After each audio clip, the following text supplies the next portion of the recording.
Paris in the fall, the last months of the year and the end of the millennium. The city holds many memories for me, of cafes, of music, of love, and of death.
As I picked myself up, all I could hear was the ceaseless drone of traffic. Life went on around me. But the explosion was to change my life forever. I contemplated crawling under the umbrella and pretending none of this had ever happened.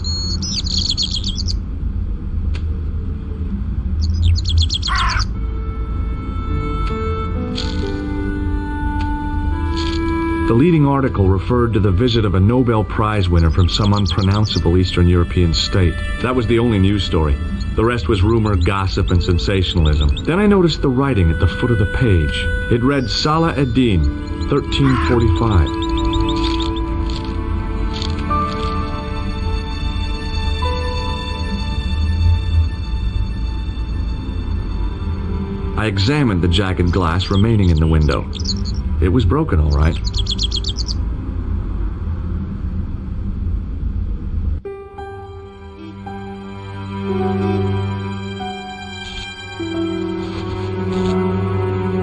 I tried not to meet his stare as I searched the dead man's pockets. No wallet, no papers, no credit cards. The guy's past was a blank page.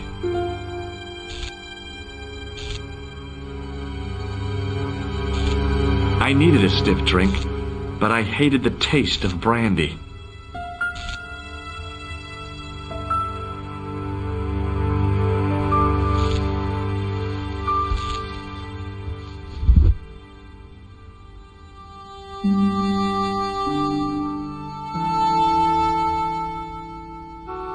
Oh, my head. Never again.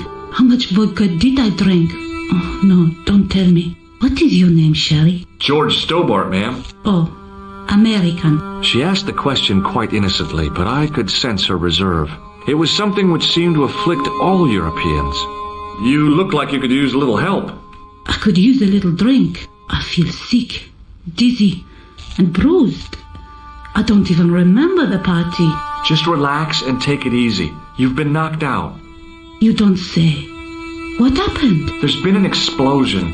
You should try not to move. Are you a doctor? No, but I used to play hospitals when I was a kid.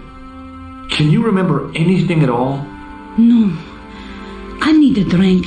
Pour me a brandy. You could be in shock. No alcohol. What about the old man? Is he dead? Yes, he is. Ah, mon Dieu.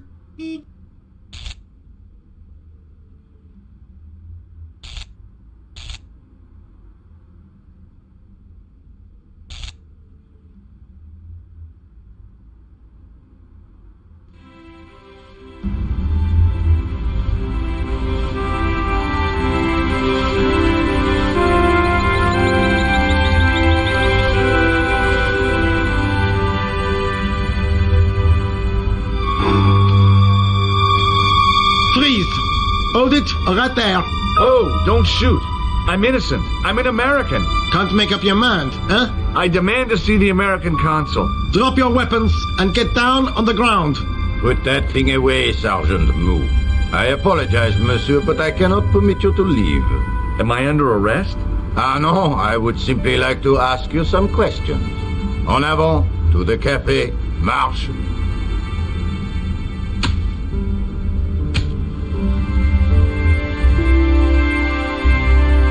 What a mess. This bombing is an outrage, is it not? Stop that, monsieur. Stop holding your breath at once. Has it occurred to you that he may be dead, Moo? Oui, monsieur, but I prefer to look on the bright side.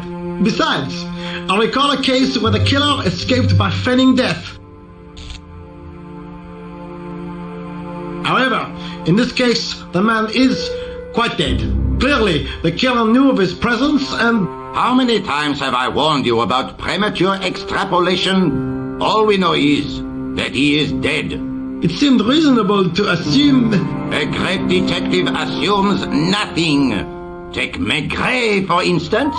But he was a fictitious character, monsieur. Why, he was no more real than Poirot or Tintin. That's different, Moo.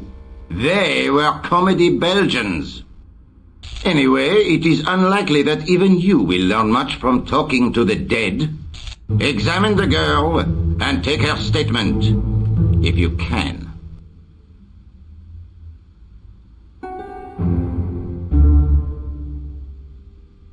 Et maintenant, to business.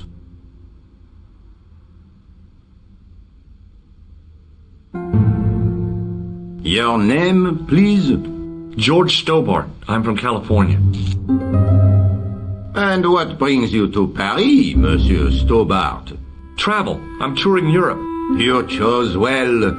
The city is most beautiful at this time of year, no?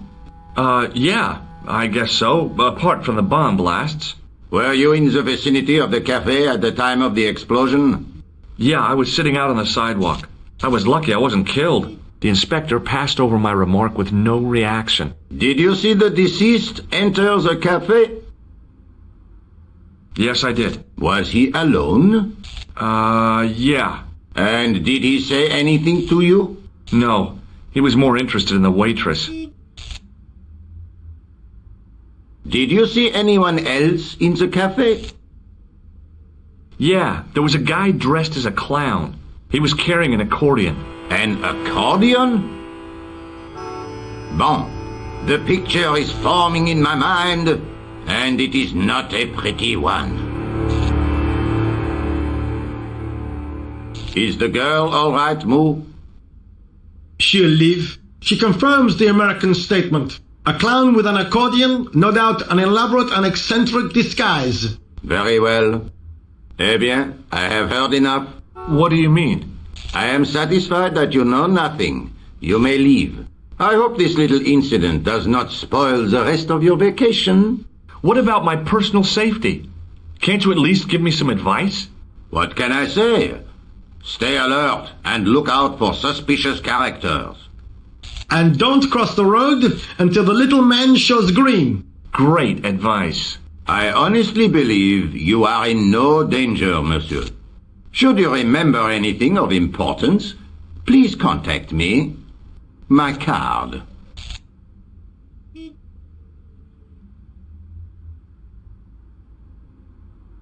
Thanks.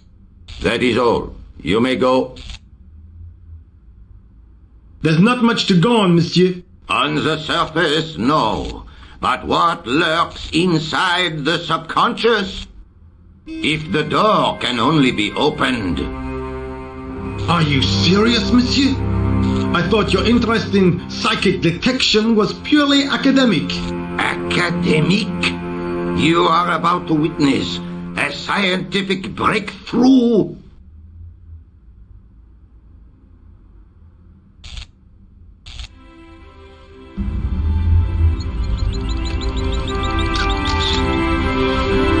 Excuse me, Sergeant. You heard the inspector. Go on, monsieur. Did you find the victim's briefcase yet? No, sir. The inspector gave me specific instructions to guard this door. Until he countermands these orders or backup arrives, here I stay. I really did see the clown. He ran into the alley across the street. Did you follow him? That's your job, not mine. An armed chase? Through the streets of Paris? That's not our style, monsieur. Inspector Rosso may be unorthodox, but he's not crazy. How did you and Rosso arrive at the scene of the explosion so quickly? You arrived within minutes. Was it a tip-off? Inspector Rosso's sources are a perpetual mystery to me, monsieur. There are some who say he has made a pact with the devil. And what do you think? I think he is the devil. What is Rosso doing with that girl? He is giving her the once-over, as you Americans say. Huh? Once he gets his teeth into a case, nothing will shake him off. Was he serious about all that psycho-detective stuff? Of course. Inspector Rosso is a pioneer and a visionary. His revolutionary methods, once perfected, may change the face of law enforcement forever. I can't see it taking off in L.A. I was one of the last people to see the victim alive, Sergeant. Does that worry you? Yes, it does. I feel I owe it to him to find his killer. That is best left to the authorities, monsieur. Did he speak to you? Tell you anything? No, he just grinned and nodded. Don't let it trouble you, monsieur. Go home and try to forget. Look, Sergeant, the inspector gave me his card. Yes, monsieur. He wants you to advise him if you have any information concerning this case. Well, I'd be glad to talk with him, but I don't want him working his psycho weirdness on me. Ah, no, monsieur. You are confusing the science of parapsychology with witchcraft. Oh, yeah? What's the difference? We don't do sacrifices. I found this in the street, Sergeant. That, monsieur, is a newspaper, no? There's a note written on it. Salah Eddin, 1345. Ah, so the meeting with the clown was planned. How do you make that out? The time of the explosion was between 1:30 and 2 o'clock, n'est-ce pas? I guess so. But what about the name? Aha! That stumped you, hasn't it? I have never been stumped, as you put it, in my life, monsieur. It is the name assumed by the clown, no? Salah Eddin the clown? I don't think so. See you later, Sergeant. Excuse me, mademoiselle?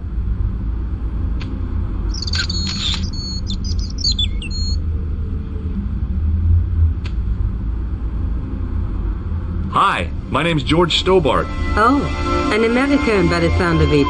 Yeah, that's right. On holiday in Paris. Some holiday, huh? You were here when the bomb went off? Sure was. Sat right out front of the cafe. Did you notice a middle-aged man, maybe 60, with an hat and overcoat? I couldn't believe it. She hadn't even asked how I was feeling. Yeah, he went inside just before the bomb exploded. You weren't related to him, were you? Oh no, nothing like that. I am Nico Collard from La Liberté. What's that, some kind of nightclub? No, it is a newspaper. You're a reporter? I'm a freelance photojournalist. Say, you can interview me about the bombing. You know, an eyewitness account. Minutes after the outrage that shook the whole of Paris. You know, real-life drama, human interest, that kind of stuff. I'll just stick to the facts, thank you. Did you see who planted the bomb? I know it sounds crazy, but he was dressed like a clown. Oh, God. It's him again. I found this newspaper outside the cafe. That is not a newspaper, it's a gossip rag. There's something written in it. Salah ed-Din, 1345. It sounds like a betting tip. The name of the horse and the time of the race. What do you think? That's what I thought, but the name of the meeting isn't given. Well, so what? I'm not the least bit interested in horse racing, are you? No, but it could be a clue to the killer's next move. Do you think his next victim will be the jockey? Or the horse? She looked at me with a playful twinkle in her eye. Okay, it's a long shot. Look, the inspector gave me his card. Also? You know him? Oh, yes, we've met. I didn't know his first name was Augustin. It suits him, I must say. Rosso didn't blink when I told him about the clown. It's as if he already knew. That is typical of a cold fish like Rosso. I've seen cheeseburgers with more spunk. You speak very good English for a French girl. Thanks. You speak very good English for an American. Who was the guy you were supposed to meet? His name was Planter. I didn't know him, but he called me last night. He said he had a story which would interest me. He asked me to meet him at the cafe. I guess I'll never know what he wanted to tell me. Well, not unless you have Rosso's gift for psychic interrogation. How did Plantar get your name? Through the newspaper La Liberté. I'd written an article linking two unsolved murders. One in Italy, the other in Japan. The cases were remarkably similar. A wealthy victim, no apparent motive, and a costumed killer. Plantar said he could supply me with more information. Have you met the clown before? It's a long story. I have plenty of time. I don't. Why won't you tell me about this clown? Why do you want to get involved? Because he almost killed me. Isn't that reason enough? I guess so. Listen, I'll give you my phone number.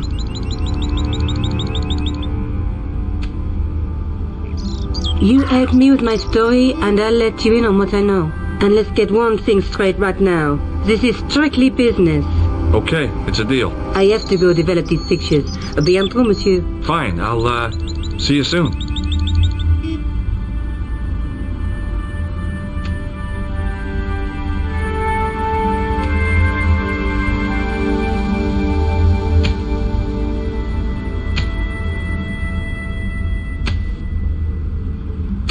Hi, can you spare a few minutes?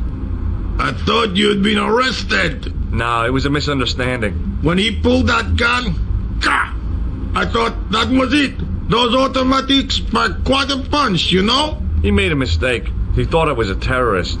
You? A terrorist? Ha! He was only doing his duty, I guess. Did you see a clown come by this way? A clown? Like in a circus? Yeah, with makeup and a big red nose. Oh, those guys are funny, aren't they? Not in my experience. I love the circus, especially the horses. You haven't answered my question. Have you seen a clown? You think I've got time to watch everyone who passes by? Some of us have to work for a living. Did you see an old guy with a briefcase? Wait, silly old coot. Do you know what he said to me? Work fascinates me, he says. I could watch it all day. Quelle vite. I could have knocked his block off. Did you recognize the old man? No. Should I have done? Was he a celebrity? No, but I guess he is now. His name was Plantar. Was?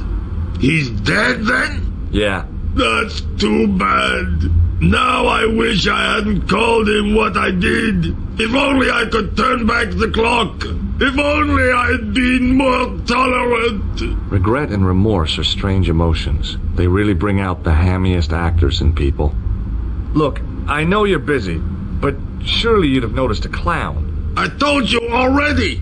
I didn't see a thing. He was wearing multicolored baggy trousers and makeup. He'd be a poor sort of clown if he didn't. Listen, I have to find that clown. He's a killer. Say, who are you anyhow? A cop? No, of course not. I mean, do I look like a cop? I guess not. How do you know this guy's a killer? Did you see him in action? Didn't you hear the explosion? The cafe was blown up. The clown killed the old man? That's right. Blew him up with a bomb concealed in his squeeze box. Merde. But why did he go to the bother of dressing up like a clown? Who can unravel the tangled logic of a killer's mind? I guess it's some deep-seated psychological need.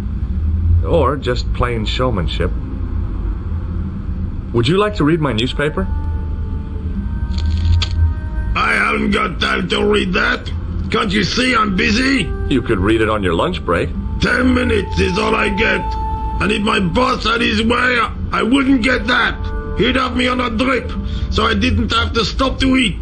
Oh, take the newspaper and quit complaining.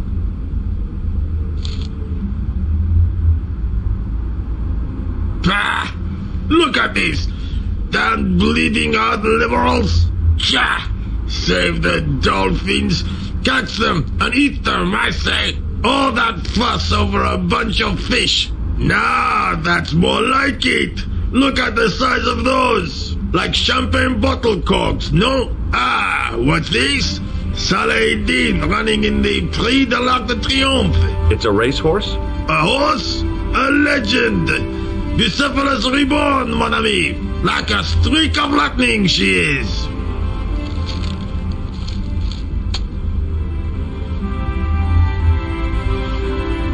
Do me a favor, won't you? Keep an eye on my hole. I'm off to put some money on that nag.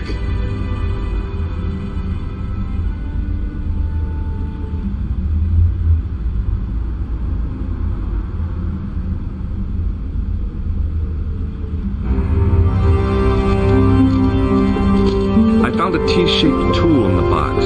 I didn't know what it was, but it looked useful.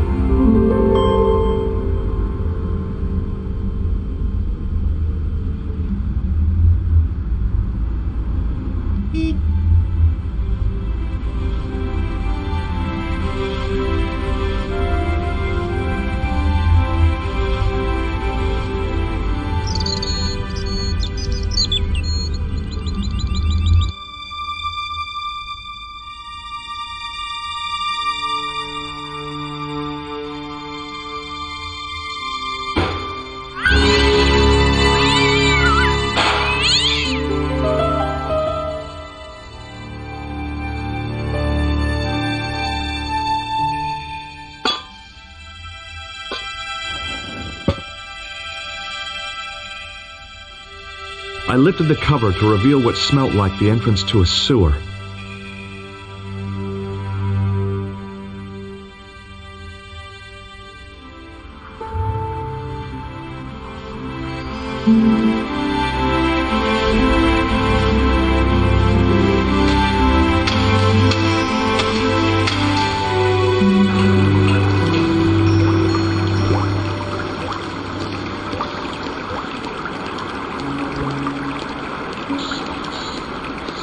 As I picked up the plastic ball, I realized it was intended to be worn.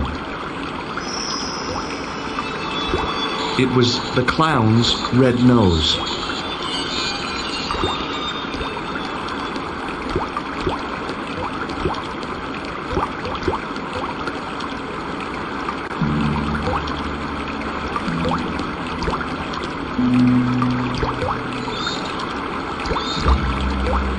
I scooped up the sodden tissue. It was cold and greasy, like breakfast leftovers.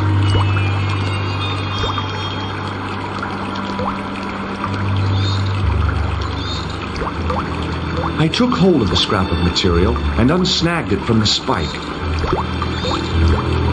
The nose was hollow. Printed on the inside were the words, La Risée du Monde, Paris. It was a metal rod with a handle at one end and a short crosspiece at the other. It was the scrap of material I'd found in the sewer. The card read, Augustin Rousseau, and gave an address to the south of the Montparnasse Cemetery. It was the soggy tissue I'd found in the sewers.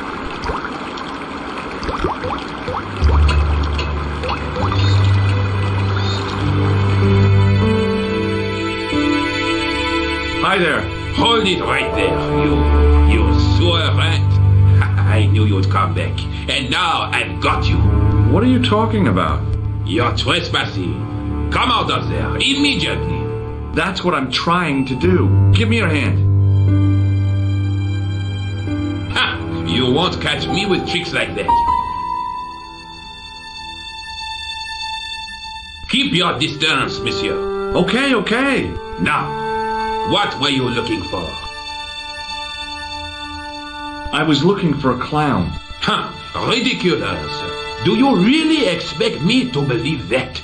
He planted a bomb in the cafe and blew it up. What? The cafe? Blown up? Mon Dieu. That is awful. And you say the person responsible was dressed as a clown? That's right. He blew up the cafe, escaped into the sewer, changed his clothes, and came up here. Mon Dieu. Then, the man I chased, do you think that man and the clown are one and the same? Well, yes, it had crossed my mind. That still does not explain what you are doing down the sewer. For all I know, you are in league with him. Oh no, I'm just a tourist. Most tourists are content with the Eiffel Tower, the Louvre, or the Pigalle. I didn't realize my waste pipes were such an attraction. Perhaps you'd like to take a look at my card? What is this? Inspector Augustin Rousseau? What does that say? Hominoid Division? A homicide. I think the ink's smudged. Then you are not a tourist. Okay, I'm not. I lied to you, and I'm sorry. Don't apologize, monsieur. You know, I had a feeling there was something different about you. It is your posture, your poise. Oh, yes. There is no mistaking the bearing of a disciplined man. And I should know. I was in the army, you know. When I was your age, I was fighting for my life in the African desert. How can I help you, Inspector? Let's start over from the beginning and tell it just like it was.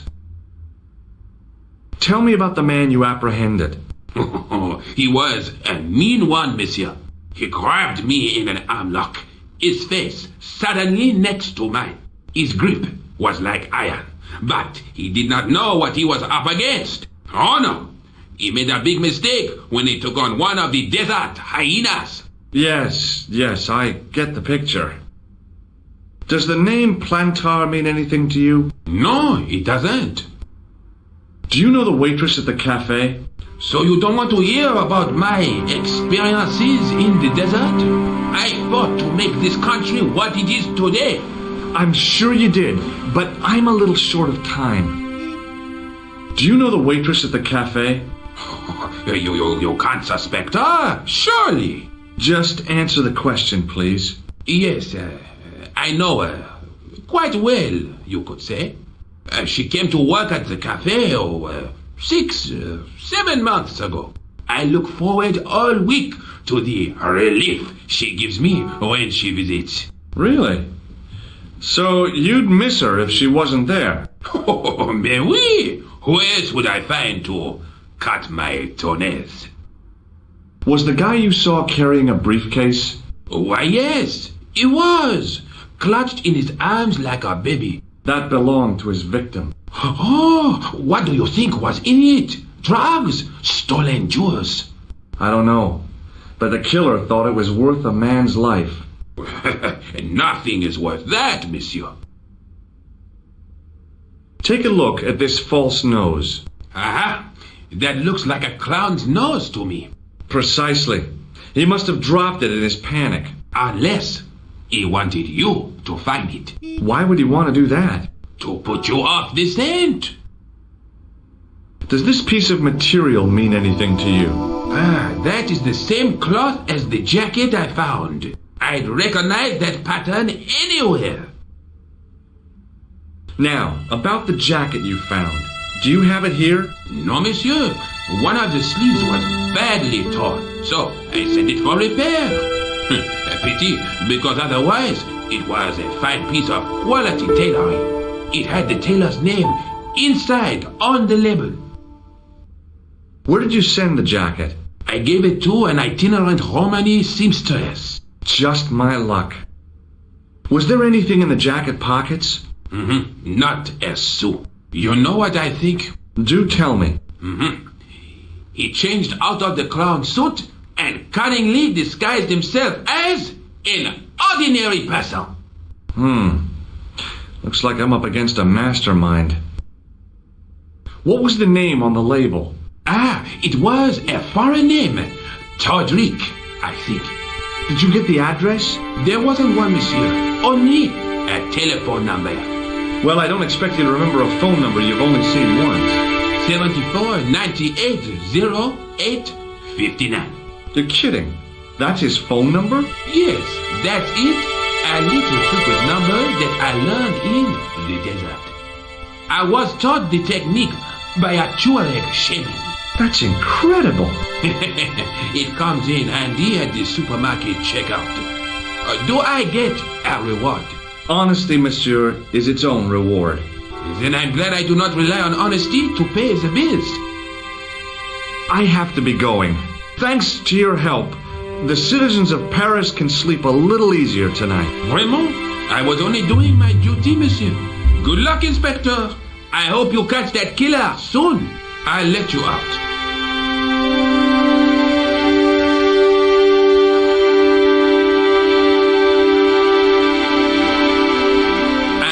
Find your man, Inspector. So do I.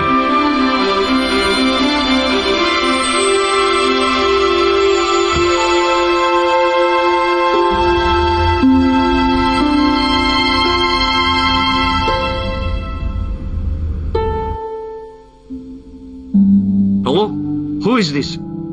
Hi. My name's George Stobbart. You don't know me. Correct, Mr. Stobbart. I don't. What can I do for you? Well, I'm trying to trace one of your customers. Could I maybe come over and talk to you? No, that's not possible. Oh, okay. Forget it. Listen, all I want is a name. What are you talking about? Who are you working for? I guess you might say I'm acting in the interests of truth and justice. Thank God. I thought you were the police. There are innocent lives at stake, Mr. Todrick. Lives that you could save. You're collecting for charity, yes? No, I'm not. All I want from you is information. Go on. I'm listening. Do you know a guy called Plantar? No, I never heard of him. Shall I tell you what happened to Plantar? How he was killed in cold blood? I told you, I never heard of Plantar. I expect Plantar's a family man, don't you? In their little apartment, Madame Plantar is cooking the supper, listening for the familiar sound of her husband's key in the door. Junior is waiting for his daddy to come home from work. He can't wait to show him the merit marks he earned in school today. Only tonight, Monsieur Plantar won't be coming home. You forgot the puppy. Huh? The faithful puppy dog, waiting for the sound of his master's voice. Well, maybe they don't have a dog. What do you think? I don't know Plantar. I never heard of Plantar. None of this has anything to do with me. What do you know about the clown who bombed the Café de la Chandelle Verte? I don't have no idea what you're talking about. You're cool, Todrick. But I think you know more than you're saying. I don't know who you be, but sure I am you don't know what you're talking about. I don't know if you're saying that to make me think you don't know what I mean, but, this is ridiculous. Quit playing games with me, Todrick. I tell you, I know nothing about no clown. Did you know that one of your customers was a part-time clown?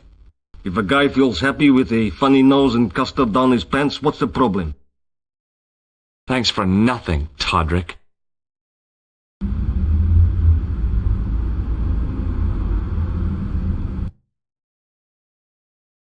Bonjour, Collard. Oh, hi. It's George Stobbart, the American at the cafe.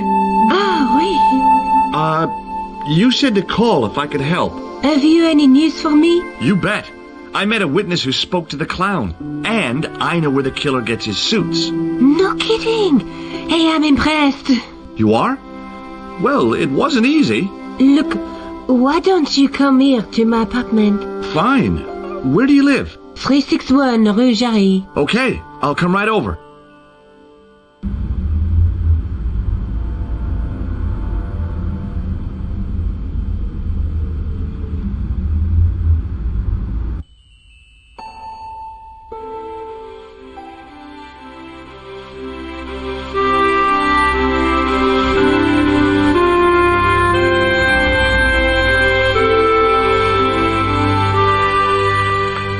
I pushed against the door, but it seemed to be locked.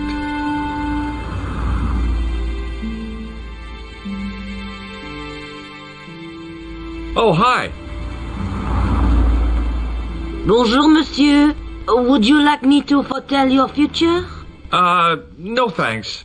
I'm very good, and it only takes a minute. Thanks all the same, but I'm not superstitious. Besides, if it only takes a minute, that's not much of a future to look forward to. Do you know a young woman called Nico Collard? Yes, I do. She lives upstairs from me, in the apartment block across the street. I tried the door, but it's locked. You know, I've told the landlord about that a million times. It is the damp. The whole building is like a sponge. It sucks up the moisture from God knows where. You mean the door is stuck because it's swollen? That is correct. There is an art to opening it. Don't shove it hard. Just give it a gentle nudge above the lock. Thanks for the advice. Are the flowers for sale? Oui, monsieur. Okay. I'll take a bunch of those white ones. I wouldn't do that if I was you. No? They are lilies, monsieur. Some people associate them with death. Yikes. Well, thanks for telling me. What other flowers do you have? Dahlias? What do they signify? Insecurity. I don't want to give her the wrong idea about me. What about the tall yellow ones? Those are iris, the flame of passion. And the little yellow ones? Sensuality. Well, they're no use to me. I want to make an impression, not jump down her throat. How long has Mademoiselle Collard lived here? A few months. She's in for a shock when the cold weather comes. Drafty windows, insufficient heating, it's a struggle to keep warm. The only reason I stay is because the rent is cheap. Your young lady, she deserves better. I thought Mademoiselle Collard was a successful photographer. Not as successful as she makes out for all her fine clothes. Oh, I've heard her crying herself to sleep at night. That's awful. Now don't you let on that I've told you. She's proud, that one. Too proud, if you ask me. I've changed my mind. Will you tell my fortune? You're going on a long journey. My, oh my. What a surprise. Can you tell me anything I don't already know? 10 francs, please, my dear. 10 francs? That's a ripoff. Please yourself. How does this fortune-telling routine work? If I knew that, I wouldn't be selling flowers for a living. Haven't you ever wondered why you were blessed with the gift? Well, it's a bit like satellite television, I suppose. Some of us are born with a built-in receiver dish. I just happen to be one of the lucky ones. Can you really foretell the future? Only time will tell, monsieur. The strange thing is, I can't seem to see myself in the future. Other people, I have no problem. But when I try to see what might happen to me, nothing. That must be scary. Maybe. I figure it's a kind of natural safety mechanism. Either that, or I don't have a future. What can you tell me about this tissue? Nothing. What can you tell me about this material? It's a very expensive piece of cloth, monsieur. What do you make of this tool? Is it something a dentist would use?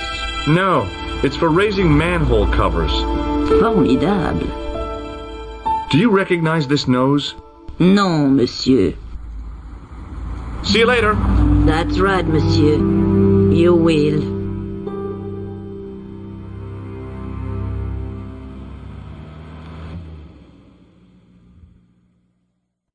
Remembering the flower seller's advice, I pushed the door gently just above the lock.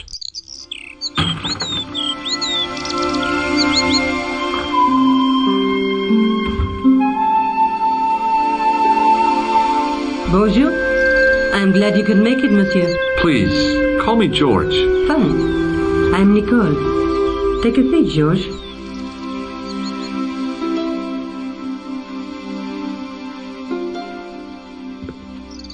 Eh bien? And what have you been up to? I've been exploring the sewers beneath the cafe. I thought I could smell something bad. The clown used the sewer to escape and to change out of his costume. I guess he was in a hurry. He left his jacket behind. And? I got his tailor's phone number. What's more, I know where he hired the clown suit, too. You had better luck than I did. Luck, she said. Luck! Hard work, I'd call it. What happened? I took my photographs to the editor, but he wasn't interested. Can you believe it? He told me to drop the story. But you're not about to do that.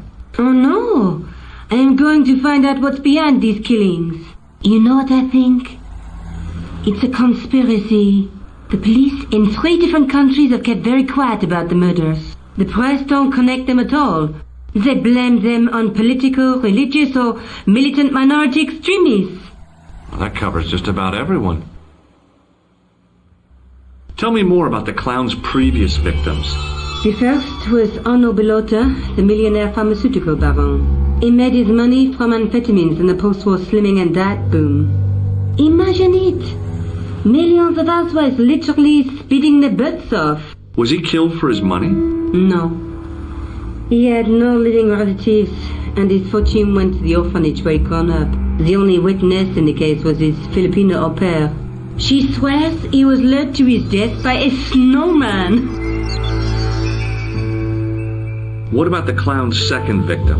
Yamada, the controversial Japanese green politician. He inherited his fortune from his father's electrochemical consortium. He was committed to dismantling Japan's automobile industry. I can't see him gaining much support with a loony policy like that. Yamada was a man of vision. He was years ahead of his time. If you say so. How did he die? At the hands, or should I say, flippers, of a giant emperor penguin. A snowman, a penguin, and now a clown. You know, I hate to admit it, but this is scary. And I'll tell you what, I won't be accepting any invitations to costume parties. I don't blame you for being scared. I am too. But this story could be my only chance of a big break. Or a premature death. I found this false nose in the sewer. It has La Risée du Monde printed inside it. The laughing stock of the world. It's a costume shop near the Gare Saint-Lazare. I'll check it out. Maybe the owner remembers who hired the clown costume. Why don't you put it on, George? No way am I wearing this. I'd look really stupid. Besides, you might have had a cold.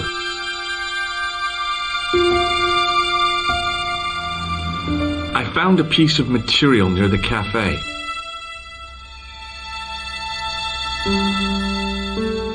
When I showed it to the concierge, he recognized it right away. It's very distinctive, all right. Just wait until you see this.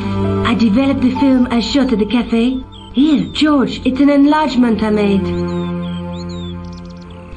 Look what that guy's wearing. Checkered pants. The same material as I found in the sewer. That's right. This guy shouldn't be difficult to find. Oh, no? Take a close look at his left cheek. A scar. In the shape of a horseshoe. Oh, a crescent moon. How come you enlarged this photograph of me? Because I noticed the guy behind you, of course. Tell me more about yourself. Oh, there is not much to tell. Well, how did you get into photography? I guess I owe that to my father. He bought my first camera. I was 8 and my parents had just split up. Did you live with your father? Yes, my mother went off with her new boyfriend. I don't mind. Papa was all I needed. 4 years later, he died in a plane crash. Ah, I'm sorry. Well, it's alright. I don't mind talking about him. He was more like an older brother, really, always joking and laughing. Papa always wanted I should study art. That's why I went to college. Did you learn about photography at college? Oh, God, no. I couldn't afford the materials. We were billed for everything we used, paint, canvas, paper. Most of my year turned to minimalism. It was cheaper. I used to go poaching in the park for squirrel hair.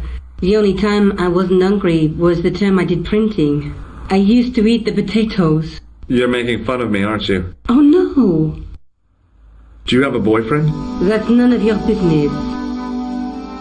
May I use your telephone? Sure, go ahead. Thanks.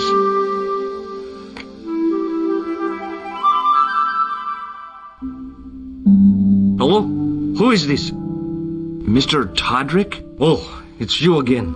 What now? Did you make a suit for a man with a scar on his face? A scar in the shape of a crescent moon? Maybe. Maybe not. Tell me where I can find him and I'll leave you alone. And if I don't? I won't leave you alone. I can't tell you anything unless you give me his name. Do you know where I can find the guy with the scar? I told you. Without a name, I can't help you. Thanks for nothing, Todrick.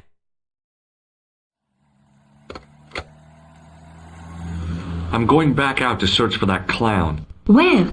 Well, I guess I could visit the costume shop. Good idea.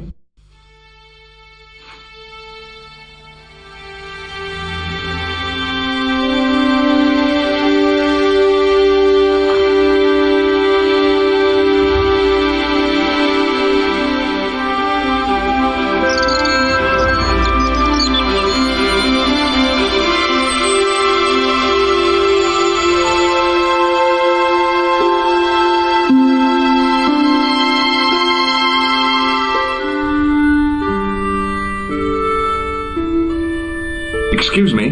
Bonjour, monsieur. Please, come in. Welcome. Leave the mundane world behind, for in these four walls, fantasy is king. I don't want a costume. Didn't you ever dress up when you were a child? Not that I remember. Incredible! You'll be telling me next that you never shared your elder sister's lingerie. I don't have a sister, and I think I'd look pretty silly in a brassiere. I just need some information. Of course. How can I help you? Does this dirty tissue mean anything to you? Let me smell that.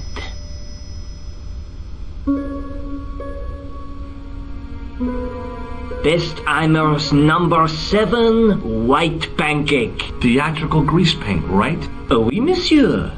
La crème de la crème of Thespian accoutrement. Have you sold any of it recently? Yes, 2 cans. About this tissue. I have already given you my professional opinion. What does this tool mean to you? Nothing, monsieur. Do you recognize this man? Oui, monsieur. That is the man to whom I sold the grease paint. I remember the scar on his face. He chose 2 costumes. Bozo the clown and Seamus the pixie. A pixie? Very smart. Green silk with a taffeta lining. He gave me his name as Monsieur Khan. Do you want this red nose back? Not after it's been worn, thank you. Have you heard of a man named Plantar? I do not recall anyone of that name. Are you sure this is the same man who hired the clown suit?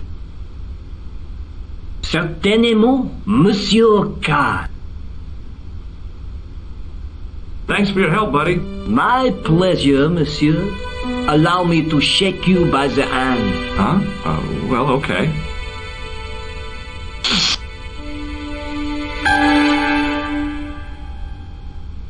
What are you trying to do, kill me? You did not find it amusing? I never saw the funny side of electroshock therapy.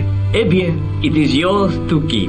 A gift? Do I need a license? No, but I give you a word of warning, monsieur. What? Remember to switch it off before you visit the toilet.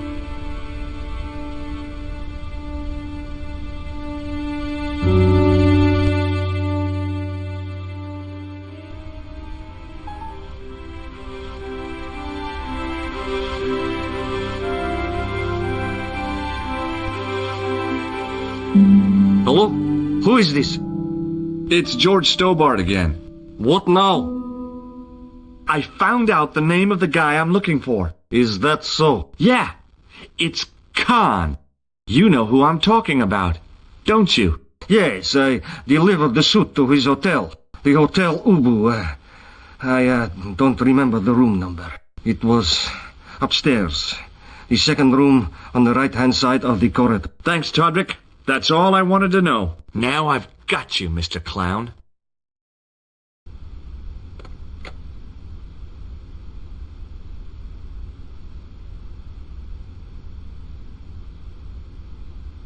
Excuse me? Ah, Monsieur Stobbart, n'est-ce pas? That's correct. You remember me. The retention of such data is part of my duty as a gendarme. That is how crime is fought, through attention to detail, not intuition. Yeah, sure. I found this red nose in the sewer. What were you doing down there? Fishing for clues. That's where the clown went. You still insist you saw a clown, monsieur? Of course. And this novelty nose proves it. It will take more than a plastic proboscis to convince Inspector Rousseau. You don't want this as evidence, then? Certainly not, monsieur. Do you recognize the man in this photograph? No, monsieur. It's the guy who bombed the cafe. The clown. This man looks nothing like a clown? He's taken off his grease paint and costume. Then there is nothing to link this man with the killing. Nothing? Look at those murderous eyes. Hardly likely to get him convicted. What do you suppose this tool is used for, Sergeant Moo? It looks like something an obstetrician would use, monsieur. It was with tools like this that the clown made his escape. I don't understand. He opened up the hole and disappeared into the bowels of the earth. If you say so, monsieur. Would you like to shake my hand, Sergeant? Not while I'm on duty, monsieur. The gesture could be misconstrued. Do you recognize this dirty tissue? No, monsieur, I do not. I found it in the sewer. Perhaps it would be better if you put it back there. No way. This could be an important clue. If you say so, monsieur. Do you know a man named Khan? He's a shifty-looking guy with a scar on his left cheek. No, monsieur. Has this man any connection with the bombing of the cafe? Yes. I believe Khan was the name he used when he hired the clown costume. I know the identity of the dead guy. His name was Plantow. Is that so? You knew him, did you? No, but... We'll know everything there is to know about him soon enough. I'm trying to be helpful here. The best way you can help us is to go home, monsieur. Is Rosso here? Yes, he is. You wish to speak to him? Yes, I do. One moment, monsieur. Stobbart is here to see you, monsieur.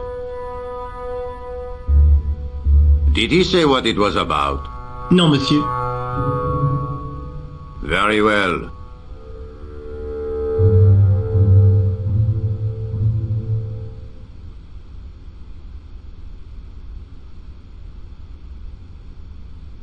Hi, Inspector. Remember me? But of course, Mr. Stobbart.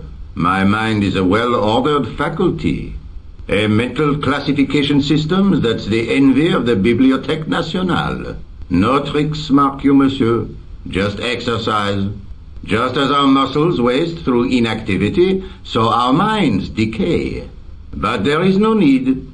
If only people would learn to exercise their wits daily. If he was trying to impress me, it worked. He was pompous and patronizing, but he had style. Eh bien, if you called about the bombing, you're too late. Investigations have been closed. But I've been taken off the case. What about the murderer, the dead guy? It is out of my hands. Don't you want to know what I found out about the killer?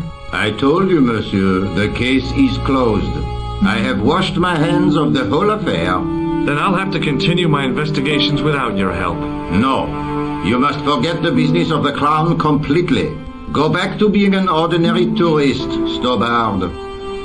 Did you find out the ID of the guy who was killed in the explosion? I already knew who he was. I heard that the bomb victim's name was Plantar. Your sources are reliable. He was a big shot at the Treasury, wasn't he? Maybe that's why you've been taken off the case. I'm sorry, monsieur. I cannot comment. What was that psycho-detective business you did in the cafe? It is my theory that the passions evoked in violent crimes create ripples in the ether, invisible to all but the possessor of a highly developed and receptive mind. I'm impressed. Can you bend spoons, too? I didn't think a man of your obvious intelligence would stoop to mockery. I'm not mocking. I've had personal experience of the power of the mind. I used to get ignored at parties until I read a book that changed my life. Really? What was it called? Hypnotism for Fun and Profit. He looked at me as if I'd farted at a funeral. The power of mesmerism is a rare gift, not a party trick. You're not going to try any of that psychic interrogation on me, are you? Do you find the thought of my probing distasteful? Let's just say I'd rather you didn't. I've got more doubts than Doubting Thomas when it comes to mysticism. Too bad. I think you would make an interesting subject under controlled regression. The day I let anyone mess with my mind hasn't dawned yet. Does this red nose mean anything to you? I'd imagine it means you have not given up your pursuit of the crown. You're absolutely right. Do you recognize the man in this photograph? No. It's the face of a killer. The man who bombed the cafe? The photograph was taken soon after the explosion. He'd escaped through the sewers, leaving a trail of clues behind him. Circumstantial evidence, Stobbart. None of it proves a thing. What do you make of this, Rosso? It is a tool for gaining access to sewers. Would you care to shake my hand, Inspector? Please don't be offended if I decline your offer, Stobbart. The palms of my hands are particularly sensitive. I found this tissue in the sewer. It would have been best if you'd left it there. So long, Inspector.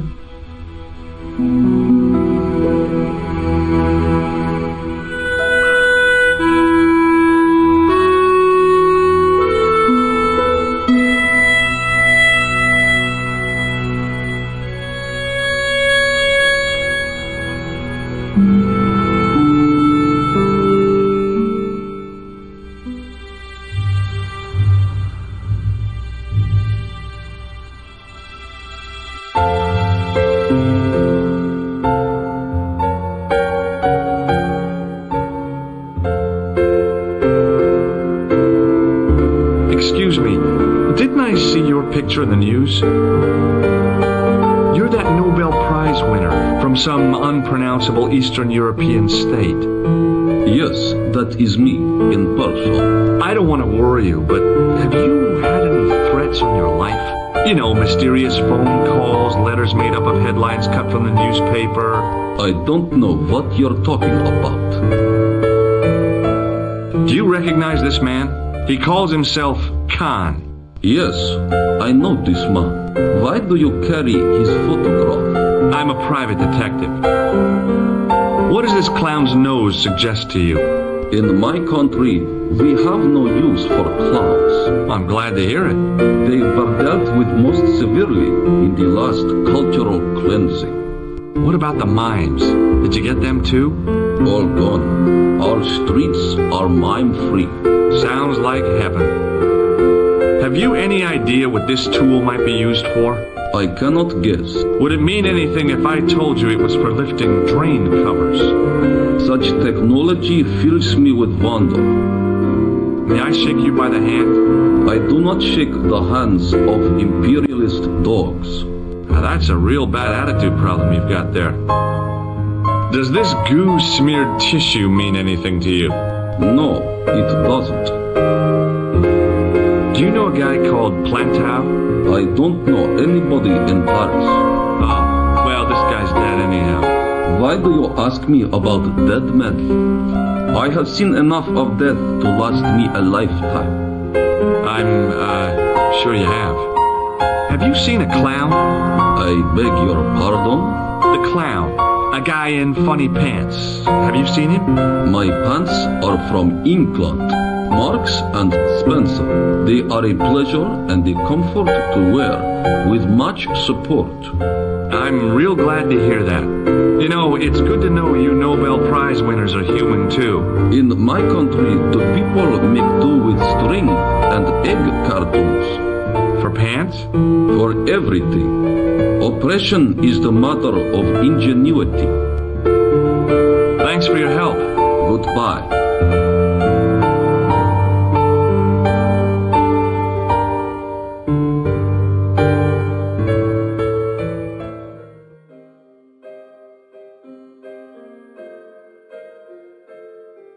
The sign on the door read 22. If the tailor's description was correct, this was the killer's room. The door was locked.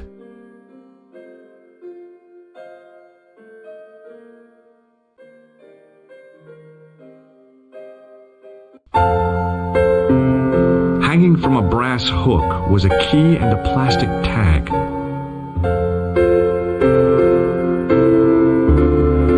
There was no one registered under the name of Khan, but the name in the book for room 22 was Merlin.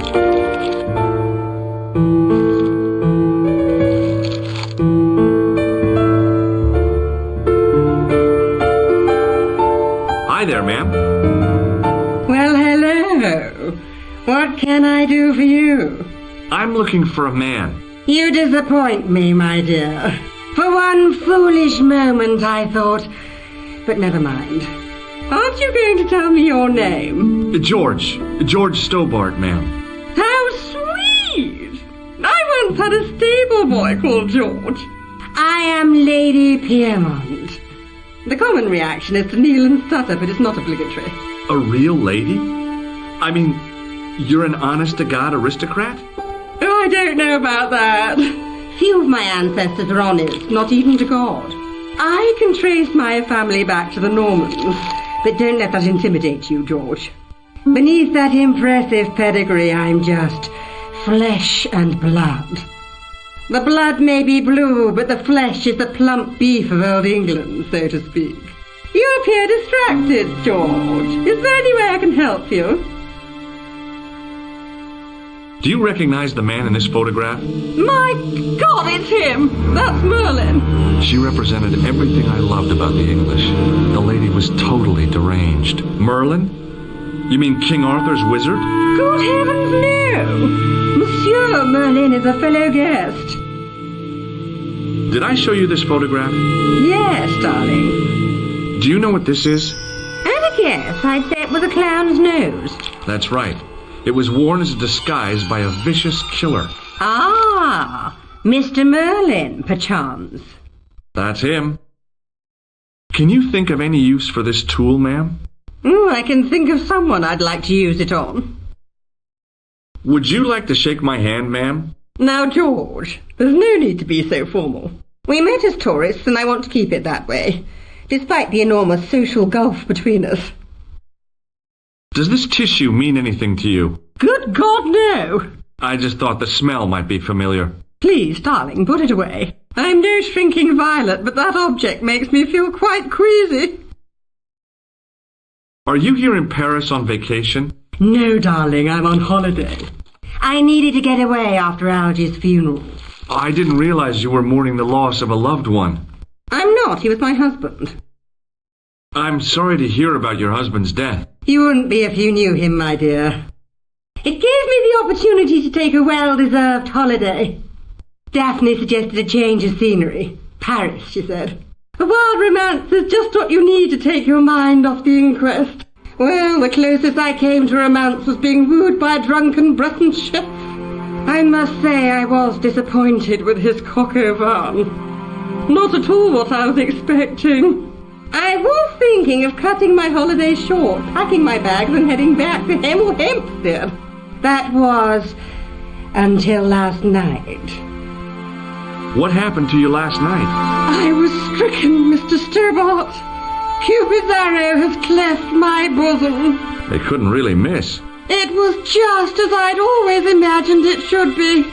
The intimacy of candlelight, romantic music tinkling across the room, and then a stranger's glance. Those brooding eyes, that suave manner, those tight trousers. He was the man I'd been waiting for all my life. I'm glad he finally turned up after all these years.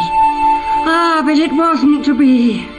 He was merely toying with my affections.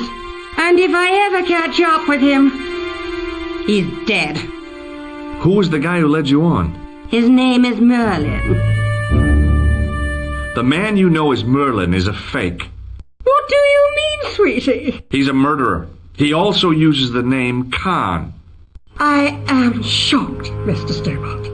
Shaken. I took him to be a gentleman, a man of honor. Do you know, I'd rather like to assist you in stitching him up. When did you last see Merlin? It was no more than an hour ago. He came downstairs and spoke to that clerk chappie. Something passed hands. I couldn't see what exactly. A briefcase? No, smaller than that. A bundle of papers, perhaps. The clerk put it in the hotel safe and Merlin went out. Are you sure you saw Merlin putting documents in the safe? Yes, darling, positive. I wonder what they were. Obviously something of great importance. Yeah, I'd sure like to get my hands on whatever it is. I'll bet they had something to do with Plantow's briefcase. Has Merlin returned to the hotel? No, he hasn't. Are you going to search his room? If I could get in there, I would. Would you distract the clerk while I borrow a key? Are you asking me to aid you in a criminal act, darling? I guess I am. Good heavens, I must be dreaming. I don't think so, ma'am. Now tell me, why do you want to get into that room? It's next to the room the killer is using. Ah, so you plan to eavesdrop on Merlin? I was hoping there might be a connecting door. I shouldn't think my feminine charms would be much use in this case, but a good dose of English arrogance might do the trick.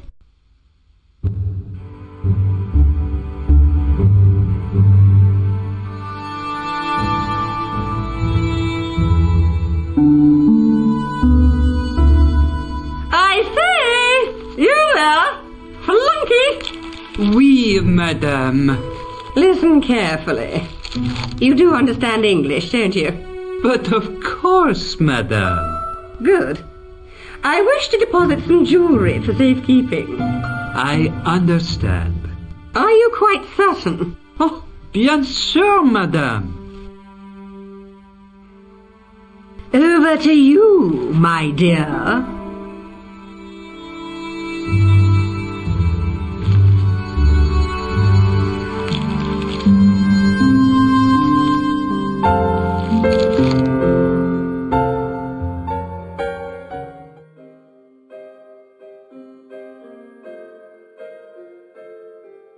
Maybe it wasn't the right room, but this was the right key.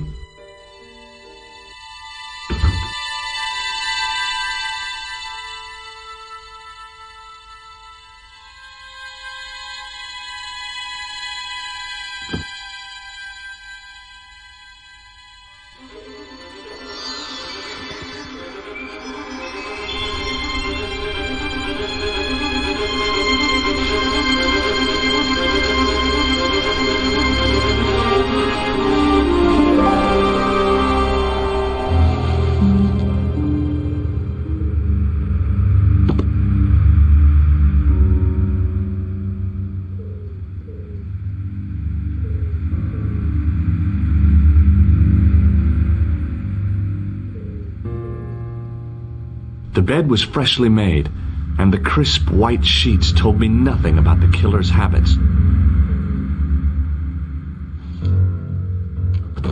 I searched the interior of the briefcase, but as I'd half expected, it was empty.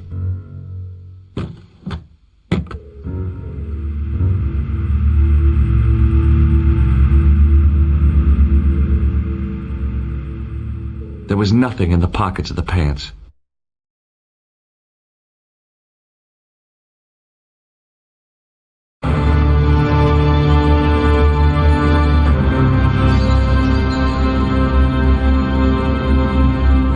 I had the kind of feeling in my stomach that would usually send me running to the bathroom.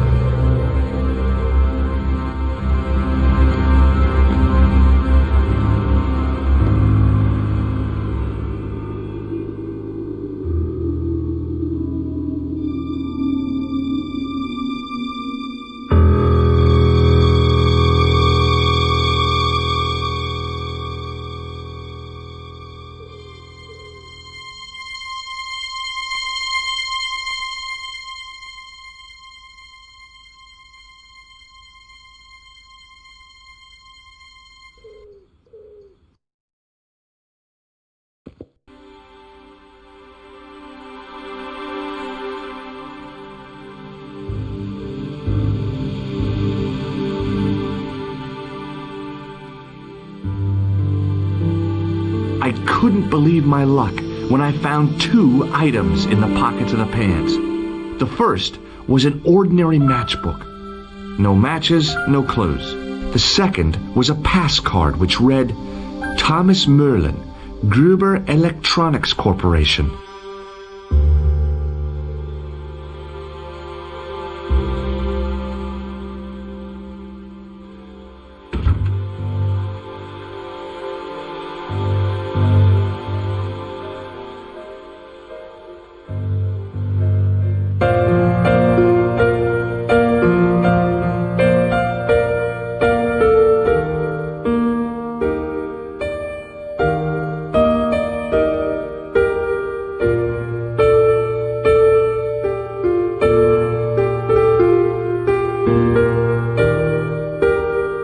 Hi, ma'am.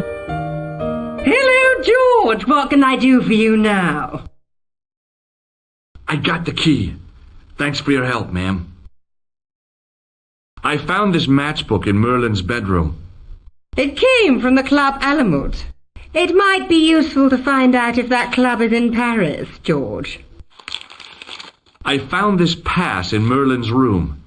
So, that deceitful little man is passing himself off as an electrician, is he? Uh-huh. This guy probably has 1,000,000 faces. I have to go, ma'am.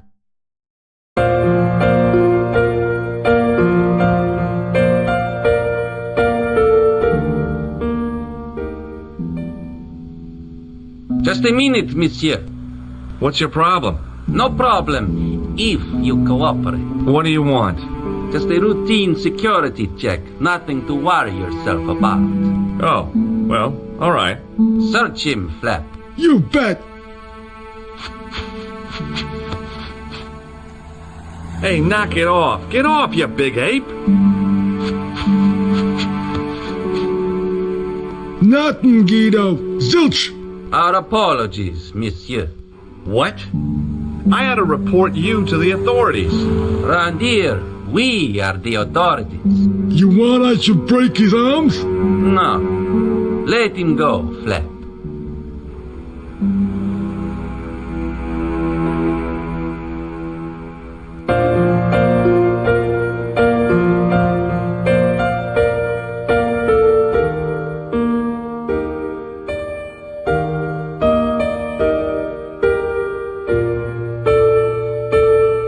I want some information. Who are you? The police? I'm conducting a private investigation. Ah, I know only too well what you mean. That is one of the drawbacks of the catering business. When people book into an hotel, they leave their morals at home, no? I'd like to retrieve something from your safe.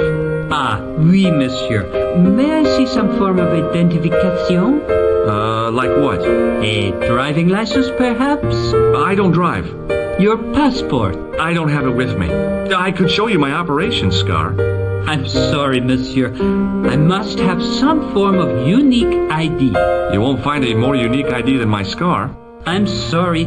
I must insist on a more traditional identification. Rats. Do you recognize the man in this photograph? Yes, monsieur. That man is one of our guests. What name?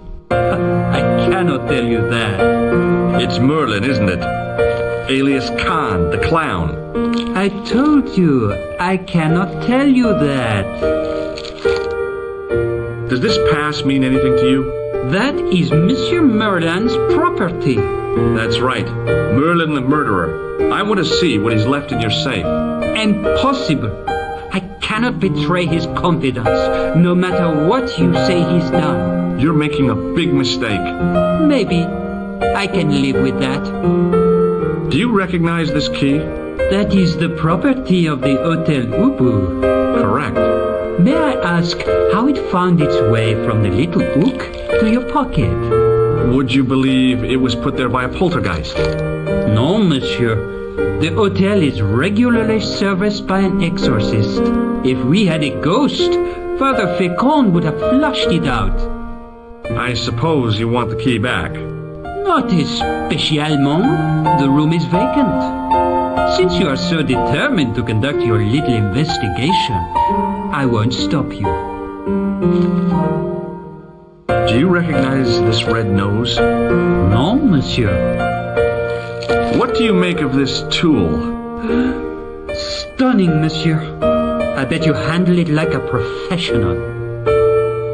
Does this matchbook mean anything to you? No, monsieur. Hey, shake my hand. I'd rather not, monsieur. I'm still sore from the shock administered by one of the guests. He was secretly concealing an electrical device in the palm of his hand. Practical jokes are so puerile, don't you think? Oh, yeah, sure. What do you make of this tissue? Do you wish me to dispose of it for you, monsieur? Hey, no! It could be useful. I'm holding on to this. As you wish, monsieur. Perhaps you would like a little plastic baggie to keep it in? Nah, it's fine the way it is. Do you know a man named Plantow? No, monsieur. I've just been manhandled by a gorilla. Yes? I do not see any signs of a gorilla. No, not a real gorilla. It was a guy who looked like a gorilla. It happened right out front of this building. Let me get this quite clear. Are you complaining or bragging? I want to know what you're going to do about it. The scrawny one has a gun. I suggest you contact the police. Can't you do anything about them? What goes on in the streets of Paris is hardly my responsibility. Aren't you concerned that your guests are being intimidated by gangsters? No one else has complained, monsieur. Did they steal anything from you? Well, no. They didn't find what they were looking for. What was that? I don't know. I don't think they did either. Thanks for your help, buddy.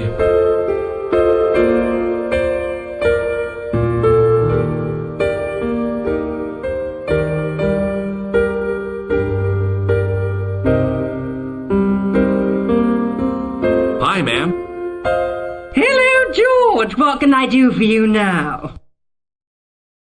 Did you know there's a gangster out front? What makes you think he's a gangster? The Italian suit and the bulge in his pocket? I know plenty of men with Italian suits and bulges in their pockets. That doesn't necessarily make them gangsters. That gangster I told you about? He went through my pockets just now. Good heavens! One never knows what to expect in foreign parts. Thank you for the warning, young man. I shall hide my credit cards in my underwear. Would you like to keep Merlin's pass as a memento? No, darling. My broken heart is reminder enough. I showed the pass to the clerk, hoping he'd give me Merlin's papers, but he wouldn't buy it. He's too scared. I'll give him something to be scared of. Follow me, George!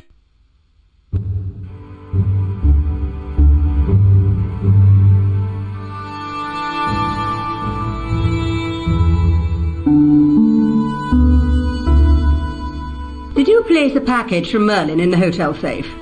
I did, madame. And did my friend here show you Merlin's identification? Indeed he did, but... What's the problem? He isn't Merlin. A mere academic detail. Give him the package. But that is against the law. I happen to be a justice of the peace, you silly man. I am the law.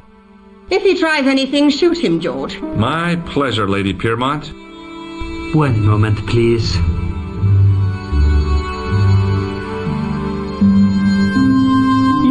I haven't enjoyed myself this much since Greenham Common. I don't know what I would have done without you, Lady Piermont. Voilà, monsieur. Le manuscrit de Monsieur Merlin. Thanks. How satisfying. An Anglo-American alliance that actually worked. The clerk had given me a tightly rolled sheet of parchment. I decided not to unroll it until I was safely back in Nico's apartment.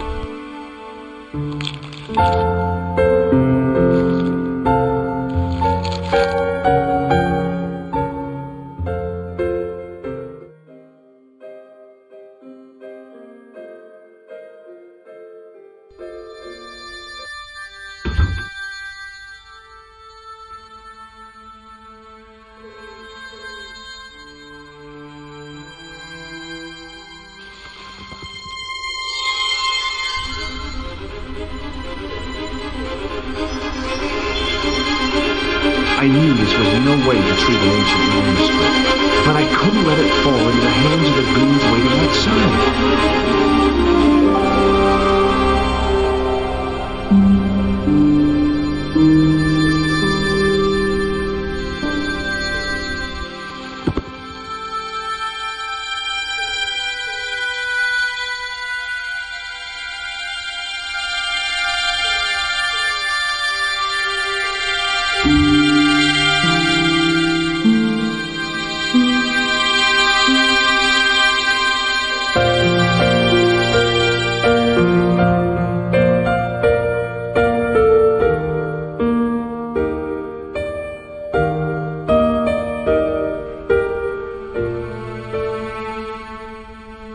Hold it right there. Search him again, Flap. Nothing, Guido. Okay, let him go.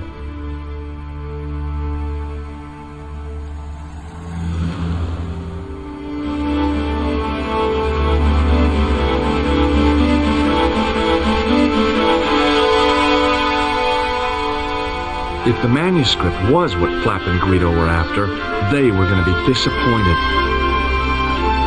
I couldn't wait to get back to Nico's apartment and check it out.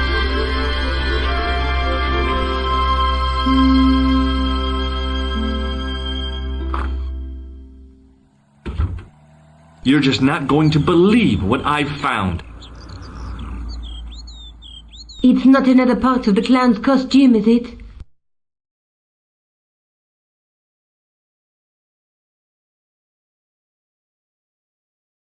It's a medieval manuscript. Khan left it in the safe at the Ubu. It's incredible. Is this what he took from Plantark? It could be, which means it's worth enough to kill for. Look there, two guys on the same horse. Oh yeah, maybe they couldn't afford one each. What of it? Have you ever heard of the Knights Templar? Their official seal was an image of two knights sharing a horse. Whatever this manuscript means, it's connected with the Templars. How come you know about these knights? I learned about them while writing an article on the Crusades.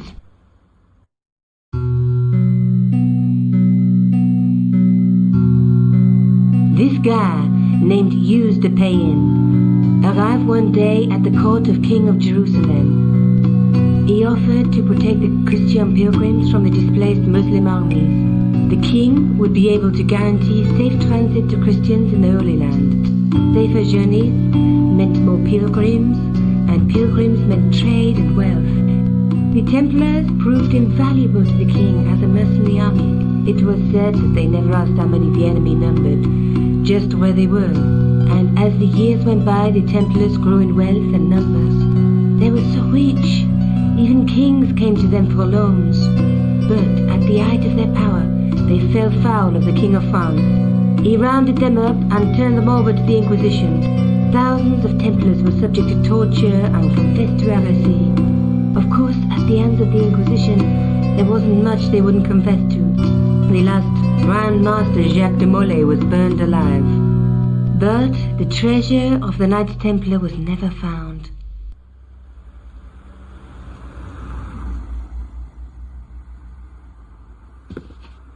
Jeez. So the treasure is hidden, waiting to be discovered? If there ever was a treasure, it's been lost for 600 years. Anyway, we're supposed to be investigating a serial killer, not a medieval treasure trove. But maybe that's what the clown and his accomplices are after. Maybe this manuscript is the key. You'd better leave it here for safekeeping. Think about it, George. One guy's already died for it, as you said yourself. Besides, that parchment is fragile. Okay, I'm convinced. You keep hold of it.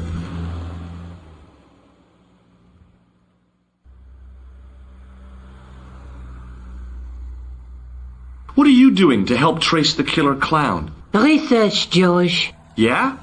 You have a copy of the clown's yearbook? I have a telephone and lots of contacts. Oh, well, did you find anything useful? Not yet. I'm employing my first and most useful weapon. What's that? Patience. Oh, I've heard of that. Isn't it a substitute for decisive thinking? Have you found out any more about the murders? Well, it may be nothing, but both the clown's victims visited Paris earlier this year. When? The second week of July. They were both here at the same time. Did they meet? I don't know, but I can't imagine it was coincidence. I found Plantow's briefcase in the killer's hotel room. It was empty, of course.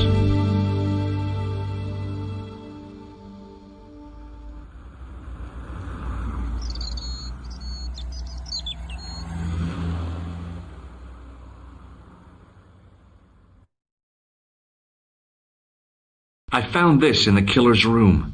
What is it, a credit card? ID, Thomas Merlin, of the Gruber Electronics Corporation. Never heard of him, or the company. I found this matchbook in the killer's hotel room. It's from the Club Alamut. Never heard of it. Is there anything written inside it? No, what were you expecting? If this was a movie, there'd be a clue, a name or an address. That's no use. There aren't even any matches in it. Oh well, I'll keep it as a souvenir.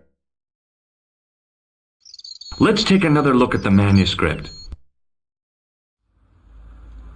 Let's face it, we need help, George. Someone who knows about these things. Who do you suggest? Indiana Jones? I know a guy who specializes in medieval studies. His name is Lobino. Huh.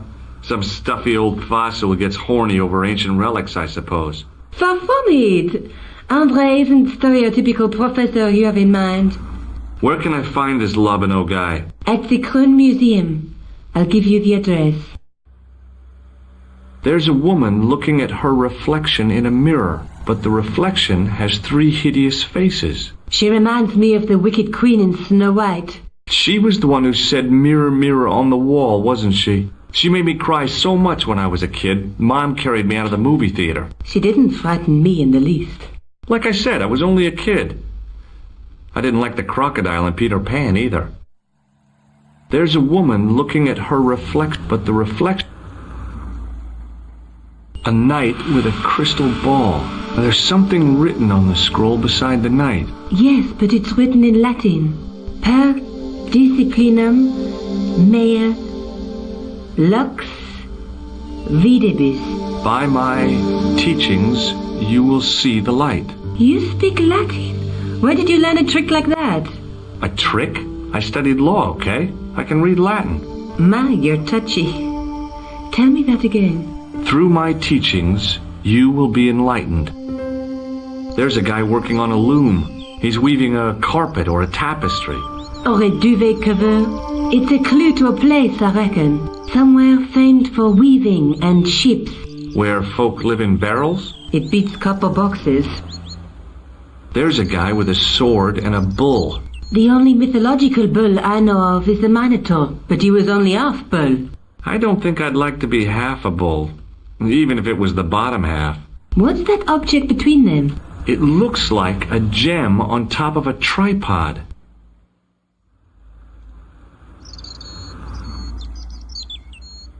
Maybe I'll check out the Kroon Museum. I'm sure you'll find it useful, George.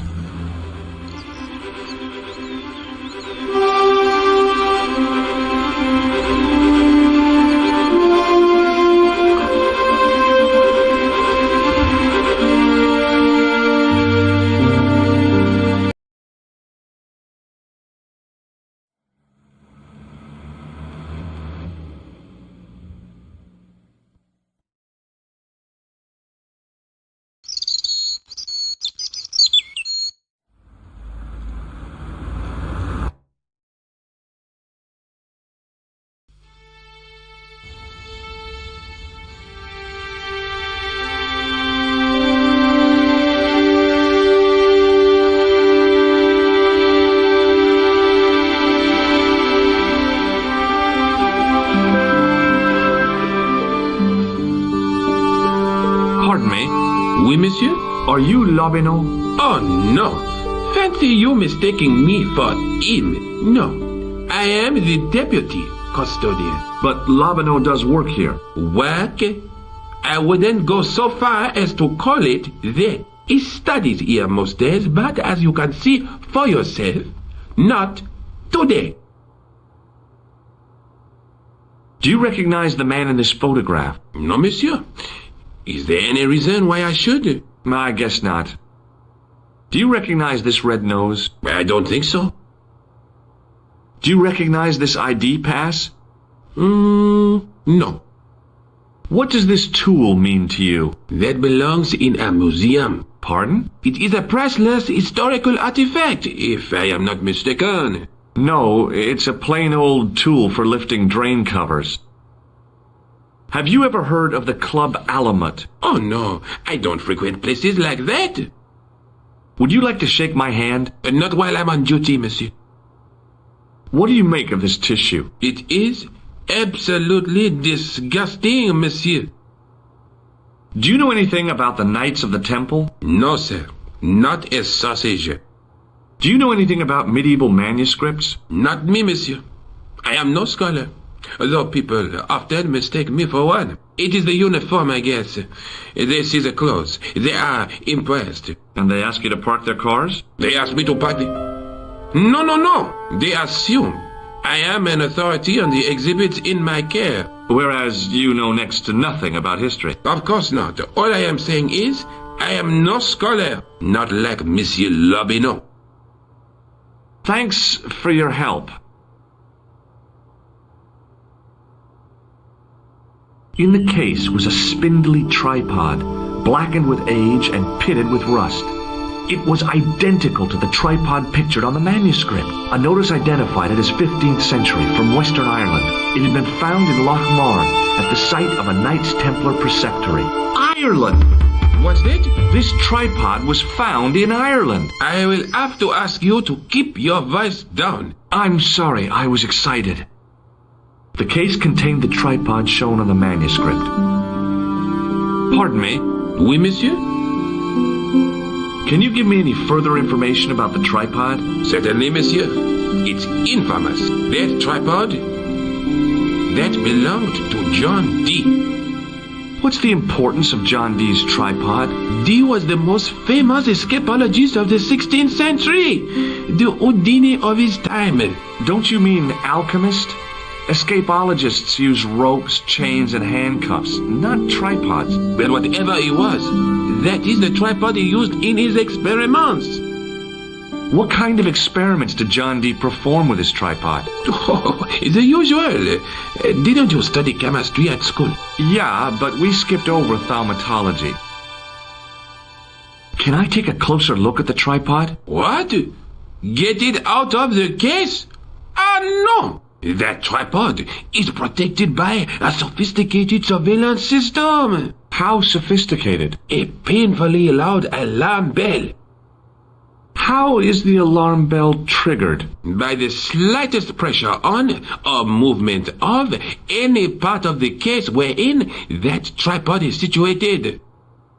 It strikes me that to call your alarm system sophisticated is, well, stretching the truth a little. It has never failed yet. The sophistication is in its simplicity. The sign on the tripod says it was found at a Templar preceptory. It does? Yeah. It doesn't mention John D. at all. Most remiss. You don't know anything about the tripod, do you? No, I don't. I never had much of a start in life, you see. I owe what little education I gained to my uncle. He was an optician, but he also doubled as the village school teacher. He taught me the alphabet. 19 letters of it. The bottom row of the chart was too small even for him to read, so he left them out. Why don't you start over and enroll for adult education? You know, I never thought of that. Do you think, if I studied hard and did all my homework, I could be a professor of history? At your age? Dream on. Thanks for your help.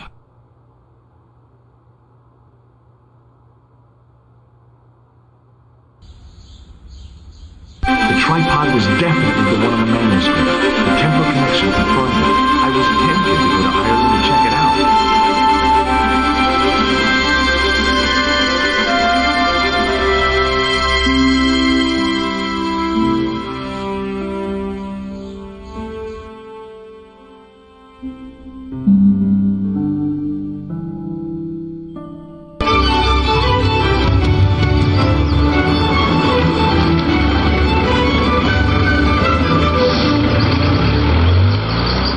Several hours later, I arrived in Ireland, the Emerald Isle. I'd been lucky to get a bus from Dublin to the tiny village of Lochmarn.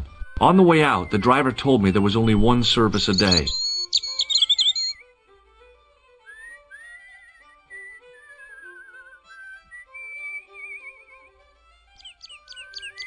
It was a featureless plastic box firmly attached to the wall of the building.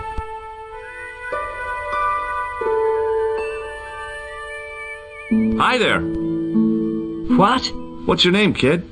Who are you calling kid? Who the hell are you? I'm George Stobbart, and I'm with the good guys. You're a head case, mister. A few sandwiches short of a picnic. Cut the crap and tell me your name. Liam McGuire. What are you doing hanging around the bar, McGuire? I'm on the run from me dad.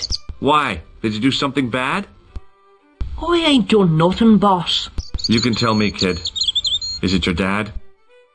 Oh, sir. He drinks every last penny down his evil throat.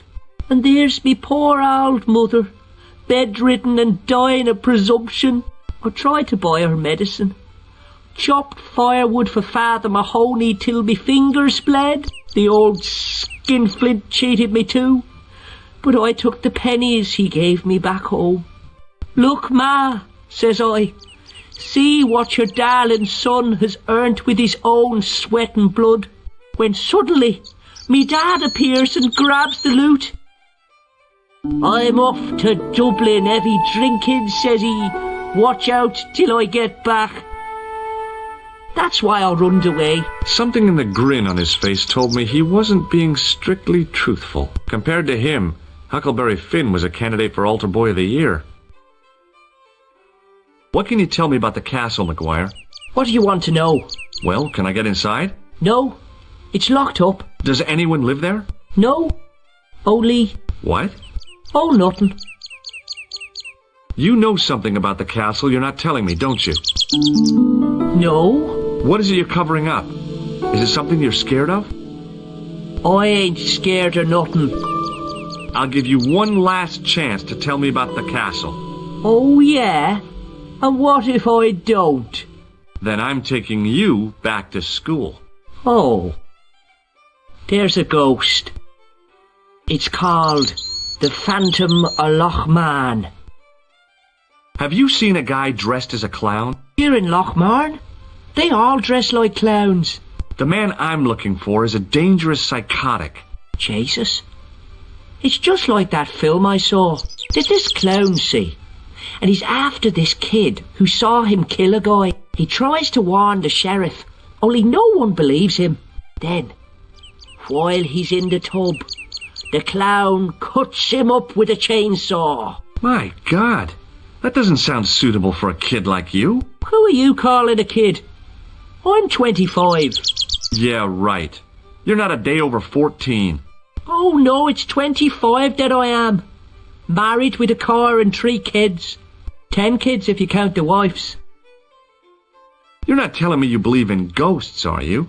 Mister, I seen it with me very own eyes. Last Tuesday night, I went up to see what that dig was about. I just reached the top of the wall when I hears this awful noise. What sort of noise? A horrible snuffling and snorting, like O'Brien's pig, only worse.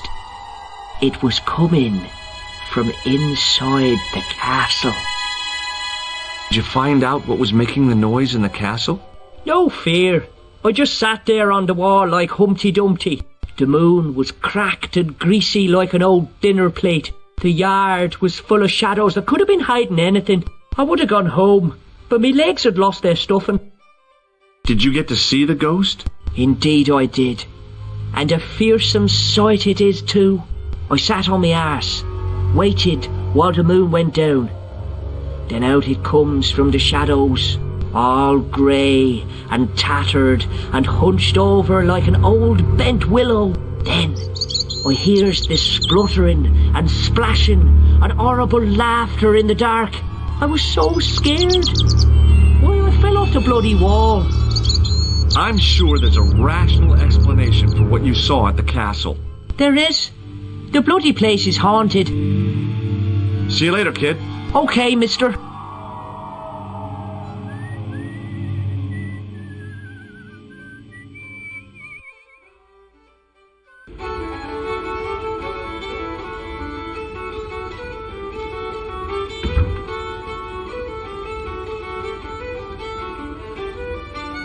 Top of the morning to you. I beg your pardon. Well, that's what you Irish say, isn't it? Do you want something? Or are you just flaunting your xenophobia? Well, I was trying to be sociable. Is it a room you're after? That's not a bad idea. Do you have a vacancy? I could, if you don't mind waiting until the last guest checks out. No problem. When will that be? When the undertaker comes to collect him. Have you served any, clowns recently? No. You're the first today. Seriously, I'm looking for a man dressed in a clown costume. Would he be having a little white dog with a black patch over the eye? I shouldn't think so. What can you tell me about the castle? You're the second person to ask me that today. I don't know anything about the castle. It's only an old ruin anyway. Who else was asking about the castle? He said he was a reporter. He was asking about the little people. I could have told him a tale or two about the little people. He might have paid me to hear what he wanted me to say. Anyway, I chucked him out on his arse. Good for you, Mick. That's the way to deal with journalists. Do you recognize this man? No, I don't. What do you want with him? I've got a score to settle. I don't want any trouble in the bar, mister. If it's a fight you're looking for, see Father Mahoney. A priest? A man of the cloth? Sure. And he teaches the boys how to box at the youth club. According to Mahoney, it develops character. Isn't that right, Pat? Didn't he teach you the art of pugilism? Dial. Sorry, Michael. I was miles away. What did you say? Never mind. Does this false nose mean anything to you? It's not Red Nose Day again, is it? I don't know. But this is part of the clown's costume. I know that. Good God Almighty. What do you take me for? Do you recognize the name on this card? No. Should I? Nah, it was a long shot. Hey, bartender? Landlord, if you don't mind. Sorry. Shake my hand, why don't you? Now, why should I do that? What have you got up your sleeve? Nothing. Come on, just shake my hand. Oh, not just now, mister. I have to be careful on account of the health restrictions. Oh, jeez. I'll try a glass of beer, please. Is this your first pint of real ale? Well, I guess so. What's real ale, anyhow? Beer that's brewed from natural ingredients to traditional methods. It shouldn't be kept under pressure or refrigerated. And finally, it should have a good body and distinctive character. In other words, it's flat and warm with bits in, and it makes you fall over.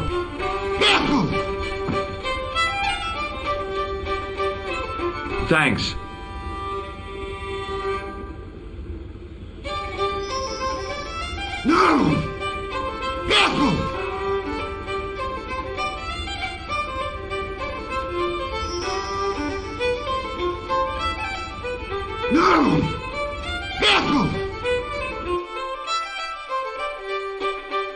Hello? Collard? J'écoute. Nico? Who is this? It's me, George. Oh, hello, George. Where are you? I'm in Ireland. Ireland? What are you doing there? It's a long story. Any signs of our friend the clown? You're kidding. You probably never even heard of Lochmarn.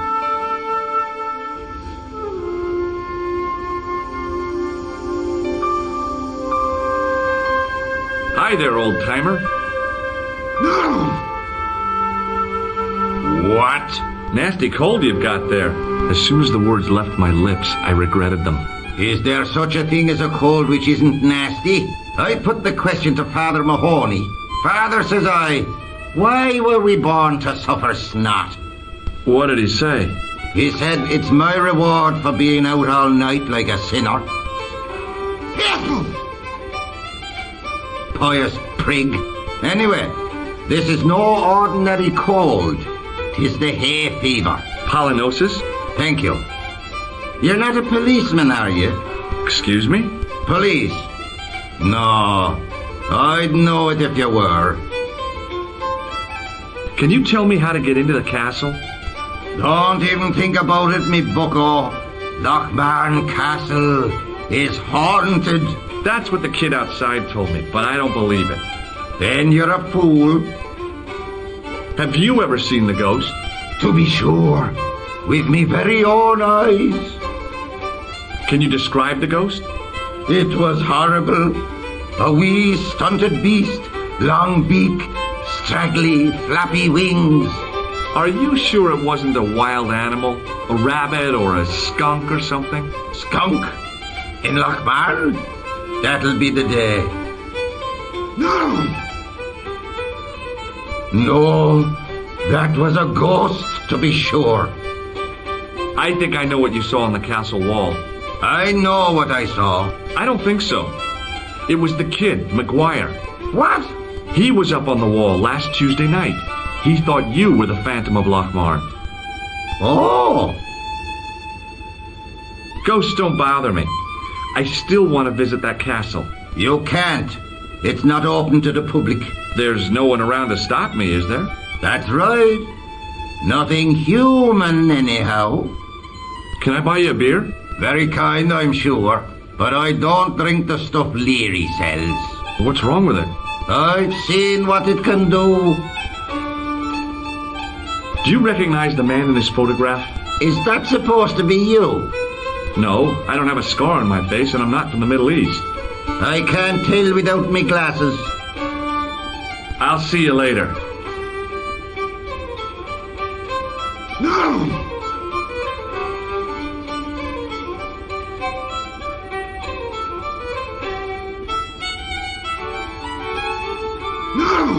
As soon as the old guy looked away, I grabbed his piece of wire.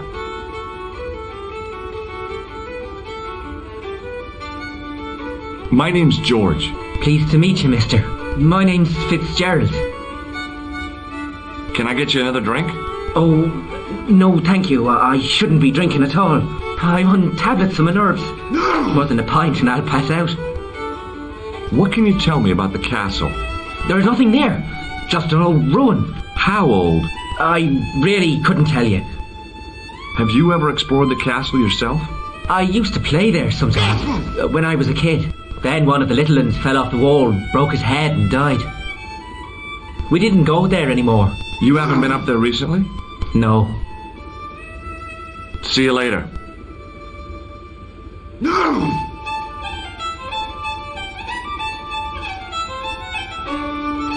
Hi, my name's Stobbart, George Stobbart. Hello there, mister. What can I do for you? Can you tell me anything about the castle on the hill? Oh, I don't know much about anything.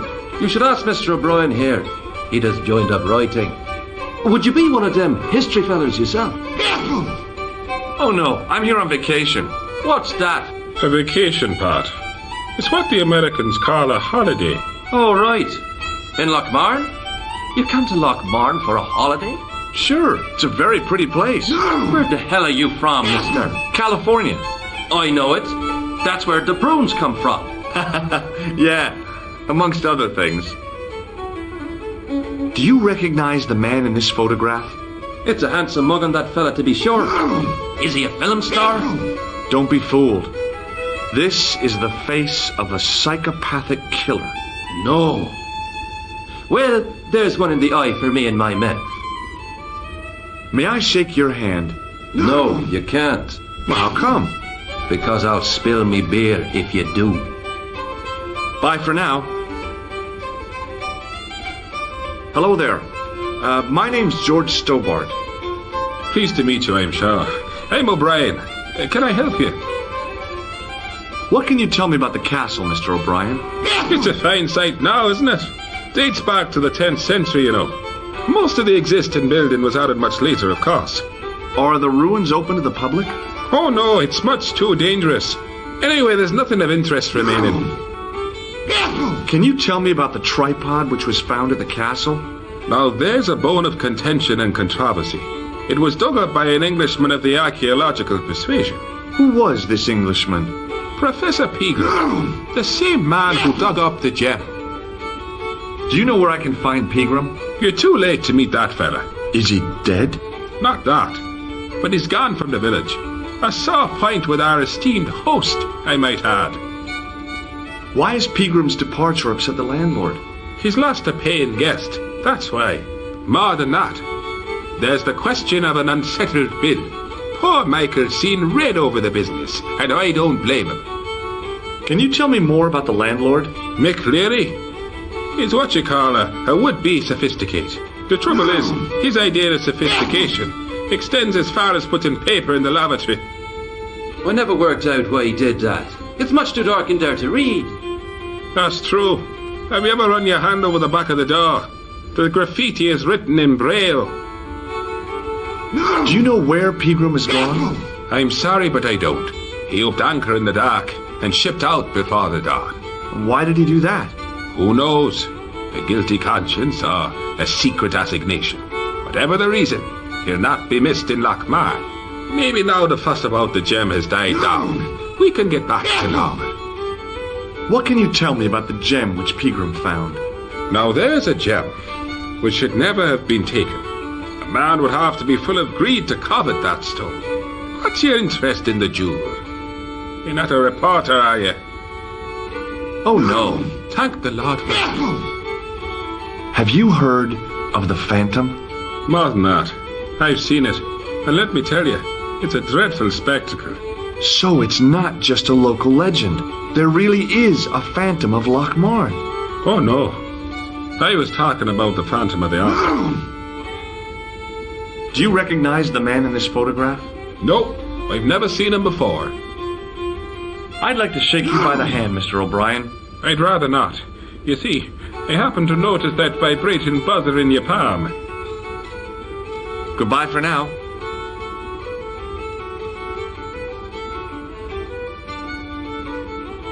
The man's arm lay across the towel, preventing me from moving it.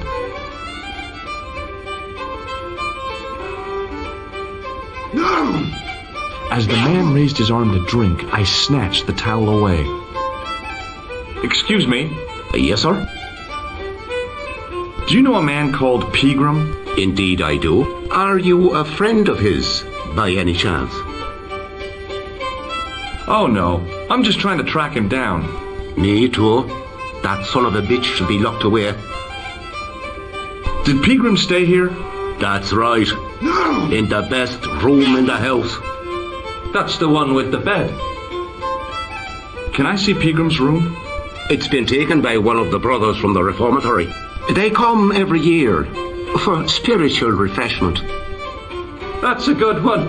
Their idea of refreshment is a gutful of stout. I wouldn't want to disturb a man of God, especially not a big fella from the bad boys' home. I don't blame you, Mick. That brother's got muscles like a muscle man. Thanks. Hey! Hello there again, mister. Do you know Professor Pegram? Do I know him? Do I know the good professor himself? No, I don't. I mean, I know who he is, but I don't know him to talk to. Do you know anything about Pegram's excavation? Only that he didn't have the right tools for the job. What he needed was shovels and a JCB. Pegram was digging for historical remains, not coal. Is that a fact? What the hell for? It's the science of archaeology, Pat. Understanding how people used to live by what they've left behind. One day archaeologists might be digging up our remains. Imagine that, Mr. O'Brien. I wonder what they'll find. Well, it won't be arrowheads and beakers. Fast food cartons and flavoured condoms, more likely. Is it true that Pegram found a valuable gem? What? First I heard of it. Where have you been, Pat? That gem is the talk of every town from Lochmarn to Ballydoon. Nobody told me. The lucky sod. So that's why he scampered. Did anyone from the village work at Pegram's dig?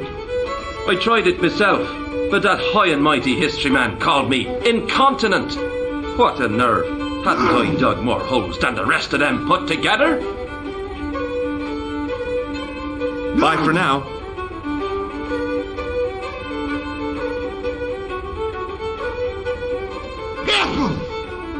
Hello. Do you know Professor Pegram?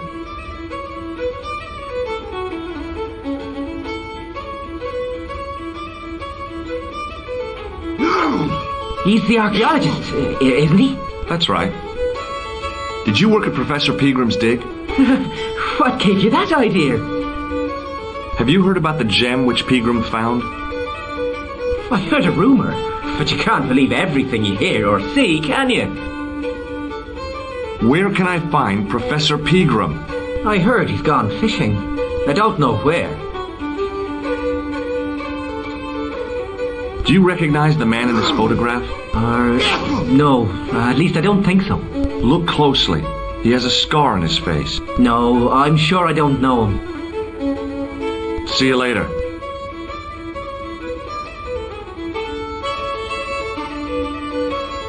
Hey! Hello there again, mister. Do you remember seeing Sean Fitzgerald at the dig? Let me see now. I think me brain box needs a spot of lubrication. Can I buy you a drink? You most certainly can. Give me a drink for my friend here. Who, Doyle? Has he conned you into buying for him? Shame on you, Patrick. Same again? Just a point this time, Michael. 1 point of round coming up.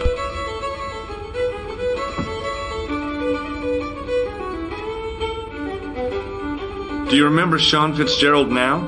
I can picture the scene as if it was only last week. Come to think of it, it was only last week. Fitzgerald was there all right. Him and a bunch of students. He was speaking with the boss man. Bye for now.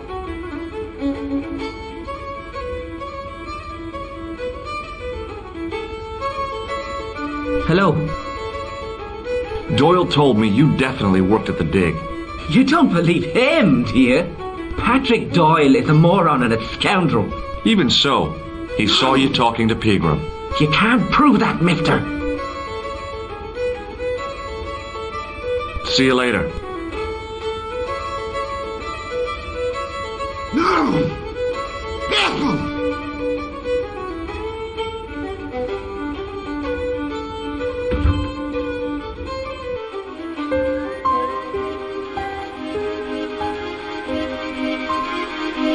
Hey, McGuire. What do you want to know? Do you know a man called Pegram? Can you describe him like on the telly in the cop shows? He's an English archaeologist. I know the man you mean if he's the one. Can you tell me where I'd find Pegram? No, I can't, 'cause he's not here now, but if I sees him, I'll ask him. Do you know what Pegram was doing in the castle? Digging for buried treasure. Jewels and gold and skeletons, like in the films. Do you know anything about Pegram's dig? He wouldn't let me anywhere near it. I offered to help, but he chased me off. I didn't want to see his smelly old hole anyhow. Did anyone from the village work at the dig? Pegram bought some students and bums with him. He reckoned no one in Lochmarn would know what to look for. The only local guy who worked for him was Sean Fitzgerald. Fitzgerald says he's never been anywhere near the dig. He's having you on, mister. Are you sure Fitzgerald worked at the dig? Oh, yes. It was him, all right. Would I tell a lie? Well, he denies it.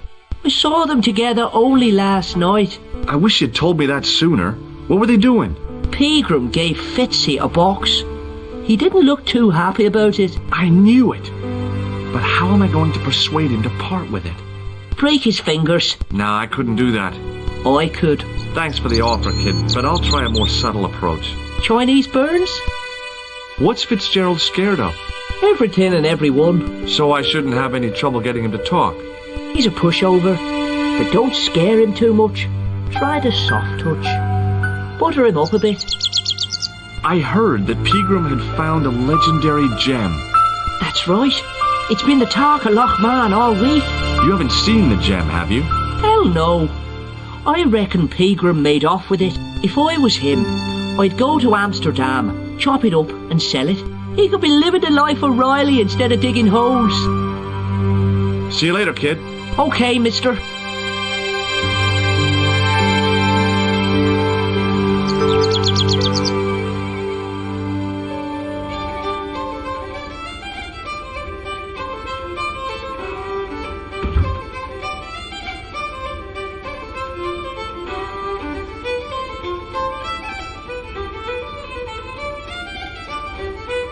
Hello. McGuire says he saw you working at the dig. What's more, he saw you talking with Pegram.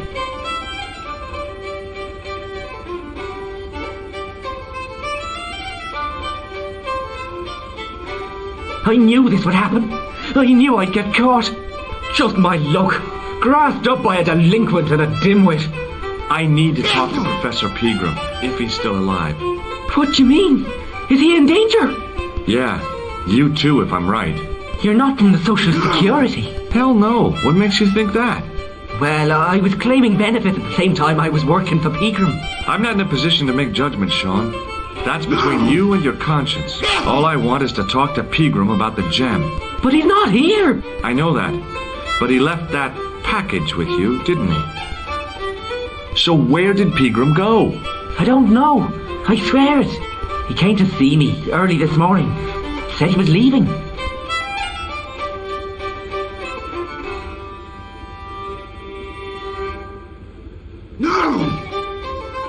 He asked me to give this package to a guy called Marquet.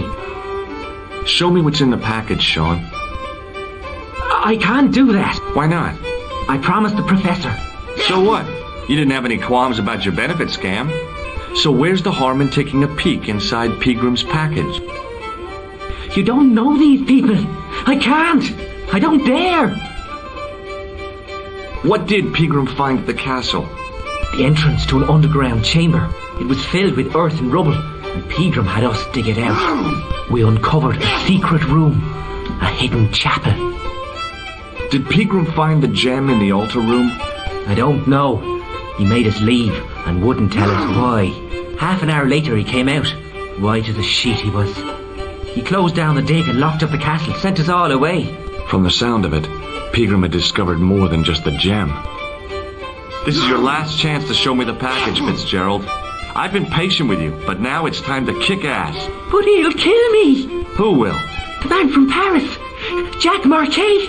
Pegram told me if I gave him the package unopened, I'd hear no more about it. But if I double-crossed Marquet, I'd be dead. I'll deal with Jacques Marquet. No! Careful!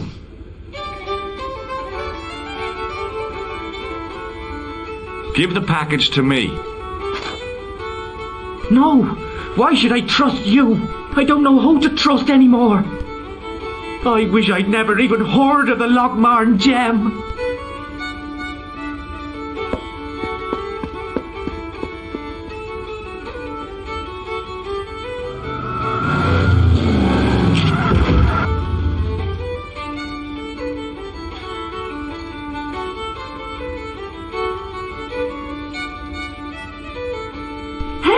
I just seen a big red... Get out of here, Maguire. Come back when you're old enough. What's the lad howling about? A big red sports car.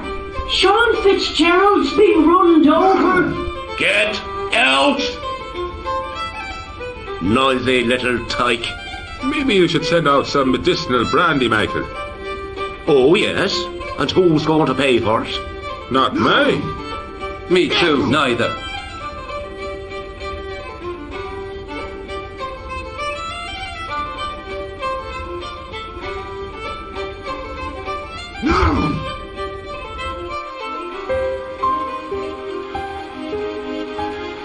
I was telling the truth about Fitzy, mister. Okay, calm down. Now tell me what happened. I was standing here, minding me own business, when I saw this beautiful red sports car coming up over the hill. Would you look at that, says I, and I going over to take a closer look. Next thing, Fitzy comes tearing out of the pub and nearly knocks me on my ass, but the car just flies at him. It was too fast for poor old Fitzy, and ate him an awful wallop. He goes flying up on top. Jesus, says I thought he was a goner. Next thing, the driver hops out, and I couldn't believe my eyes.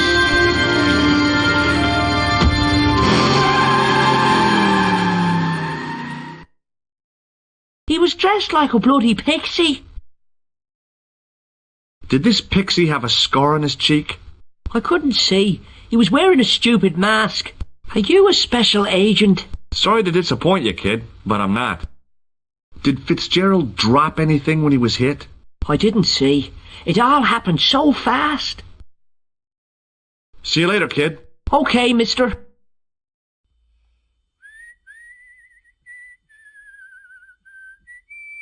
I pushed the switch down, but in doing so it snapped off in my hand.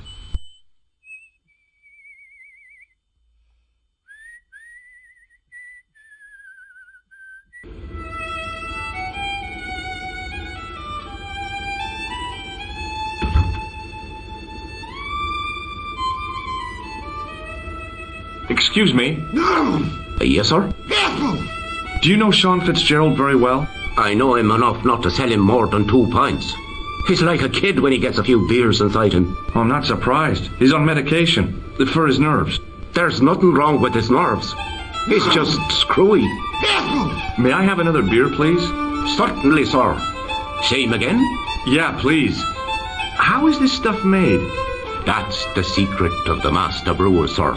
Each barrel is lovingly manhandled in time-honoured fashion, suspended on skillfully tied ropes of the finest hemp, lowered into the cellar utilising the forces of original gravity, like manna from heaven.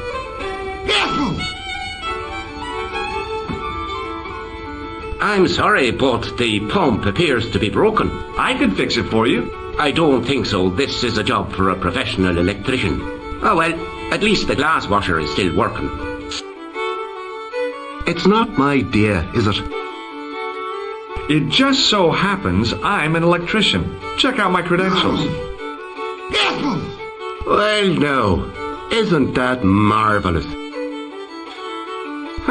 Here's a house bedeviled with faulty wiring of a wayward nature. Here's you, an electric man, with a little plastic card to prove it. I still want to see what you can do before I let you touch me beer pumps. You can make a start on the glass washer.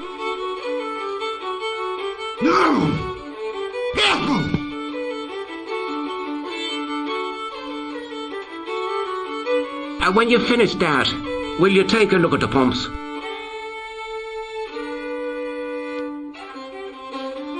No! Careful!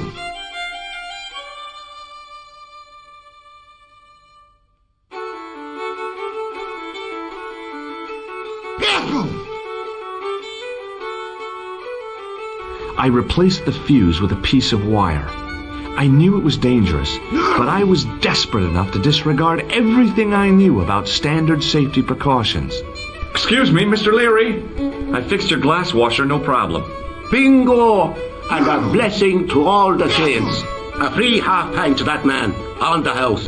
Now, could you take a look at the beer pumps? Well, I guess so, but I'm not making any promises. If you can't fix them, I'll have a riot on me hands. The pumps are in the cellar, right? That's right. You'll find a flashlight down there somewhere.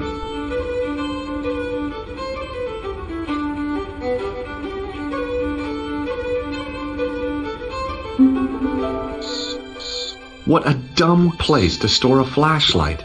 A dark cellar. The only way I was going to find anything down there was to feel around.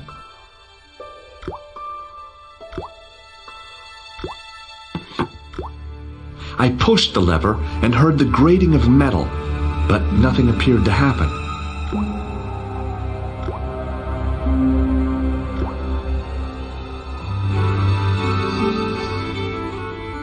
No!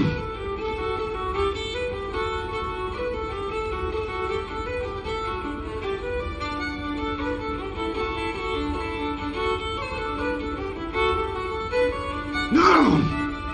Careful!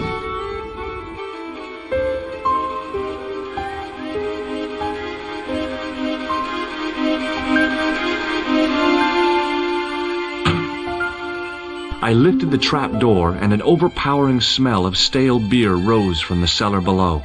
I looked down on a stone-tiled floor, way too far to jump.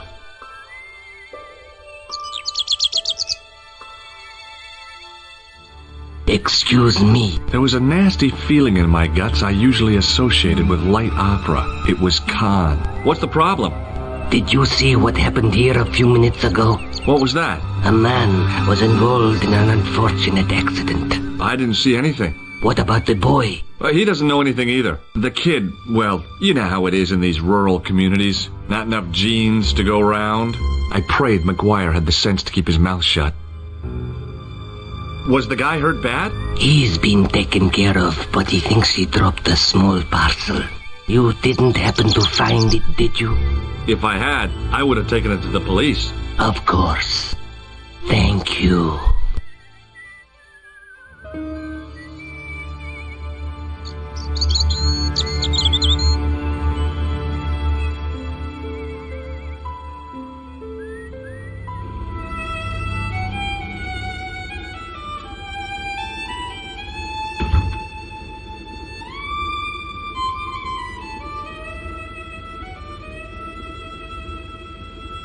No! Careful!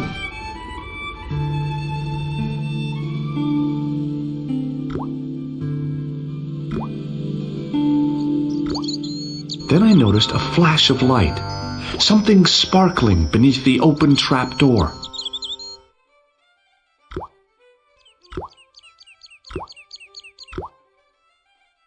It was Peagram's gem, all right. A large, uncut blue stone. As I held it aloft, I realized the fascination it could command. I guess I was already under its spell. Did you find it? What? Whatever you was looking for. Yeah. Listen, McGuire, I want you to keep this to yourself. No problemo. Just chuck us up a crate of lager. No way, you're not old enough. We can sell it and make some cash. Forget it, kid. I couldn't betray Mr. Leary's trust. I could, for sure. That old misery guts deserves it. If you want to do me a favor, keep a lookout for that guy in the suit. Okay. But it'll cost you a packet of chips. Oh, and shout if you see that Ferrari. I searched the trash, but there was nothing useful there.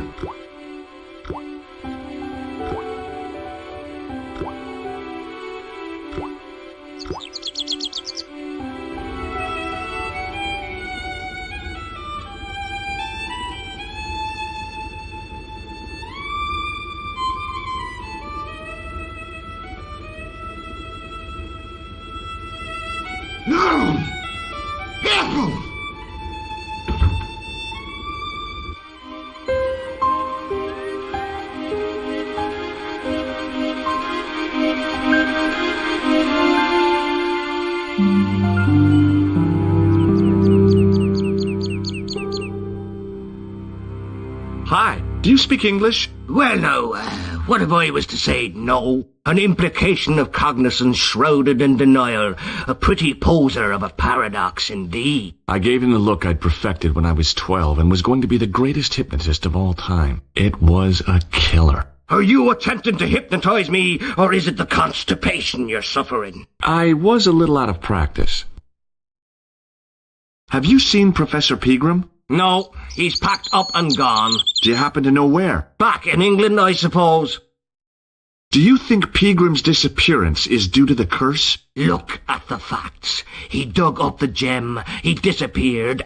Bingo. It doesn't take a degree in mathematics to work that one out, does it? You don't have to be a smarty Pythagoras with a calculator. I guess not. Pegram has run off with the gem. Did you happen to see a red sports car down on the road? I caught a glimpse of a flash of red on the hill and heard the racket. Sure, it was an awful noise. A sports car, you say? A Ferrari, to be exact. A racing car? And what was it doing here? The poor fella must have been lost. The driver of the Ferrari was involved in an accident. Is that so? Yeah. He knocked somebody down outside the bar. What an idiot! How could a thing like that happen? He was traveling too fast. So fast, he ran right under the car? I mean, the car was traveling too fast. But you'd have thought the idiot could have heard it coming. Maybe you know the guy who was hit by the Ferrari. His name is Sean Fitzgerald. Oh, I know him all right. That's me nephew, the idiot responsible for the stacking of my hay cart. Was he killed by the car? Oh, no, but he has been abducted. Well, that's a relief now. Aren't you going to look for your nephew? What for? From what you say, it's too late. Well, you could report the matter to the police. Better not. Besides, what could they do? Well, they could mount a search. They have only the one bicycle between them. In a question of superior acceleration, I put me money on the Ferrari. I think you ought to know exactly what Sean has gotten himself into. I'm not sure I want to know. But you're his uncle. His own flesh and blood. You're right, but what can I do? If I'm not here to guard it, some idiot might try to climb the haystack. What a moral dilemma. Stay here and guard this potentially lethal agricultural construction, or to go off in search of the prodigal nephew, the very man responsible for said hazard? It'll need some thinking about. Why, there's no problem. You're right. Why didn't I think of it before? We'll demolish the haystack. You don't have to demolish the haystack to go look for Sean. I'll stay here in your place and warn anyone who's silly enough to climb it. Marvellous! I think I should start me inquiries in the bar.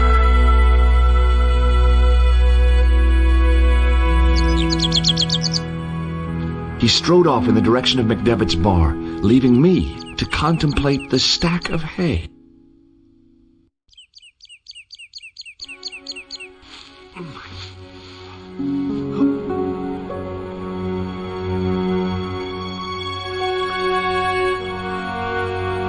The stack of hay stopped, short of the top of the wall. Even if I stretched as far as I could, the wall was out of reach. What I needed was a slice or two of Alice's Wonderland.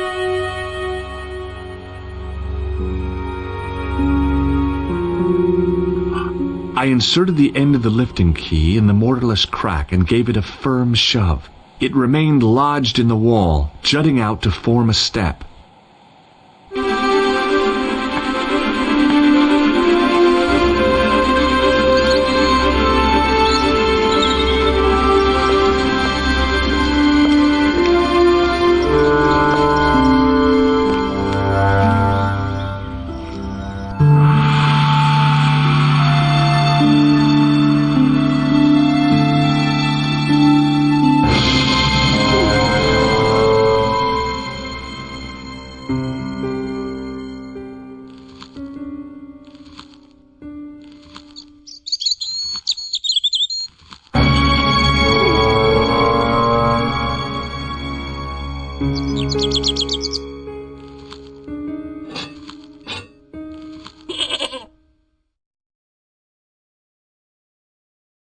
The rope by which the goat was tethered had become tangled on the old plowshare.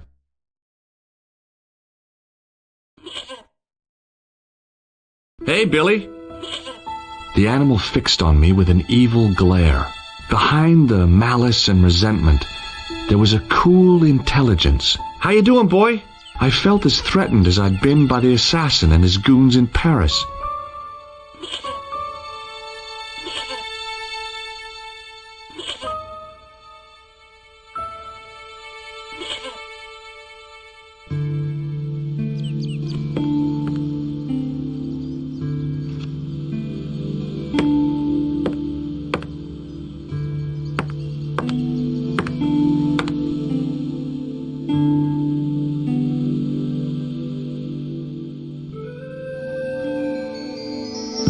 The statue was too heavy to lift. It overbalanced into the sand.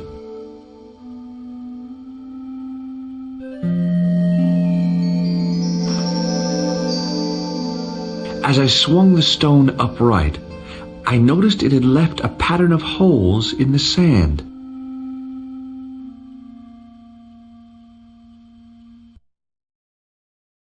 As I dipped my fingers into the soft white powder, I realized what it was. Plaster of Paris. I'd used it in kindergarten to make casts of animal paw prints.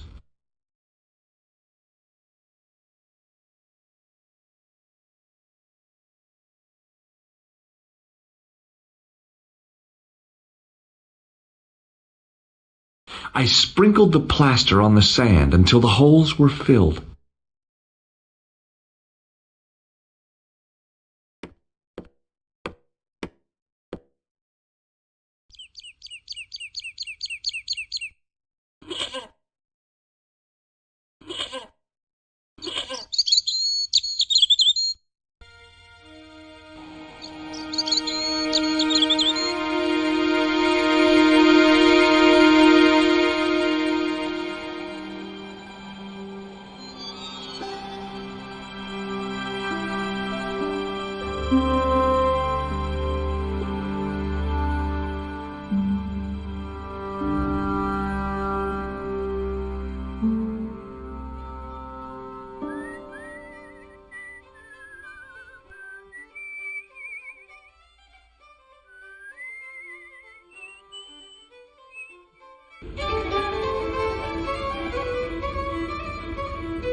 The faucet creaked, coughed, and spewed out a stream of rusty-colored water.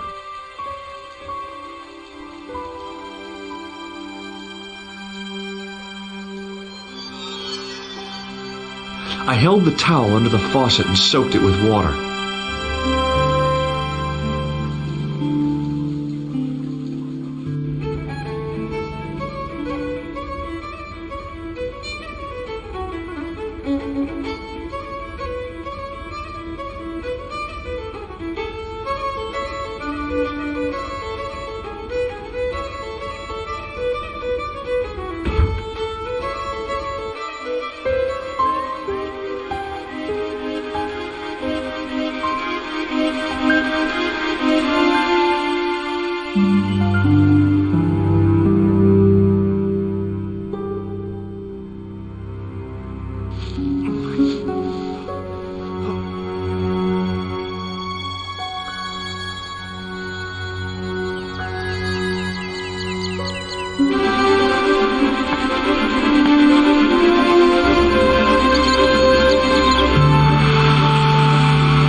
The trickle of water was quickly absorbed by the plaster.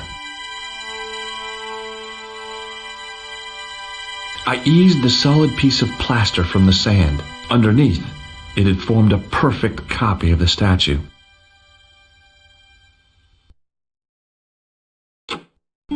hardened plaster cast fitted snugly into the 5 matching sockets. There was a soft thud, then silence.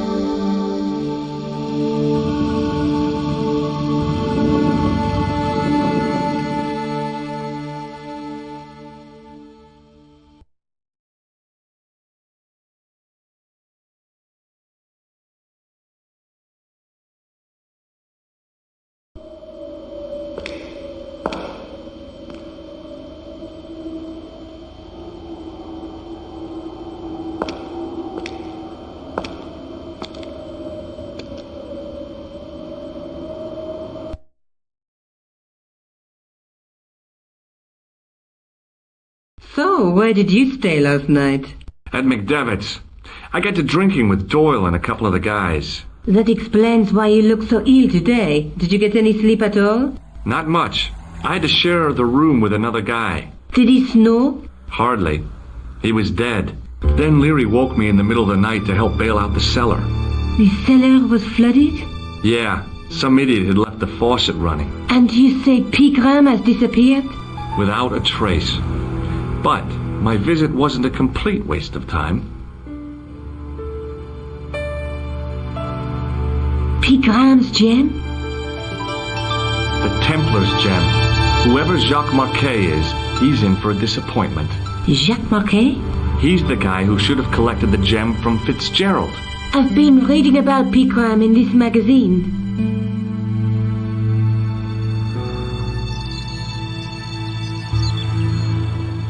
The media got its claws on him. Yeah, if I was his agent, I'd get him to lose the pipe.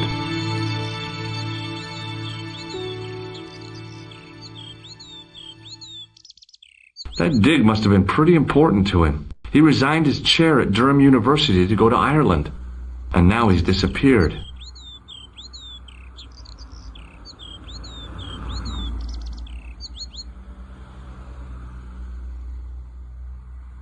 See what you can find out about Professor Pegram. I'll speak to the university. What are your plans? I want to find out who, what, or where Montfaucon was. All I've got to go by is the name and a picture of a hanged man. What do you know about Professor Pegram? I've seen a television program, Pegram's Past. He's written a book, The Crusader Families of Ireland. I can't sit here all day, much as I'd like to. Okay. Don't forget to look for Lopinot at the Kroon Museum. And why don't you see if Rosso has heard anything? Okay. Anything else I can do for you while I'm out? Shopping, a trip to the laundromat? Just take care of yourself.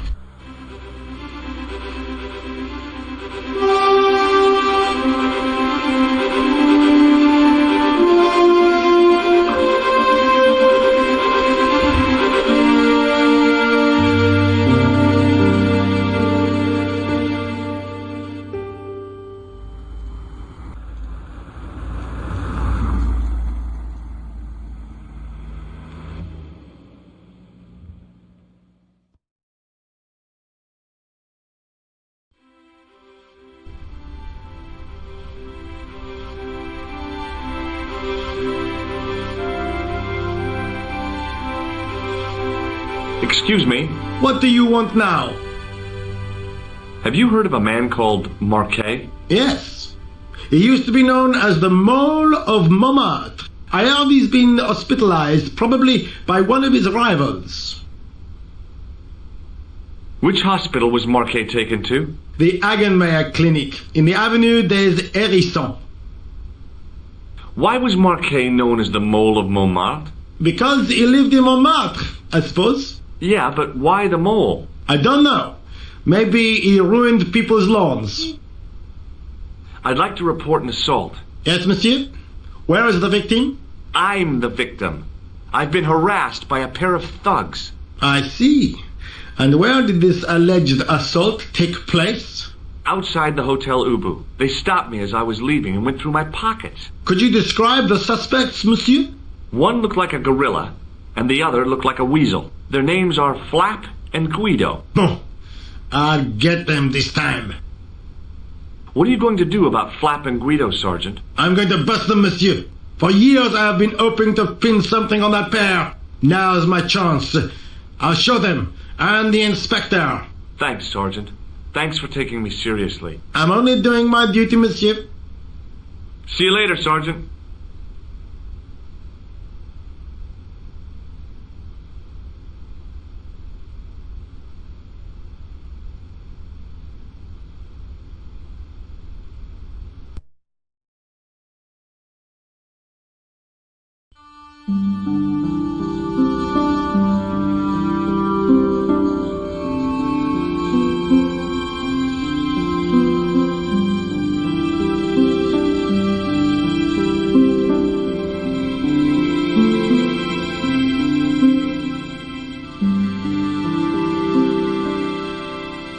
I beg your pardon. Are you André Lobineau? That's me. You want my autograph? No. I was told you may be able to help me. Help? My name is George Stobbart. I'd like your professional opinion. Well, okay. Shoot. Does the name Montfaucon mean anything to you? Sure. It was the most grisly spectacle in Paris until the Revolution. A public toilet? Montfaucon was the place of execution for many thousands. A dark temple of death, with row upon row of arches, each one framing a grim exhibit. Scores of rotting corpses swung on creaking rope, while the crows devoured their flesh. That explains the image of the hanged man. I found a reference to Montfaucon in Ireland, in a village called Lochmarn. Lochmarn? That's where Pegram was digging. That's right. He'd left the excavation before I arrived. Do you know Pegram well? Not really. I met him at a conference. I would have liked to talk to him in depth, but I didn't have time. When was this? Oh, back in the summer, July, I think. The second week of July? Maybe. Yes, it was, just before Bastille Day. So Pegram was in Paris at the same time as the other victims. Pardon? Victims of what? Nothing. Just thinking aloud. Where was the site of Montfaucon? To the northeast, near the Canal Saint-Martin, but there's nothing there now. The old gibbet was torn down during the Revolution. I'd like your opinion on a medieval manuscript. Vraiment? Do you have it with you? No, it's too fragile. And besides, there are certain people who'd stop at nothing to get their hands on it. Intriguing. Do you have a copy of the text? There isn't much. Only a few Latin phrases. I was kind of hoping you'd help decipher the pictures. Without seeing the manuscript, that's a tall order. Just tell me one thing. What does the image of two men riding on the same horse suggest to you? The Knights Templar. Does the Templar seal appear on this manuscript? I'd love to see that for myself. Can you tell me anything about the Knights Templar? I sure can, Georgie. Soldiers, diplomats, mercenaries, monks, bankers, you name it, the Templars fit the bill. The greatest fighting force in Christendom, the militia of Christ. Jeez. How did the Templars get their name? From the building in which they set up their headquarters. The King of Jerusalem gave them part of a mosque on the Temple Mount. It was said to have been the site of the original Temple of Solomon. The order became known first as the Knights of the Temple, and later the Knights Templar. You're a mine of information, André. Glad to be of help, Georgie. How come the Templars became so wealthy? There was a constant stream of new recruits to their ranks, many from noble families. They were required to swear a sacred oath of poverty, chastity, and obedience. So, their money, goods, and lands were donated to the order. The Templars soon held land in France, Scotland, England, Spain, most of Europe, in fact. The poor Knights of Christ became the wealthiest power in Christendom. Is it true the treasure of the Knights Templar was never found? Who knows? So little knowledge of what really happened remains. Or, if it does, the truth has never been made public. What do you mean by that? The Templars have attained mythological status, like the King Arthur of the Britons. There are people even now who say the Templars still exist. Do you think that's likely? No, not for a minute. The manuscript is being looked after by a friend. In Paris? Yeah. Not far from here, in fact. Well, just give me the address and I'll come round and take a look. I'm not so sure about that. Maybe I should check with her first. A female friend? Yeah, she's a woman. Maybe it was my imagination, but I noticed a predatory look in his eye. Suddenly, this friendly historian had turned into the big bad wolf. This friend, who has the manuscript? Oui, the anonymous girlfriend. She lives at 361 Rue Jarry. Ah, I know it well. I'll drop by. Just as soon as I can. Thanks for your help, Andre. You're welcome.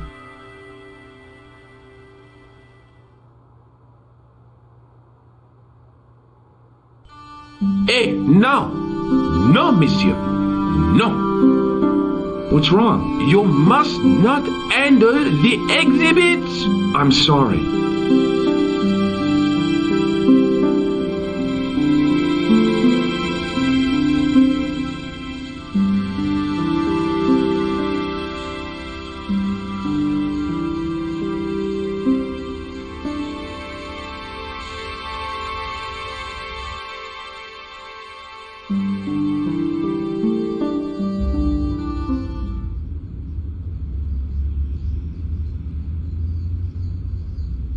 Excuse me, officer. And how may I help you? What do you know about the Knights Templar? Les Templiers. Only that they were excommunicated in 1312 and hanged in their dozens within this very square. Boy, what they teach in the police academy these days.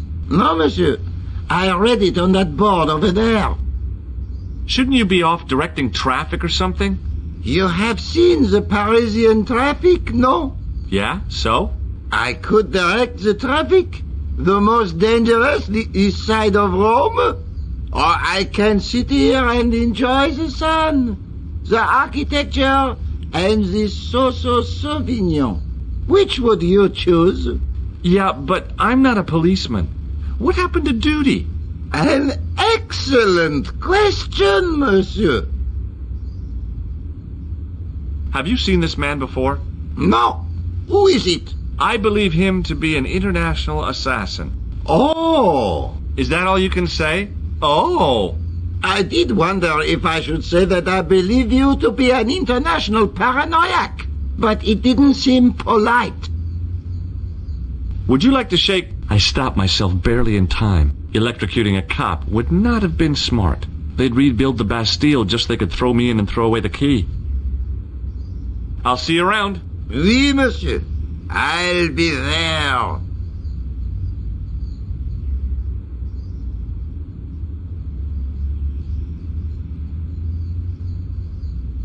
I had no desire to talk to the crowd.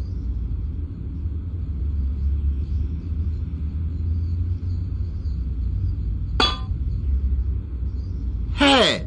Hey, you! What do you think you are doing? Leave that cover alone. Now. Sorry, no harm intended. You stay away from that.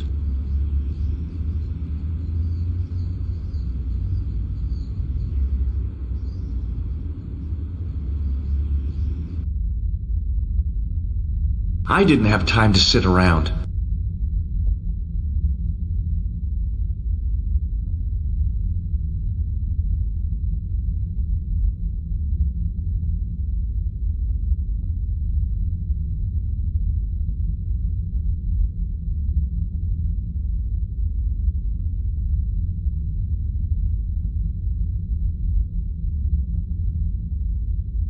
The statue had any secrets. It was concealing them pretty well. A statue of a knight holding a staff and a scroll.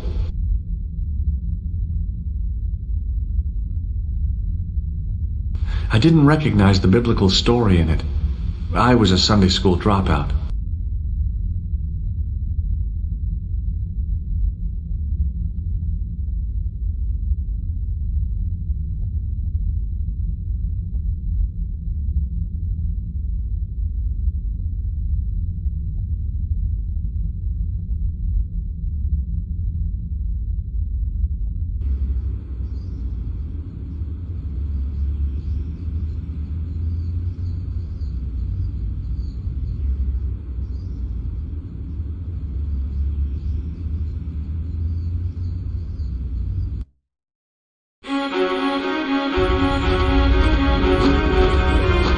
The old building managed to retain some of its original grandeur, but the modern additions look like a baseball cap on the statue of a medieval saint.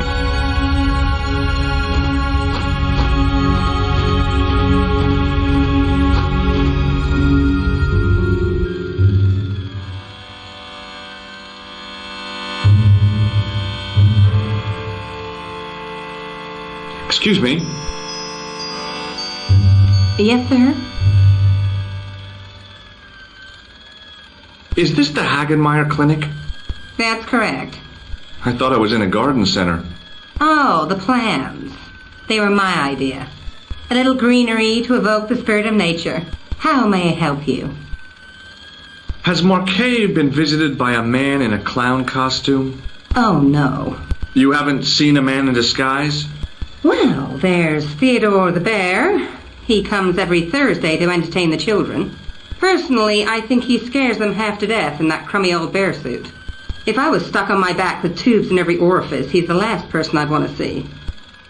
Has Marquet had a visit from a pair of gangsters?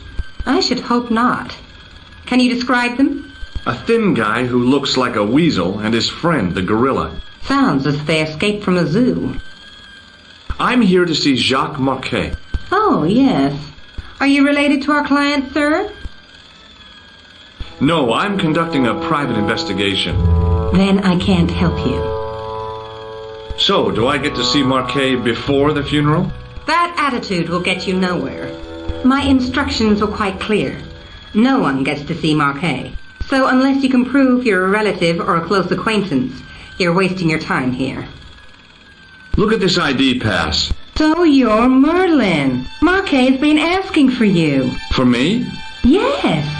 He was shouting your name when they brought him in here. Now, let me see. He was on Ward B12, as I recall. Oh, he's being transferred to... Oh, dear. He's on Ward J2. That's... Nurse Grendel's ward. What's so bad about Nurse Grendel? She runs that ward like a South American prison. Keeping a well-disciplined ward isn't a crime, is it? Well-disciplined. In the discipline and punishment stakes, she'd whip the butt off the Marquis de Sade. Everything, I mean everything, is done to a strict routine. 6 o'clock alarm call, 6:10 bowel movements, and woe betide anyone who doesn't have a result. Those patients of hers are like Pavlova's dogs. She sounds like a real nightmare. And then some. If Nurse Grendel is that bad, how come the authorities tolerate her? She's like part of the furniture. Oh, you mean she's been here a long time? No, I mean there's not a man in this clinic who hasn't sprawled out on her. I was beginning to get the picture. This woman was jealous, with a big green capital J. How do I find Nurse Grendel's ward? Down the corridor on the left, turn right at the senior consultant's washroom. Right again at the executive coffee lounge. Bear left past the administrator's sauna. And turn left at the end. That's J2.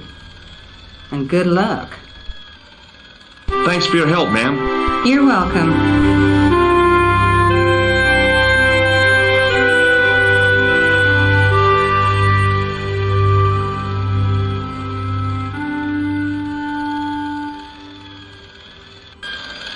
As I turned the corner, I saw the source of the hellish noise which echoed through the corridors. It was an industrial polishing machine with an odd-looking guy in tow.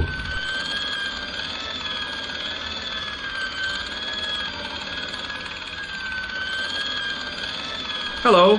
What's that? I said hello. Oh, hiya. I'd like to talk to you for a minute. That's what I thought you said. Don't look so down in the mouth. No matter how bad things seem, I never let life get on top of me. Oh, yeah? What's your secret? Why, it's easy. All you have to do is smile and whistle this little tune. You know what? If you start whistling, I'll bust you in the teeth. It's a deal. Do you know a nurse called Grendel? Sure I do. Is she on duty today? Yeah, end of the corridor, Ward J2. Have you seen any unsavory characters lurking about in the quarters? No, sir, I haven't. But I've got nothing to worry about. What's that, Mr. Shiny? You'd take good care of the rascals, I'll bet you would. With a friend like him, I've no fear of oppressors. It must be a great comfort. He is. Would Mr. Shiny be your polishing machine by any chance? Please, don't call him that. He's more of a friend than a machine. I've had Mr. Shiny for 3 years, and he's never let me down once. How come you got so attached to a polishing machine? I asked you not to call him that. He's got a name, you know. Yeah, Mr. Shiny. It's just that... You think it's odd, don't you? No, I don't mind. The rest of the staff think I'm twisted. I heard them snorking behind me back when I gave Mr. Shiny his weekly pull through. Whatever you've got with this metal mop foot is probably a fine and noble thing. It is? Say, it's not every day I meet someone as crazy as me. Do you know where I'd find a patient called Marquet? No, I'm not allowed on the wards with Mr. Shiny. See you later. Yeah, take care now.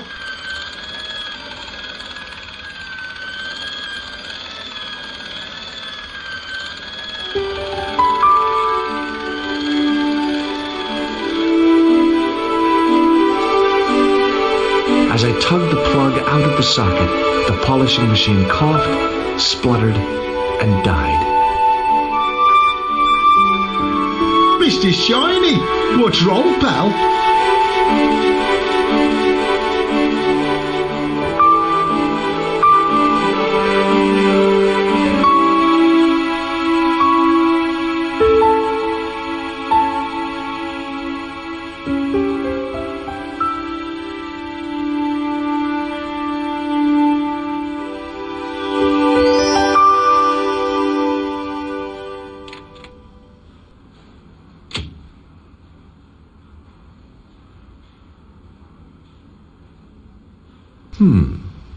Dr. Stobbart at your service.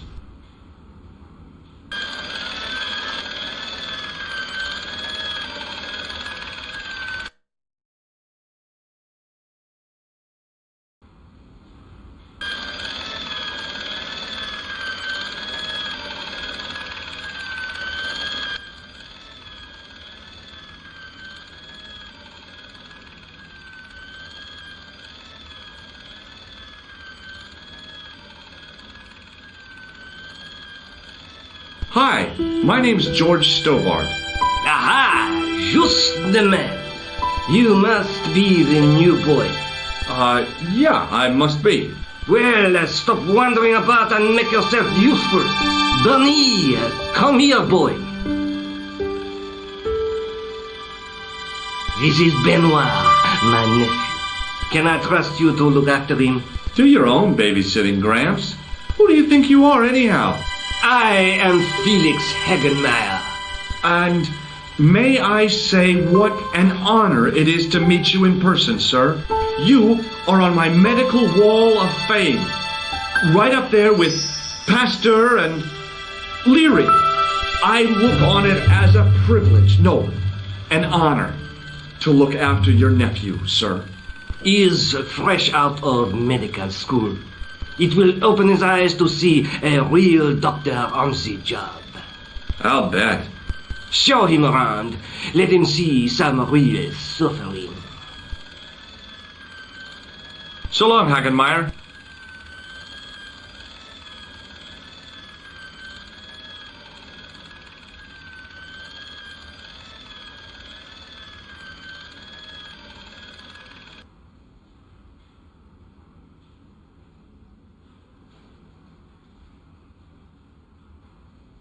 Good afternoon, Doctor. Oh, hi. Is this Ward J2? Yes, sir.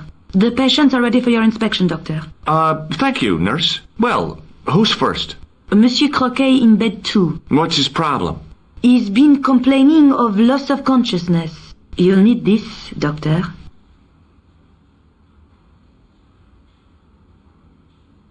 She gave me a long, narrow metal box and a stunning smile. Thanks.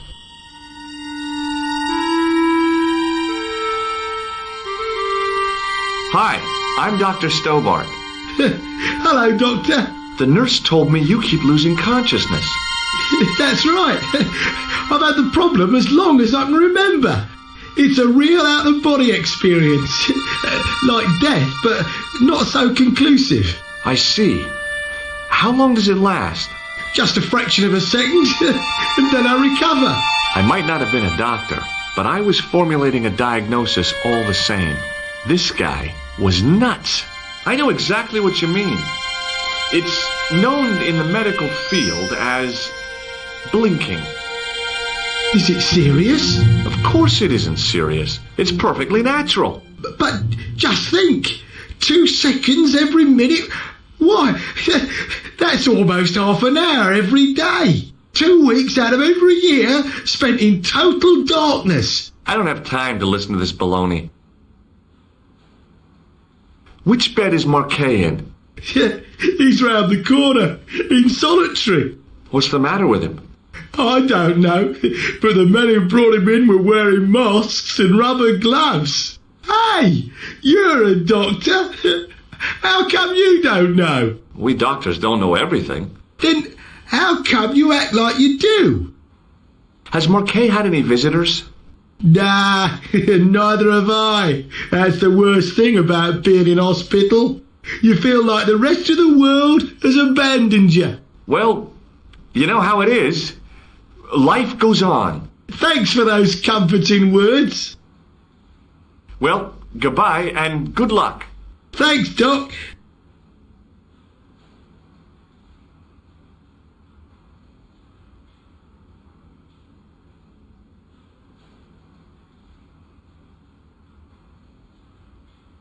Doctor! What is it? You haven't taken my blood pressure.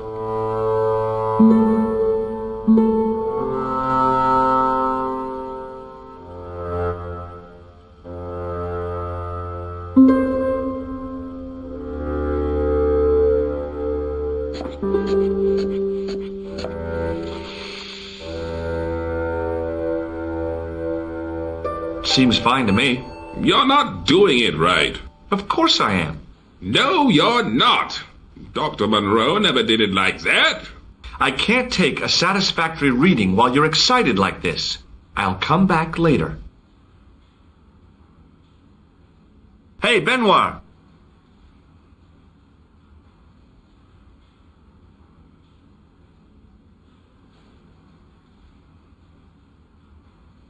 There's no need to shout. What do you want? Here, take this pressure gauge. Thank you, sir. What do you want me to do with it? Well, keep it safe until I think of something. Oh, Doctor. What now? You didn't finish taking my blood pressure.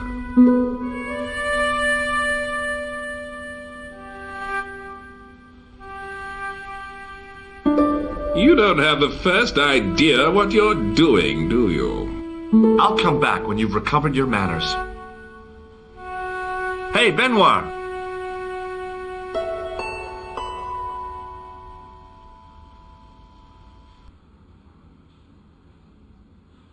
Yes, sir?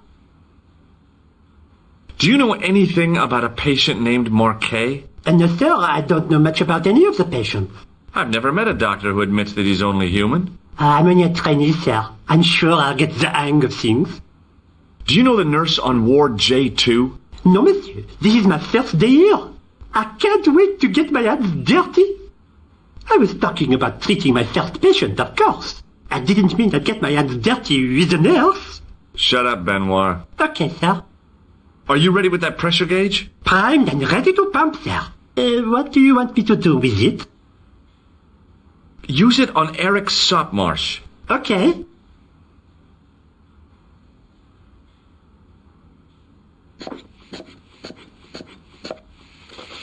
Rather you than me, pal.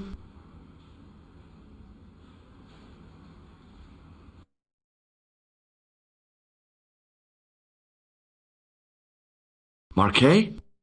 Yes, I am Marquet. I've been expecting you. You have? Well, what are you waiting for? Get it over with. I just want to know what I should do with the gem. The Lochmar gem? Yeah, right here in my pocket. I thought you were one of the assassins. Not me. I never inhaled. So, you were sent in my place? Yeah. You could hardly make the trip to Ireland in your condition. What should I do with the gem? Deliver it to the Grand Master. Quickly tell him that I have found the tripod right here in Paris. You have it? Not yet, but it's being taken care of. I hired a couple of stooges with a flair for petty crime. Would that be Flap and Guido by any chance? You know them? We've met. What about the Hashashin? Is more likely to have followed Klausner. He'll stop at nothing to prevent the reforging of the sword. And that's bad, is it? As for Klausner, he is gone off to Syria on a wild goose chase. They have geese in Syria? He has a theory about the location of the... That's enough excitement for one day, Monsieur Marquet. What are you doing here? Talking to this patient, of course. Monsieur Marquet is my patient. If Herr Hagenmeyer was to hear that... Okay, I'm going. I'd learned all I could from Marquet anyhow.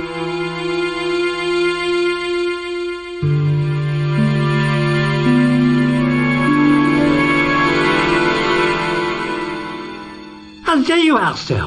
I was just coming to look for you. I finished with your pressure gauge. Thanks, Bunny. What's that noise? It sounds as if someone's having a cardiac arrest. It's all right. The doctor's in there with him.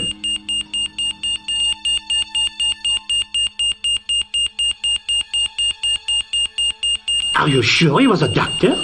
Oui, monsieur. He showed me his ID. It was Dr. Braille. There's no Dr. Braille working here. He's an imposter. The door's locked. Help me, officer.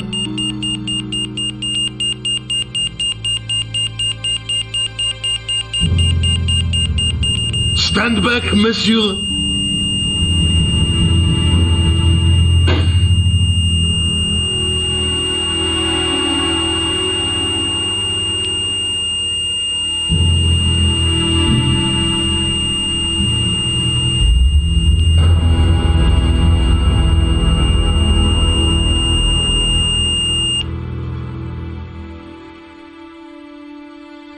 I found Jacques Marquet. Did he talk? Yeah, he talked. For the very last time. He's dead. Yeah, killed in cold blood by a bogus doctor. That's despicable. What kind of guy would pass himself off as a doctor and take advantage of a dying man? Was it Khan? No, I don't know who he was, but it certainly wasn't Khan. He got away, out the window. Have you ever heard of the Hashashin? No. Marquet said that they were his biggest enemy. His biggest enemy was the bogus doctor. Don't remind me. That guy was evil. He had wild, staring eyes like a dead fish. I'll never trust a doctor again.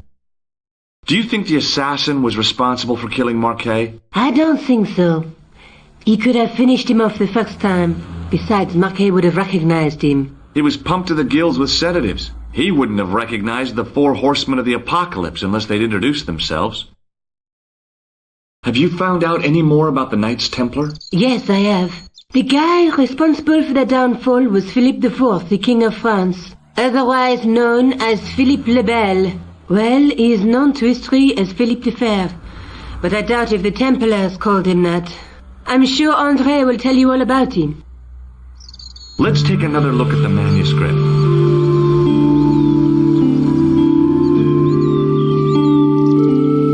That's the tripod in the crew museum. That's the gem that Pegram found in Lochmarn.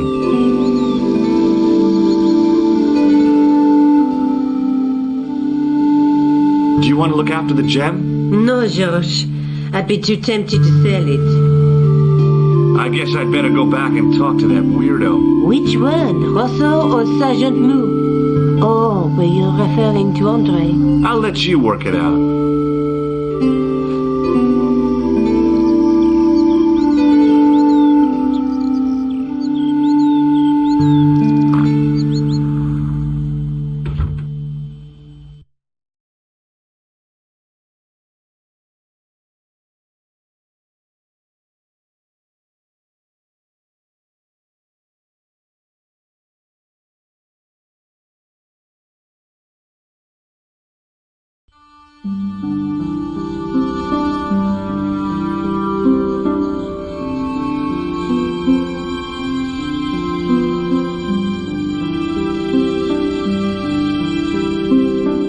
You have left it very late, monsieur.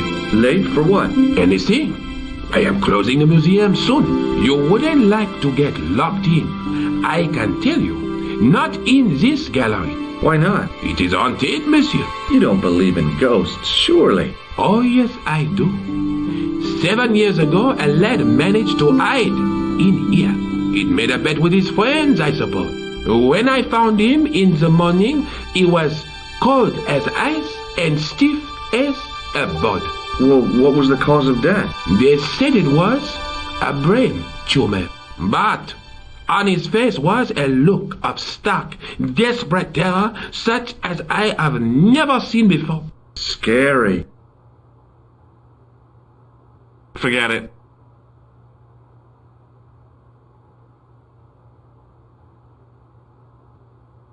The rod turned smoothly, and the window above me opened.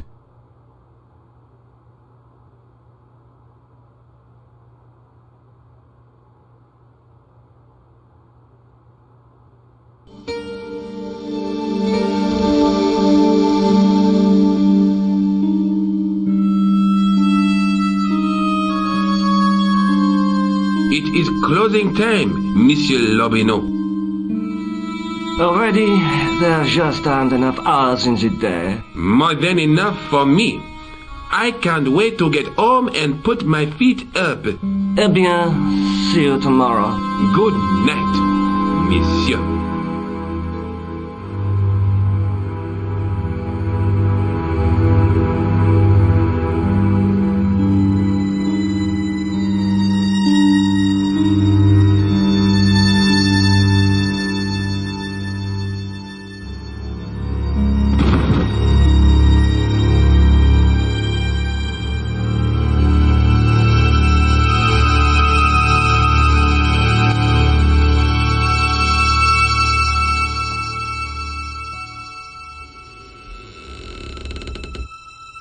Hey, Guido! Look at this! Quit fooling around, you moron! Get your ass over here and bring that flashlight.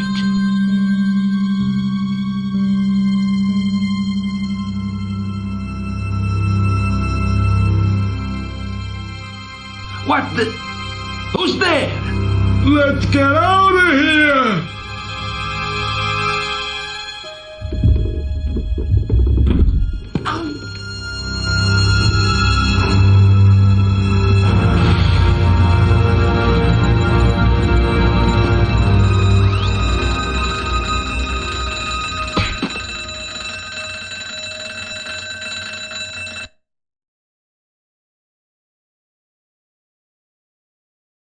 And when I woke up, I was at the police station. Luckily, I managed to persuade Rosso I was innocent. Poor Georges. What a mess. I bungled the whole thing. I don't think so. You made a pretty good job of distracting those two crooks. Yeah, but the killer got away with the tripod. No, he didn't. He's not the only one who can dress up in costume. You mean... it was you who stole the tripod? Oh, hell, Nico. I could have been shot. Those dogs are more likely to shoot their own feet. I just wish you'd told me your plans. We're supposed to be in this together. And how come you dressed up like a pantomime cat? Don't sulk, Georgie, please. Oh, rats. And don't call me Georgie. Oh, I really thought you'd be pleased. After all, we've got the tripod. Aren't you going to try putting the gem on the tripod? I guess so.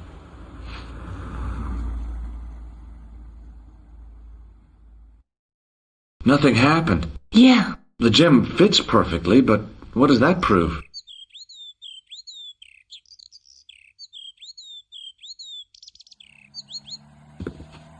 Maybe the tripod has to be in a certain location. There's nothing on the manuscript to indicate where, though, is there? Oh, by the way, I had a visit from André Lobineau.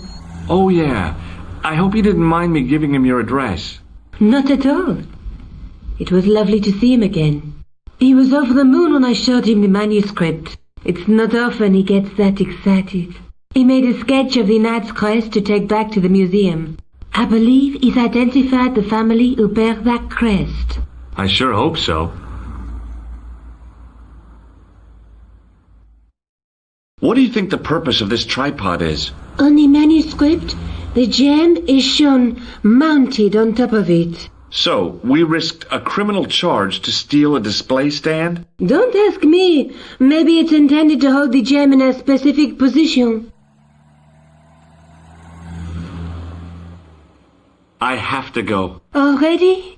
You only just arrived. Time and tide wait for no man. Okay, I'll see you later.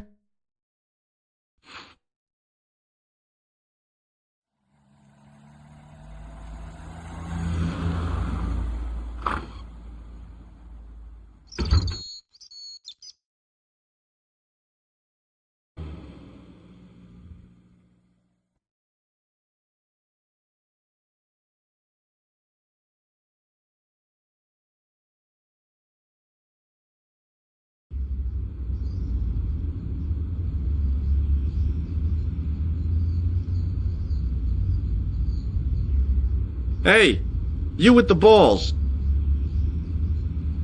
Oui? What do you know about the Knights Templar? Les Templiers? Ah, the last Grand Master, Jacques de Molay, was burnt on an island in the Seine in 1314. Wow. You're pretty well educated for a juggler. No, monsieur.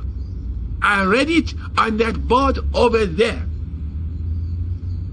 How did you learn to be a juggler? Juggler? What is this juggler? It's you.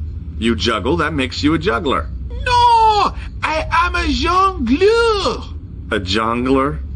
What's that? Mon Dieu! A jongleur is an artist, a master of the contragravitic aeroballetic mysteries. In centuries past, the courts of the crowned heads of Europe had the jongleurs, witty, erudite men to whom the monarchs turned in their hours of need. Wait a minute, wait. Let me get this straight. Our enemies are at the borders, plague ravages the land, and the peasants are revolting. Thank God we've got Chuckles the Jongler to throw his balls around. I don't think so. Look, a red nose. Oh, you say, whoop-de-doo. That juggling doesn't look so difficult. Oh, it does not, does it not? Perhaps you feel you could do better, no? I'll give it a try. Be my guest. I had no idea what I was doing. But this guy was obviously an idiot, so how difficult could it be? A lot more difficult than I thought. That's how difficult. Still, it was my big chance to be derided by complete strangers.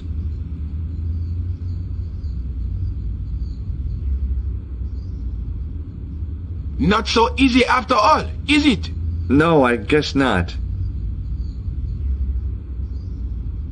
Catch you later. Au revoir, monsieur. Hi again. Oui? What is it this time?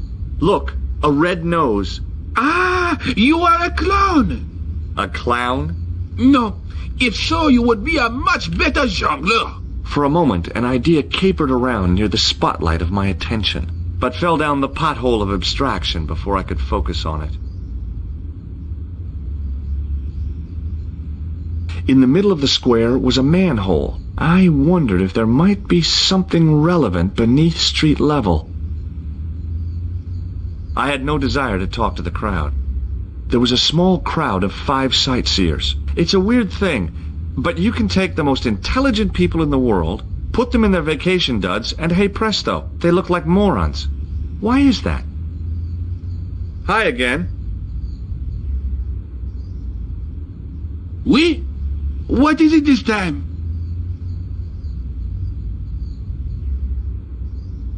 It didn't seem right to fry somebody's palm when they make their living with their hands. Look, a red nose. Oh, you say, whoop-de-doo. Catch you later. Au revoir, monsieur.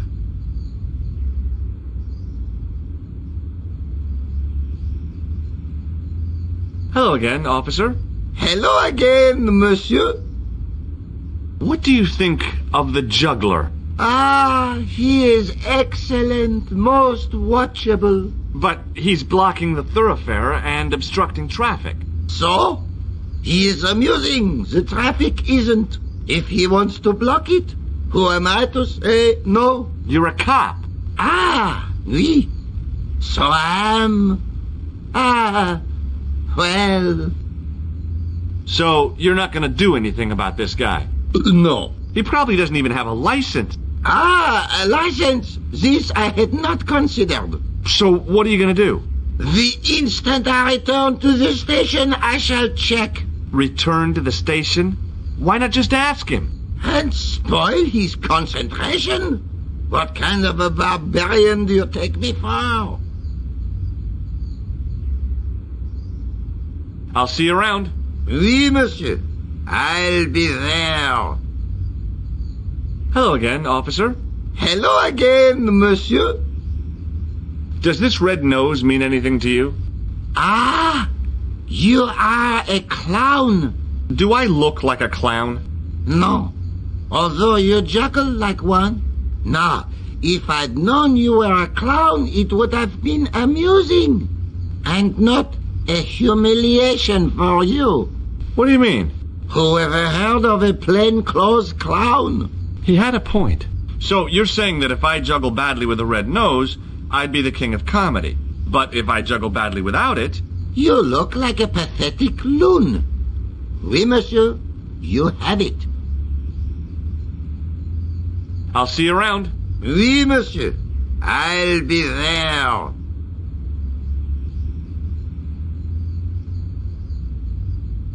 Hi again. Oui?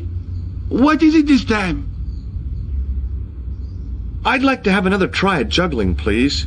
You have gone on a crash course, perhaps? No, I just had an insight into presentation. Huh? Allow me to demonstrate. The balls, please. If you insist on completing your humiliation, monsieur. Okay, now for my secret weapon.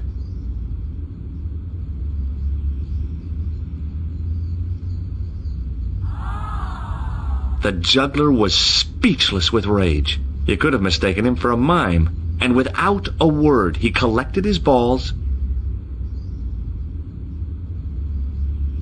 and left in a fury. Hey! You forgot one of your balls! Hey! But he didn't hear. Better still, deprived of his entertainment, the gendarme decided maybe he ought to do some policing for a change.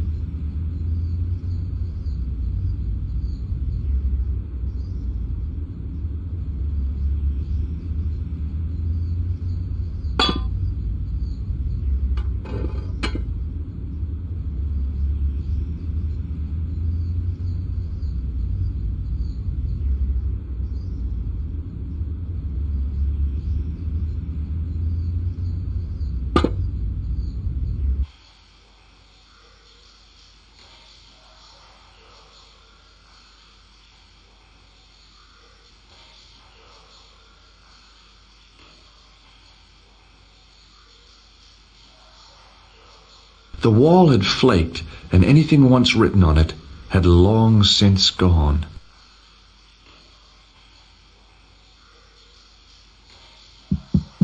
Hey! That's hollow! It was time for some brutal destruction. Close up, I could see the plaster was thinner where I'd broken through, and behind it were some cogs and a lever.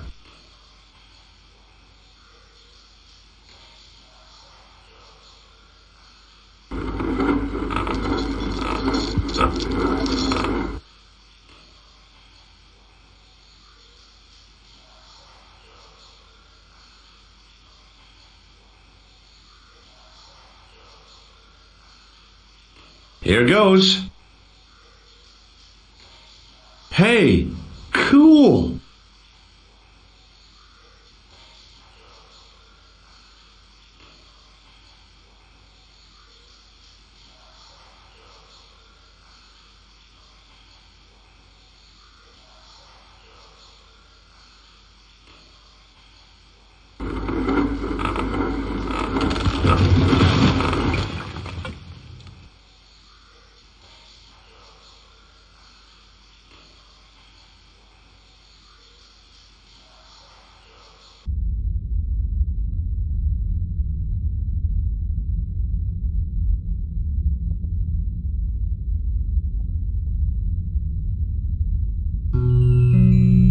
In the beginning was the end. An end wrought by our enemies began our darkness. In the end will be a beginning.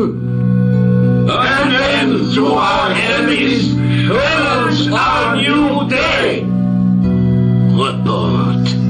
The military establishments are in flux. The end of the Cold War has left them with no clear goal and as obvious targets for budgetary cuts. We have successfully promoted a sense of betrayal in the upper echelons. They feel that the politicians have cast them adrift. The pattern is emerging. Our time is now.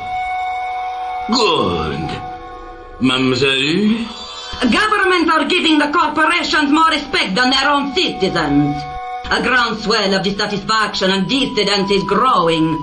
The corporations are becoming too large and complex for their own executives to control them.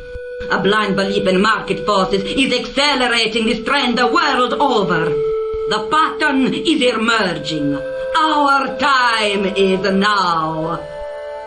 The global population's belief in those that govern it has never been lower. We have inculcated a sense of immediacy and action over forethought and planning in all the major governments. They are acting on hasty decisions that cannot be completed or revoked without appearing foolish. The pattern is emerging. Our time is now. Excellent. The tired old governments are dying a slow death from their own incompetence and our machinations. The millennium is almost upon us, and everything is in place for the rise of our new order. Almost. Professor, where is the broken sword? As we discussed last time, with the loss of the manuscript, our search is as a corollary hindered. And as discussed last time, you have been furnished with a dramatically increased budget. What have you been doing with our money, Professor? We are working on the principle that the Templars, that is to say our predecessors, Hold on. These are the Templars? Must have left a trail when they were hiding the clues to the sort of Baphomet's location. I have a small army of historians and archaeologists ferreting out that trail. I trust these historians and archaeologists are more trustworthy than your friend Pegram. Igram was loyal. He tried to protect the Lochmarn gem when the Hashashin came near. And failed. And don't call that Syrian maniac the Hashashin. He's an assassin. Plain and simple. That's not what he believes. He actually thinks. Silence! Do I have to remind you that we have a sacred duty? A trust? When Philippe attempted to destroy the Order, we lost the sword and our power with it. Now we have the opportunity to reforge it. But time is short. We need results, not petty bickering, not excuses. Now, Professor Baphomet. Yes, of course, my apologies. We will find Baphomet and the sword, manuscript or no. We have already found another element actually within Paris. Excellent. What is it? Well, we're not exactly sure at present. Ha! But I have my best people working on it. You would do well not to criticize others, Eklund. At least I have not murdered one of our own. Of course. That guy was the bogus doctor in the hospital. Marquet was a liability. Eklund dealt with him on my orders. I beg your pardon, Grandmaster. I did not mean to. Have you any good news for us, Professor? We already know 3 of the elements.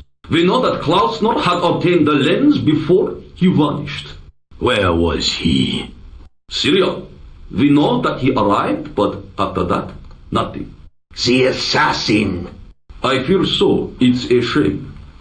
Klausner was a good operative.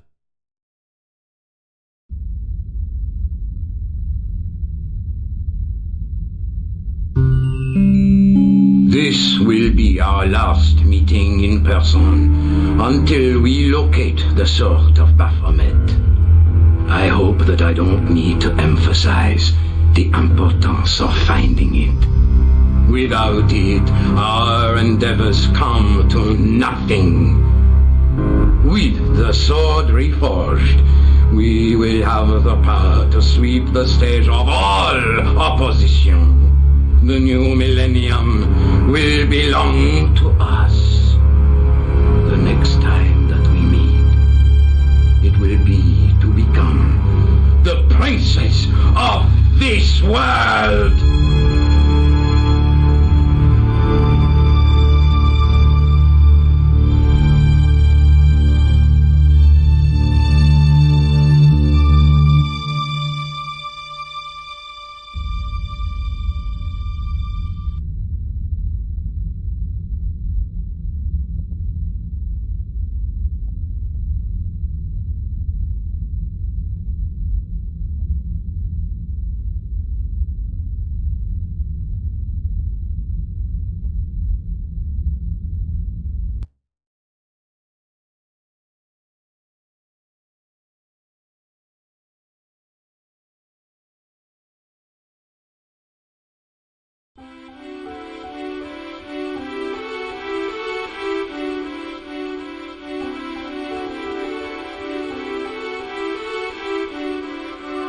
The light, falling from above, struck the gem and scattered in 5 neat rays, and each ray picked out a letter. Starting from the seal, I could read M-A-R-I-B. Marib. Now all I had to do was figure out what the heck that meant.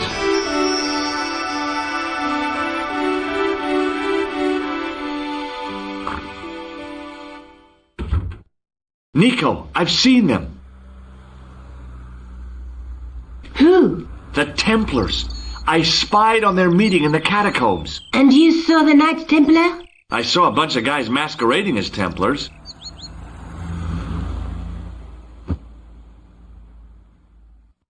They're after something called the Sword of Baphomet. The bogus doctor was there, the guy who killed Marquet. The manuscript is the key, just as we thought. It shows the way to the broken sword. whatever that is. And how does the assassin fit into all this? He's out to stop them. These Neo-Templars, they're men and women in influential positions. Don't you see? Plantar was one of them. The assassin killed him for the manuscript, to stop them finding the sword. But now we have got the manuscript. Yes. So, how do they hope to find the sword? I don't know. They said something about a lens and a guy called Klausner who's gone to Syria. But they didn't seem to realize the significance of the very site of their meeting. You see, after they'd gone, I discovered a stone pedestal and a carved inscription. I set up the gem on the tripod, directly below a beam of light. The gem split the beam and lit the letters M-A-R-I-B.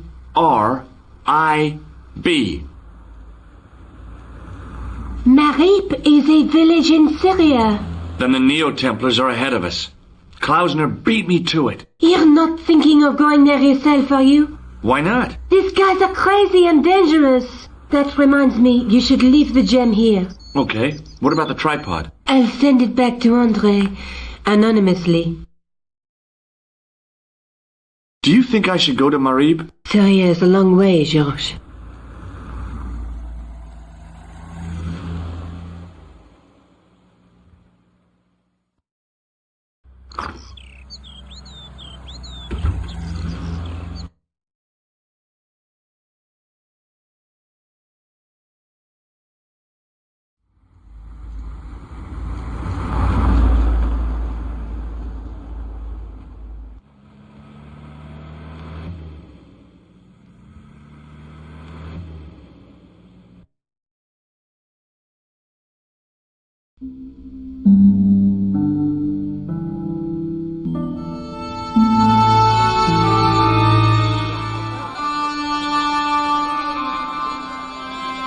Hey there, young fella.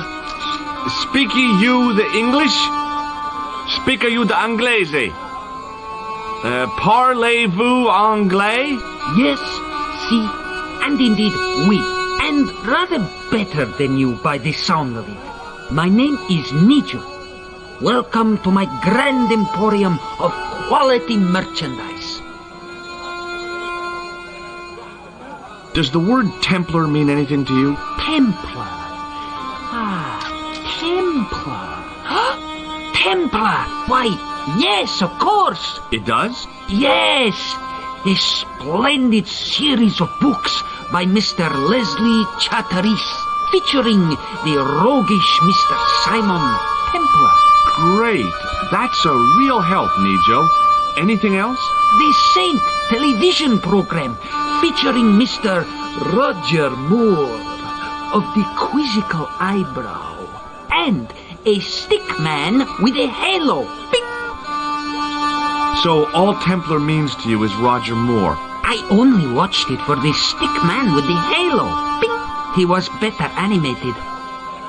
So I'm correct in saying that the word Templar doesn't mean much to you? Well, there was the Order of Knights who were wiped out in an Inquisition in 1312, I suppose. That's them.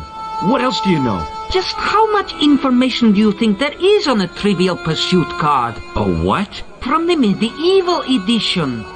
We had it on the stand a couple of years ago. Ask me what a feuter is. Go on, I know all this stuff. Never mind. Okay, forget about the Templars for a minute. What do you know about Knights? Like the Crusaders, they came to the East on an insane and pointless mission. They sacrificed thousands of lives, including their own, for insensate pride. How anyone can find them romantic confounds me. So, this is your stand? Oh, yes, sir. Though stand does not begin to do it justice. The finest in this bustling metropolis. This is a bustling metropolis? Well, not per se, no. You speak very good English. Thank you, sir. I learned from tapes that my uncle procured. Oh, a language course. No, sir. Jeeves and Wooster. Gussie, Fink, Noto, Aunt Agatha. What ho? How much are those books there on the shelf? Have you any Syrian pounds? I think I might have a couple of Irish pund. Then they're too expensive for you, sir. What do you think of this, eh? Oh, sir, what a splendid plaything. One day, when I am rich, I am going to build a world-renowned collection of brightly colored balls. Are you serious? In deadly earnest. People will come from far and wide to see my Yes? collection. The Rockefellers and the Gettys can keep their hoards of so-called fine art. But answer me this. What good is a Picasso, I ask you, if you cannot bounce it off a wall? You may have a point. Have you seen this man before? No, sir, I'm glad to say. Cold eyes. Do you know the name Merlin? I'm afraid not, old bean. Here, shake hands, Nijo. I'd rather not, sir. At least not while you've got that shake and shock buzzer clumsily concealed in your palms. Oh, you noticed. Outlawed in 3 separate arms limitation conventions, those are. So long, Nijo. Toodle peep, sir.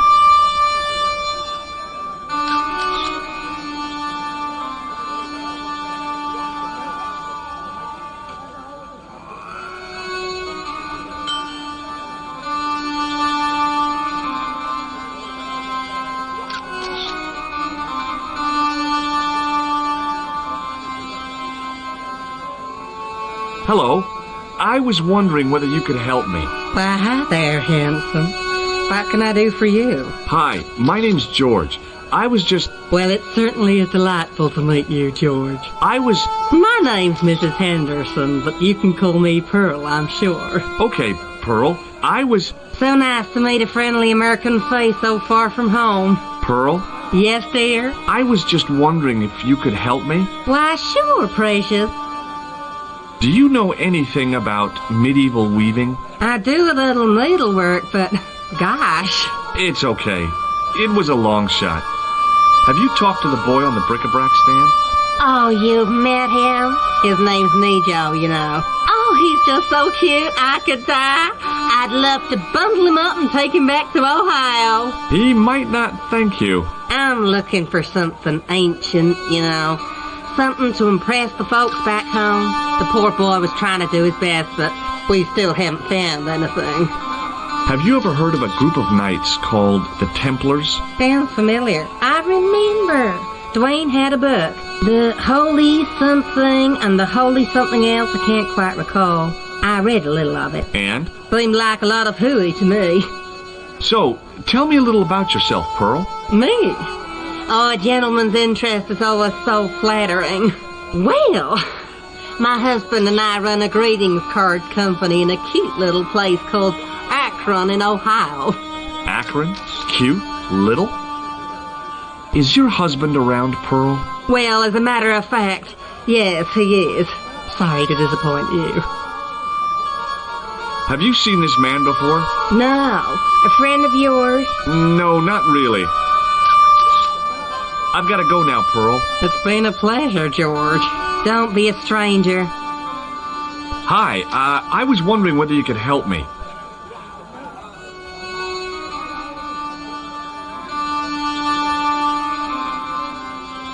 Why, sure, son.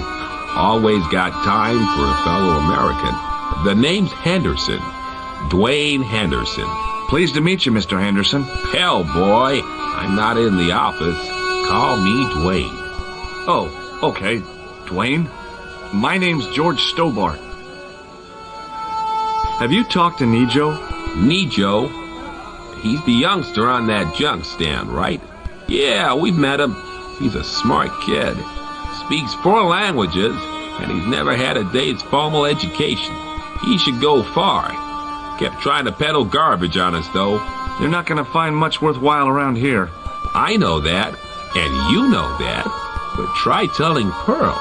She reckons there's antiquities in them there stands. Do you mind if I ask you an odd question? Okay, but I might not answer it. Do you know anything about the Templars? The Knights Templar? Yep. Nope. Nothing at all. Well, you knew they were an order of knights. What I know and what I say are two different things, boy. I haven't lasted as long as I have in this business without knowing that. In this business? Sure. The greetings card business. Oh, please. I saw a medieval picture of a woman. Royalty or nobility, something like that. She was looking in a mirror, but the reflection was of a man with 3 faces. What do you think of that? I think you should be in therapy. Does the image of a knight holding a crystal ball mean anything to you? Hell no. What would a knight want with a hunk of glass? I don't know. That's the prob. What's wrong, boy? It's not a crystal ball. It all came together in my head. What the conspirators had mentioned losing. The strange perspective of the manuscript. It's a lens. Do you think bulls have any significance around here? Weird question, George. Nope, I don't think they have. What does Pearl do for a living? Oh, I run a greetings card company, and Pearl writes the poems for him. You ought to ask her to recite some. You're a long way from home, Dwayne. Could say the same about you, George. Me? Well, I'm just sightseeing, that's all. Without a camera? Kinda lags to come all this way and not take pictures. Mind if I take a picture of you, George? What? Why? Ow! You could have warned me. You don't mind, do you, George? The folks back home will be real interested. What exactly do you do, Dwayne? Didn't I say? Oh, I run a greeting card company. Yep, we're based in Cleveland, Ohio. Cleveland? Pearl said you're in Akron. What was that? Nothing. Just thinking out loud. Have you seen this man before? Maybe. Where'd you get it? I just picked it up somewhere. Sure. I'm always picking up photos of complete strangers and then asking around. Ow! Damn it! There. I've got another picture of a complete stranger. Maybe I'll ask around about this one. Shake hands, Dwayne. Why? I'm just being friendly.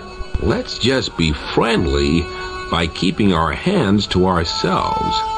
Yeah? Okay, well, I'll see you around, Dwayne. Count on it, George.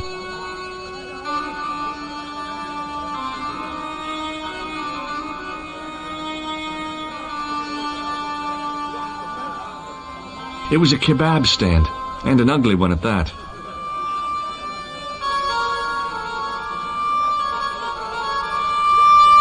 Hi, what's your name, sir? Hello, you buy kebab. Most good. What do you make of this? Buy kebab. Most good. Well, goodbye. Have a nice day. Most good. In the still air, the smell hung around like bad smells do.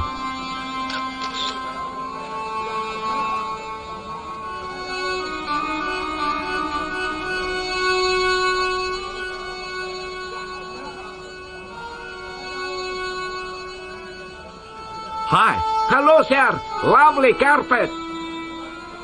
Does this matchbook mean anything to you? Ah! Give to me! Give to me! Allah mut!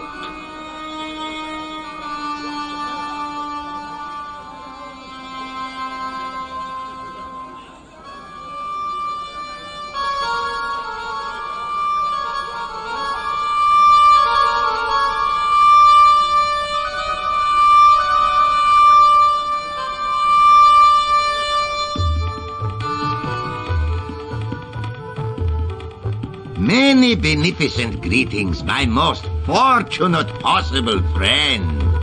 Huh? Do I know you, mister? No. No. And again I say, no.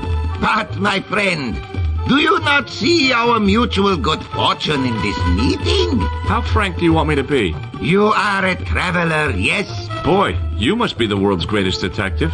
No, I am told that is Sherlock Holmes of the big forehead and slipper full of shag. I, as contrast, am world's greatest luxury taxi driver. I can see where this is going. I am Ultar, taxi driver and luxury guide per excellence. Yes. This I had to hear. Where does your heart desire to go? Simply mention the name to your obedient servant and we shall fly there, swift as the eagle. Oh, well, I don't really want to leave Marib yet, but I'm sure that if I do, you'll be the first to know. Is good. You know where you want to go, you come to Ultar. Thanks. See you around, Ultar. Be having a pleasant day, full of shining experiences and happiness, my friend. Hi.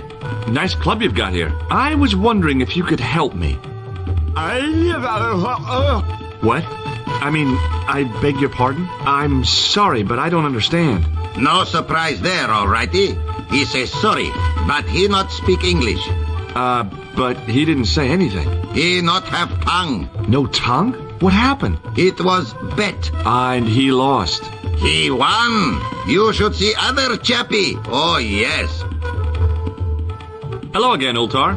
Great hellos, munificent foreigner, and possible future client. Well, you never know. Would you mind talking to me? Is most agreeable. This is how Ultar learned such splendid English, yes? Yes. What do you think of this ball? Is most splendid, mister. Look at this. Is a red ball with a hole in it. No, it's a clown's nose. Does clown know you have his nose? I really hope not. Have you seen this man before? Oh, most certainly. Was here only yesterday. Here? Yesterday? My God, he's close. Yes, he was asking a lot of questions, just like you. What did he ask about? He asked about American called Stobby. Stobbart? Yes, Stobbart. You know him. The killer knew my name. What else did he ask about? He asked about German man called Klobner. I tried to remember the name of the man the conspiracy had lost in Syria. Was his name Klausner? Sure, that is what Ultar said. Klausner. I told this man in the picture, Klausner wanted to go up to Bull's Head. Hold on, he wanted to go where? Bull's Head. Big hill, 10 miles out of town. Maybe 60. When was that?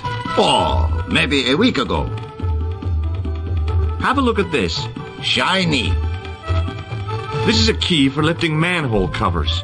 You carry some strange stuff with you, mister. What do you think of this plaster? Not much there. Not enough to make tasteful garden gnome, for example. What do you think of this? Is gadget. It's a blood pressure gauge. Blood pressure gauge. Is what Ultar said. Shake my hand, Ultar. Ha ha. Remind me of thing that happened month ago. Maybe 6. Man come up to Ultar, say, shake hands, Ultar. But man have electric buzz thing in his hand. Ha ha. How we laughed. Then I broke his arms. What does this grease paint stained tissue mean to you? Nothing. Why? What does grease paint stained tissue mean to you? What can you tell me about this Bull's Head Hill? Is most magnificent. Lovely views. Worth visiting. Yes, by indeedity. How do I get there? No. Let me guess. You need fine luxury guide to take you there in air-conditioned taxi. Woe is me. Where can I find such a guide? And Ultar is most luxurious guide for most literally some way, in any direction. Gee willikers, lucky old me. Are you desirous of my pleasant and luxuriant service? All right, let's go. First, I regret the formalities. A trip to the Bull's Head. 50 Yankee dollars, please. $50? I don't have $50. Oh, most unhappy event. Ultar then sorry, but he cannot take you on ride of lifetime. Hold on, Ultar. Is there nothing I could barter with you? Word that it was so, beloved friend. But my taxi needs gas, and its muffler needs the muffler doctor. Trading for these things is not possible. My heart weeps for the injustice, but it's bucks or zip for unfortunate American. Have you met the American couple? Have Ultar met them? Have Ultar met them? Yes, Ultar have met them. And? They most ungenerous. Ultar offer to show them wonders of countryside. They say, is there anything ancient? Ultar say, yes, of course. Nature is ancient. They say, no, anything ancient made by men. And Ultar say, have you seen Taxi? Fan belt older than Ozymandias. Ha ha ha ha! But they gone. What do you know about the kebab seller? A most miserable man. Ultar say, cheery up, matey mate, it might never happen. And he say, shut up, Ultar. Fancy that. Not at all. Arto has face like the drizzle that falls on the midweek afternoon. Whatever that is. Do you know anything about the Templars? Of course. Yes? What can you tell me? Great she-bop band of the 60s. No, that's not really... Who put the bop in the bop, bop, bop, bop, bop? Yeah, eternal questions. What do you make of that boy in the market, Nejo? Nejo? Ha! Ayub's boy. He's too big for sandals. I speak splendid English, and he laugh. He say, Ultar, you big ox, you split infinitive. I say, I split your head if you stay still long enough. Ha ha ha ha ha ha! Ho ho ho ho ho ho! Pretty funny, yes? Hilarious. You should be on cable. This place is certainly hard to find. Oh, yes, it is most exclusive. The membership can be no more than... Kind sir, what would you guess the population of the village to be? Gee, I don't know, a couple of thousand? Then I would estimate the membership to be no more than a couple of thousand. See you around, Ultar. Fare you most splendid, good sir.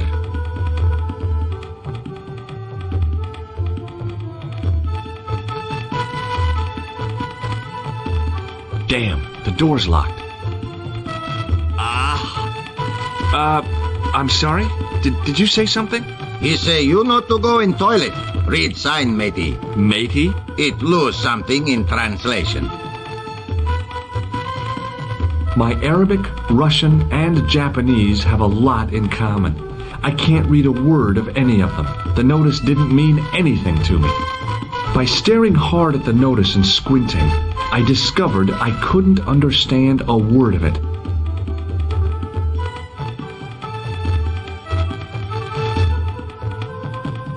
Hello again, Ultar. Praise be to Allah. I am blessed with your bountiful presence once more. Could you tell me what that sign means? It's a door stay shut until brush come back. Signed, the management. Oh, what does that mean? Manager buy lovely new toilet brush, leaves it by wash basin for 10 minutes. Come back, it been stolen. Not even out of wrapper. He damn cross. Lock up toilet and say, nobody use fine pristine toilet until brush given back. We say, what we do till then, eh? He say, cross legs and use superior willpower. And that's what you've been doing? No. Ultar use bucket. Bye for now, Ultar. May good fortune follow you, mister.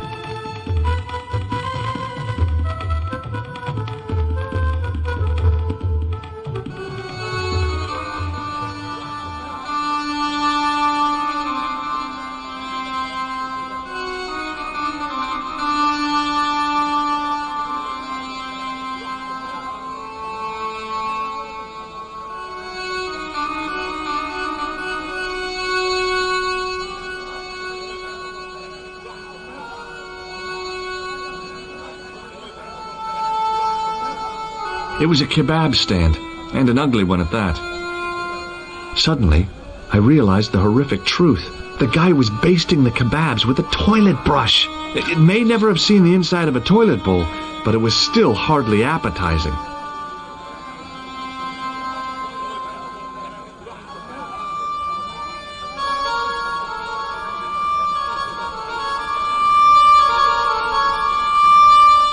Hi, Nijo. Hello again, sir. And how may I help you this time? What do you know about that couple? Oh, they're American. Is that all? The chap's a little odd. As for the lady, it's a funny thing. But I get the impression she's a lot cleverer than she's letting on. I met an interesting guy earlier, a cab driver. Ah, that would have to be Utar, a barbaric sort of chap. Oh, he's not that bad. You know how he speaks in pidgin English? That's how he speaks in Arabic too. Is that your father lurking in the back of the stand? He is indeed a roaring fellow. Ayub's his name. You don't sound like you respect him very much. Don't I? Not only do I respect him, I rather like him. For all his bluster, we get on very well. That's not a very friendly cat you got there, Nijo. No, sir. It is a very unfriendly cat. Why do you keep it? Oh, it's not mine. It just rests where it pleases. And today, it pleases to rest there. As Kipling would say, it is a cat that walks by itself. Fiercely independent. And it smells. Who's the guy selling the kebabs? Oh, that's Arto. A miserable blighter to be sure, sir. He doesn't seem very happy. He never is. Day in, day out, a face like a wet Wednesday. Whatever one of those is. Does he speak any English? Not cogently, no. Look, this is going to sound a bit strange, but I need Arto's brush. What? The brush he bastes the kebabs with? Yes. Let me find some dirty postcards for you instead. Nijo, this is serious. Arto stole that brush he's using from a friend, and I want to get it back.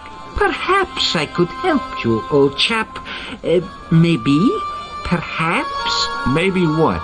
Perhaps what? I do not wish to seem mercenary, sir, but I am a merchant, and merchants trade. Merchant? This isn't Sears and Roebuck here. Well, if you're going to be disagreeable... No, you're right. What would you like? I seem to recall that you have something that might alleviate my boredom. A globe of delight, a Rubicon spheroid of heavenly pleasure. You mean the ball, don't you? A tiny spherule of form that barely spans my hand, yet promises hours of amusement. If you mean the ball, why don't you just say so? Can I have the ball back, mister? All right, here you go. People say bad things about Americans, but you're okay in my book. What people? What bad things? Never mind that now. Remember the brush? Right, yes, the brush. All you have to do with Arto is be polite. It lightens his day, makes it all worthwhile for him again. How can I be polite to the guy when I can't speak a word of Syrian? Arabic. That's what I meant. Simply memorize this phrase. Il-Ach il-Kalb. Il-Ach il-Kalb. Close enough. Now, go over to Arto and deliver those honeyed words even unto his delicate ear. He won't be able to do enough for you. Really? Really. What exactly does Il-Ach il-Kalb mean? A polite but subtly complimentary greeting. He won't be able to do enough for you. See you around, Nijo. Ta-ta for now, sir.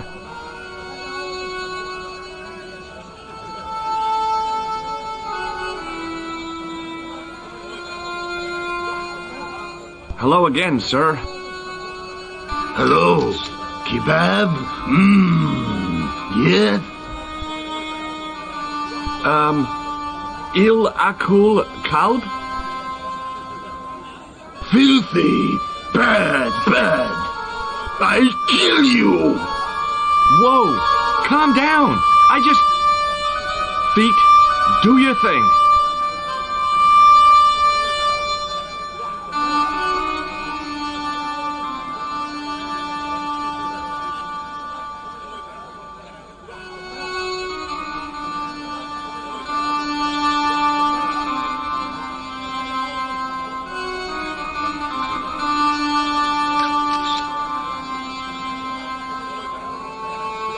Hi, Nico.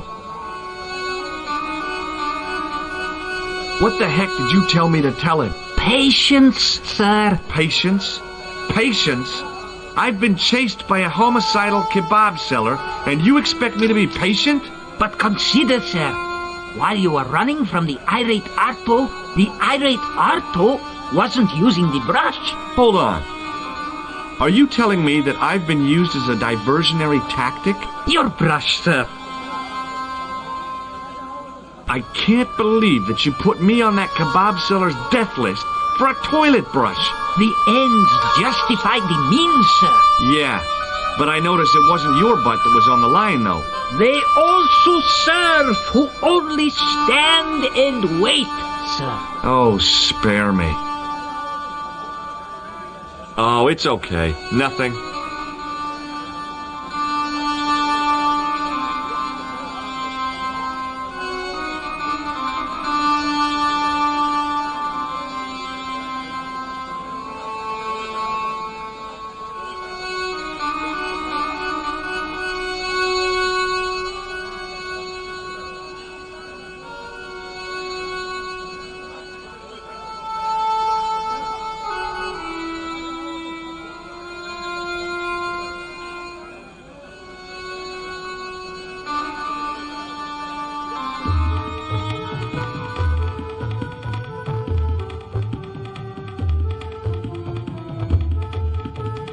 Hello again, friend. There wasn't much point in trying to launch an in-depth conversation when I couldn't speak Arabic and he couldn't speak. Period. Well, I did know a few words of Arabic, but doubted the wisdom of using them. Here's your brush, sir. It wasn't easy getting it back.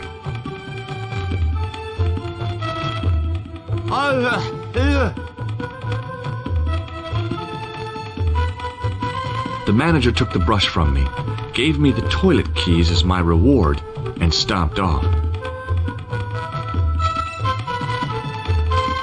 What was all that about? Manager, he say, bah, look at state of this. Need much cleaning and detergent before go around my you bend. He said all that? Body language account for much, you know.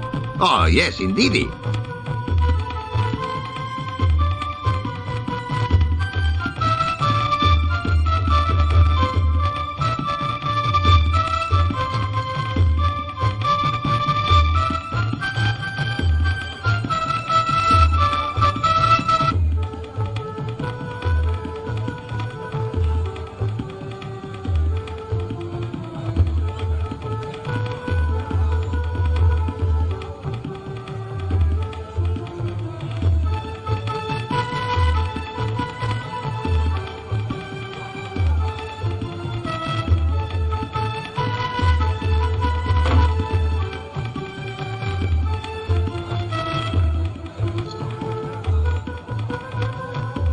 Oops.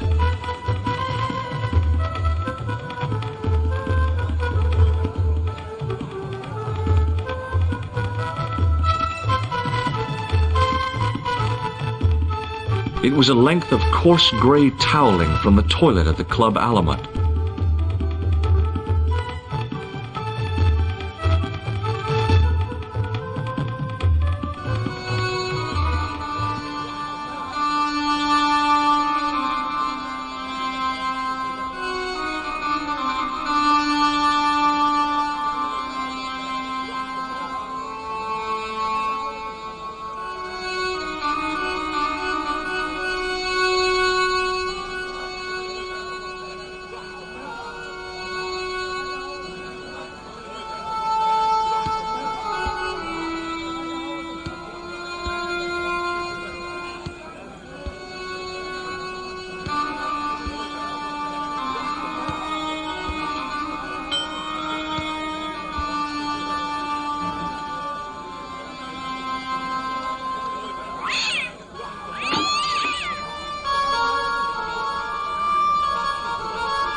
The plaster seemed to soak up the grease paint until it began to look like stone.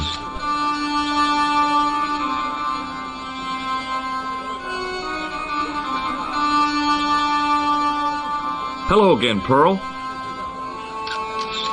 Why, hello, George. It's such a pleasure to see you again. What do you think of this fine piece of ancient statuary? Oh, Matt, that's just what I've been looking for. Would you like it? Would I ever? I'm not carrying the money, though. If you go and find Dwayne, he'll pay you for it. If he gives you any trouble, just tell him that I want it. I've got to go now, Pearl. It's been a pleasure, George. Don't be a stranger. Hi there, Dwayne.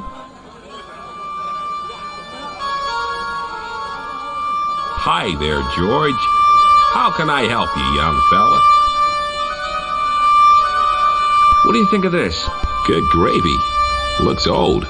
Yeah, I had to turn this town upside down. Boy, your luck's better than ours. Looks Roman. I wouldn't know. What'll they say back home? How much do you want, George? Oh, I couldn't. It's the find of a lifetime. I mean, $50. Take it or leave it. I'll take it. Here you go. And here you go.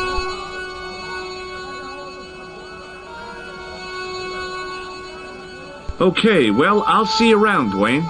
Count on it, George.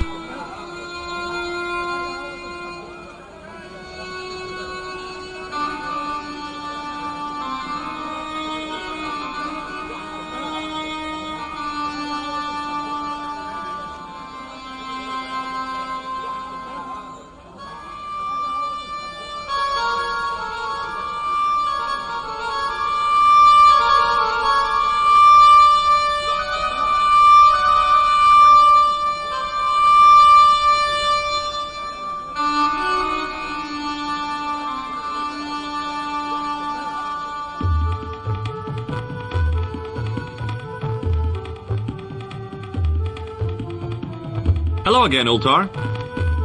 Praise be to Allah. I am blessed with your bountiful presence once more. What does Il Akal Kalb mean?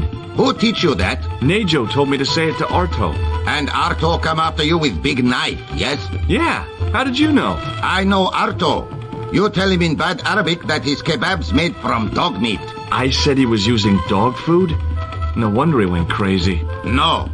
Ultar not mean meat for dog. Ultar mean meat of dog.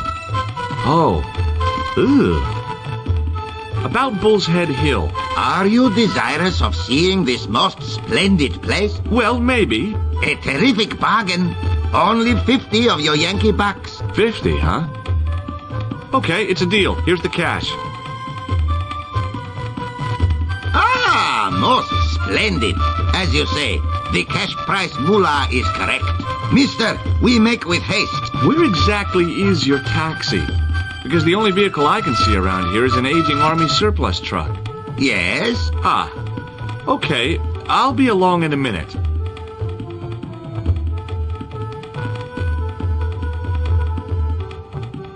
It didn't seem right to take off with the toilet keys, so I left them on the bar.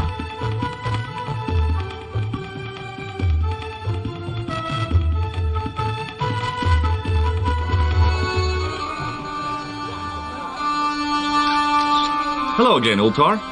His most splendid and adventurous client. That's your taxi? Oh, yes. Most assuredly. Most entirely splendid taxi in all Marib. It looks like an old army truck to me. Bah! You Americans with your checkerboard caps and your Judd Hershes. You have lost sight of what a taxi should truly be. About 4 tons by the look of it. There. You have hit the nail in the nutshell. Okay, already, let's go. Regrettably not, most esteemed pair. There is a minor problem of a tiny nature. The fan belt has taken it upon itself to break. So, what are you going to do? What can I do? I must wait for a ride to the garage for a replacement. How long is that going to take? 1 day, maybe 6. I can't wait that long. We got to get moving. But how, my friend? I'll think of something. Is this any use to you? My friend, the very thing, yes.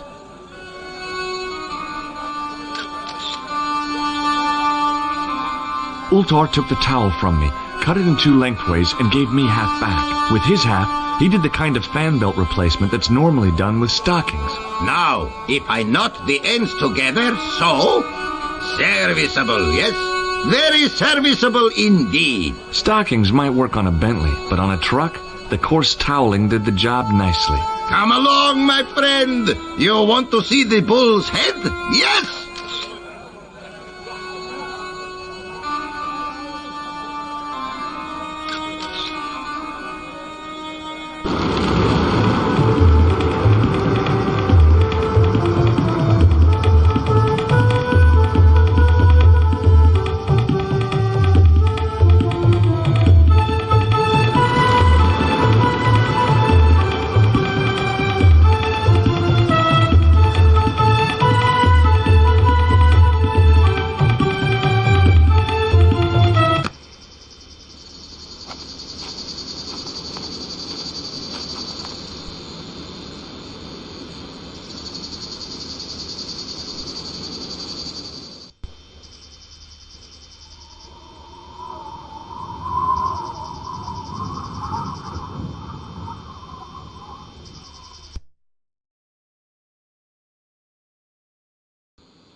With a flourish, I tied the end of the towel to the stick with a textbook reef knot.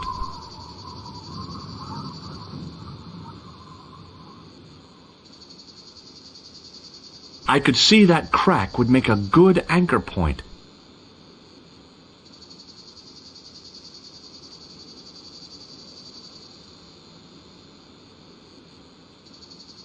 Well, that looked really safe.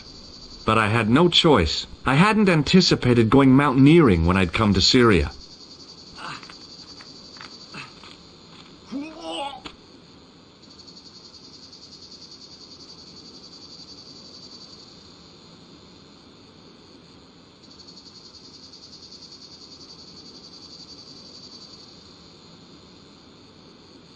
I didn't like the idea of putting my hand in there. But there was something in there. A metal ring, as wide as my hand. I took a firm hold of the ring and pulled. Whoa there!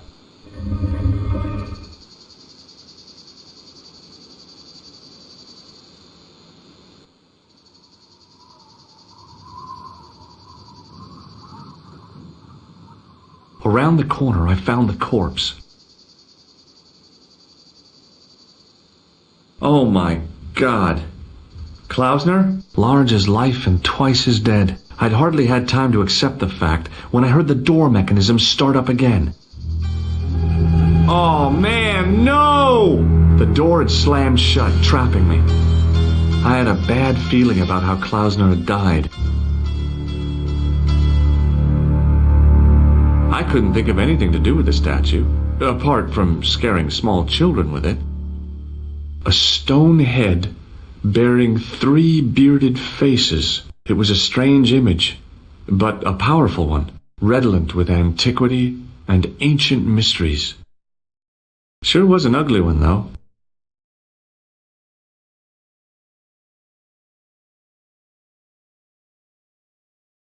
Up on the wall was an inscription, partially eroded by the ages.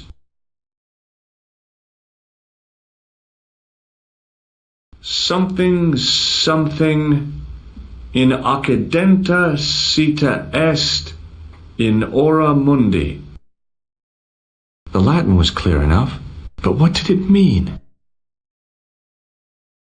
Without getting too close, I couldn't see any marks of violence, apart from his fingertips being scraped raw, and that seemed self-inflicted. Klausner had been pretty smart to get this far, but he was still dead.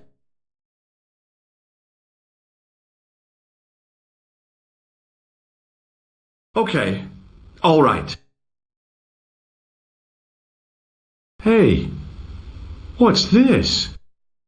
I'd found some kind of lens, a very old lens made from a very hard glass. That settled it. The knight on the manuscript had been holding a lens the whole time, not a crystal ball.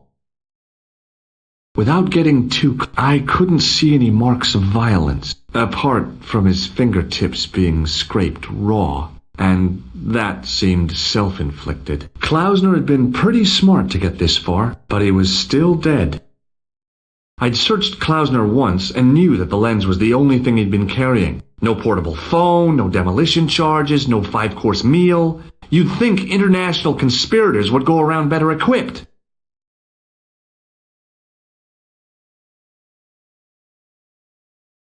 I couldn't take the inscription with me, and I didn't have a notebook or a camera to record it. All I could do was stare at it and try to memorize it. In accidenta sita est, in ora mundi. Okay. That would have to do. The mouth's opening. It must be Ultar. My God. If he comes in, we'll both be trapped. Ultar! Don't come in! It's a trap! Stay where you are! You! Hello, Mr. Stobbart. We meet in the most unusual places. Please, do not make any sudden moves. I have no desire to maim you. Did you say maim? I did. Dead men tell no tales, as you say. And I want to hear everything that you have to tell me. And what if I don't want to talk? Then I shall, most regrettably, have to kill you. Rest assured, however, that I am an excellent shot. You would not suffer. Oh, that's good. Believe me, I'm really assured. It is rather dark in here. I think we should conduct our business outside. Why should I make myself an easier target? If I fire at you, Mr. Stobbart, I shall hit you even in here. But unfortunately, my marksmanship will suffer. It could be the difference between hitting you in the leg or the groin. Boy, it sure is hot in here. No sudden moves, Mr. Stobbart.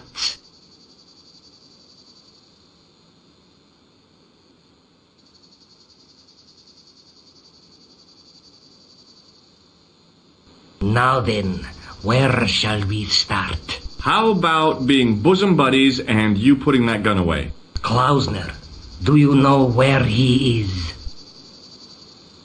Yep, he's dead. Just around the corner of the cave. You want to look? I'll take your word for it. How did he die? Starvation or dehydration by the look of it. He was caught in this trap you were shouting about? Yes, I suspected as much. The Templars were not ones to give away their secrets lightly. Was he carrying anything of importance? Yeah, he was carrying some sort of lens. I've got it with me. Give it to me. I don't think so. Don't be a fool, Mr. Stobbart. If I give it to you, what's to stop you killing me? What is to stop me killing you anyway? You might hit the lens. Not if I shoot you in the head. When I fall, the lens might get broken. Yes. You plead convincingly, Mr. Stobbart. Perhaps you will live to see another day. Perhaps. Was there anything else? Well, there was something in Latin up on the wall. What did it say? In accidenta sita est, in ora mundi. Ah, the words of Caesar. Yes, that makes sense. Well, I know that roughly it means to the west, to the edge of the world. But what the heck is that about? It tells me where the sword of Baphomet lies. Mr. Stobbart, I am sure that you are just what you appear to be. A gifted amateur. Thanks, I think. But I can no longer tolerate your interference. There is far more at stake than you realize. I cannot risk you inadvertently helping my enemies. So what are you gonna do? I regret that we must end this here and now. What exactly do you mean? I am a professional. You will feel no pain. Oh, man. You're gonna kill me? Your only choice now is whether you die like a man or like a dog. Okay, you're the boss. I'll take my medicine. You are an honorable man, Mr. Stobbart. A rare breed. I should like to shake your hand. Yeah. Well, what the heck? It was a long way down. Below, I could see Ultar's truck.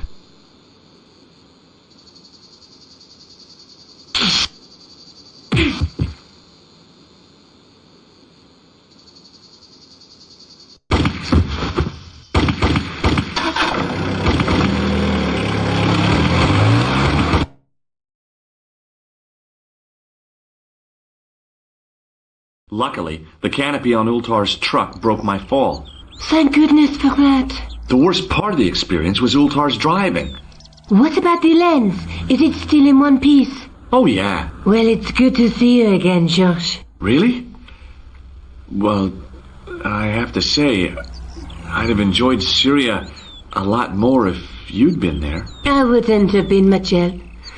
Anyway, you did just fine on your own. Have you any idea what this lens might be used for? As a magnifying glass, obviously. I'm sure you'll find it very useful. I'll be back as soon as I can. Okay.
The lens fitted into the end of the scroll like a hand into a glove. Hey! A Knight Templar burning at the stake, and a date. Let me see. MCCC-XIV. That's 1314.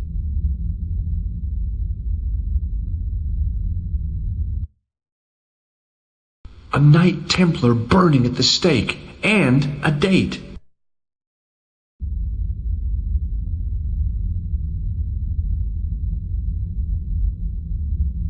Excuse me, Father?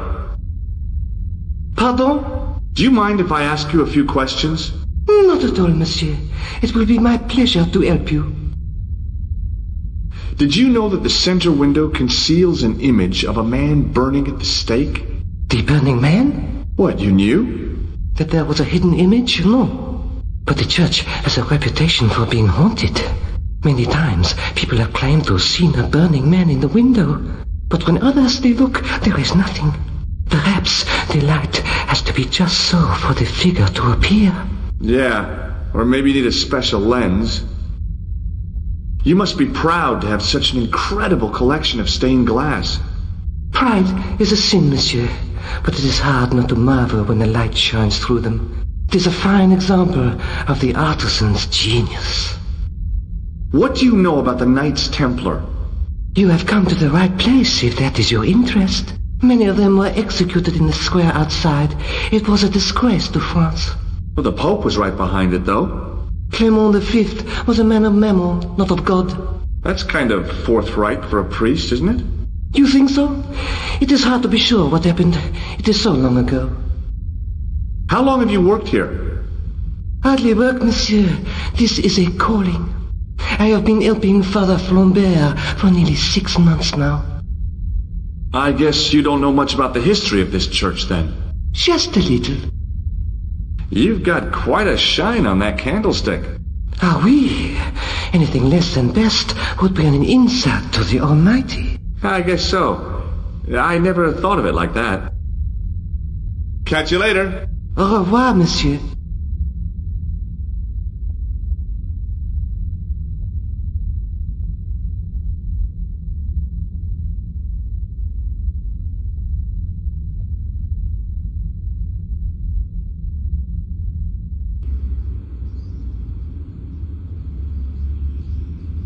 In French, English, and German it read, "In 1312, Pope Clement V dissolved the knightly order of the Templars and excommunicated its members on charges of heresy. In the following 2 years, many of the knights were hanged on this site. Their Grand Master, Jacques de Molay, was burnt at the stake on an island in the Seine."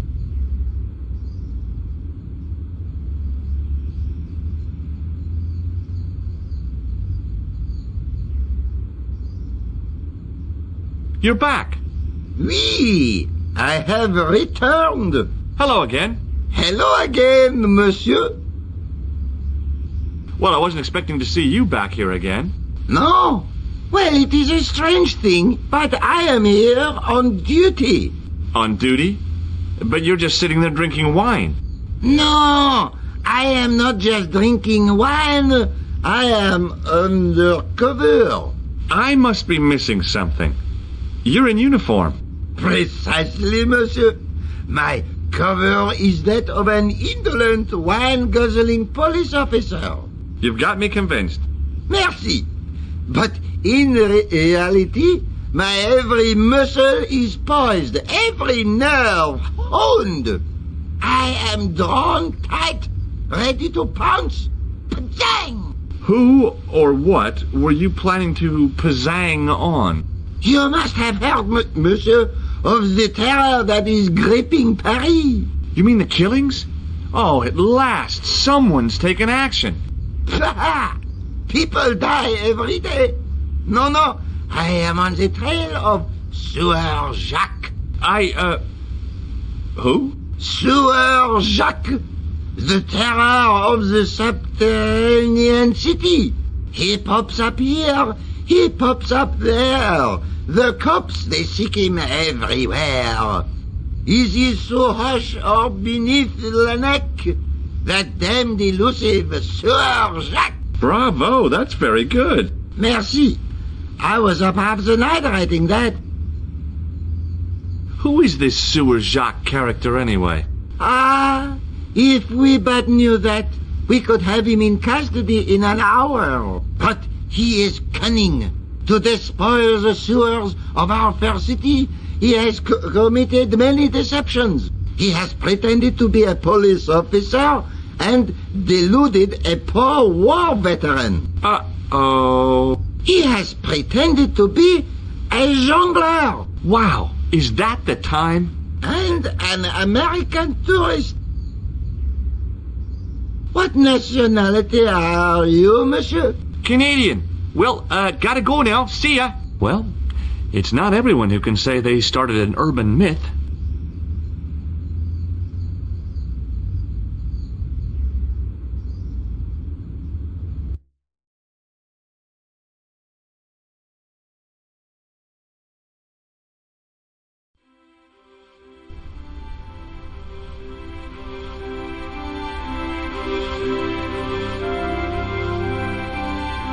Excuse me. Not so fast. I'd like your personal details, please. Huh? What for? In the event of an accident. It would help us to know where to send the body. Look, is this really necessary? I came in here to talk to Rosso. Why did you not say? Have you had any reports concerning a suspicious clown? Why, yes. There was a fracas only this morning. 3 arrests for public disorder. And you say there was a clown involved? A clown and a particularly offensive piece of sculpture with balloons. Are you in any way involved with the reprobate, monsieur? No, not me. Where's Sergeant Moo? Sergeant Moo? You haven't heard? Heard what? Has something happened to him? Moo is dead. You're kidding. No, monsieur. That's... How? Why? The death of a policeman never comes as a surprise, but always as a shock. But Sergeant Moo? He was so... I know. He was as flexible as a riot baton.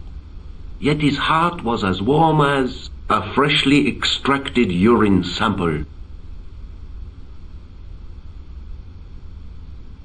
I'd like to shake you by the hand. Do you want to be arrested for assaulting a policeman? Huh? I noticed the shake and shock buzzer concealed in your hand. Do you recognize the man in this photograph? No, monsieur, I do not. I have no memory for faces. May I see Inspector Rosso? I'm sorry, but he gave me orders not to disturb him, monsieur. Do you know anything about Rosso's psychic techniques? I cannot comment on my superior's methods. All I will say is that Inspector Rosso has an impressive record. He's a good detective? One of the best. He's a man of honor, with a fine sense of duty. You wouldn't say he was... a screwball? Not to his face, monsieur. Thanks for your help, officer.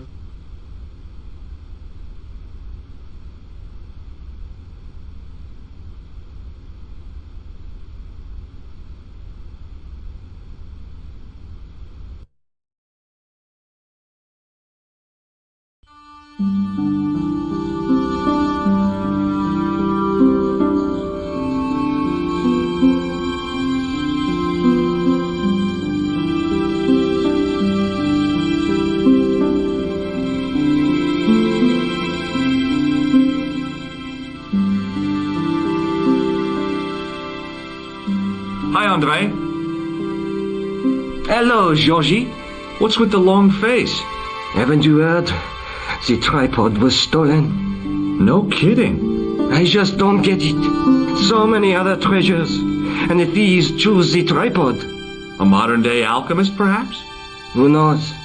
There's no shortage of crazies in Paris. Hey, I visited Nicole's apartment. Yeah, she told me you came by. Ooh, quite a fine Georgie boy. I didn't expect anything quite so sexy. I hope you're referring to the manuscript. Oui, of course. Where have you been? Nicole said you were away. I just returned from Syria. Syria? On the trail of the Templars? It's a long story, but I found the bull's head. It was referred to on the manuscript, remember? Yes, what is it? A secret cave built into a high cliff face. In the cave, I discovered a map bearing a phrase in Latin. In accidenta sita est in ora mundi. The island of Britain. Lies at the edge of the world, to the west.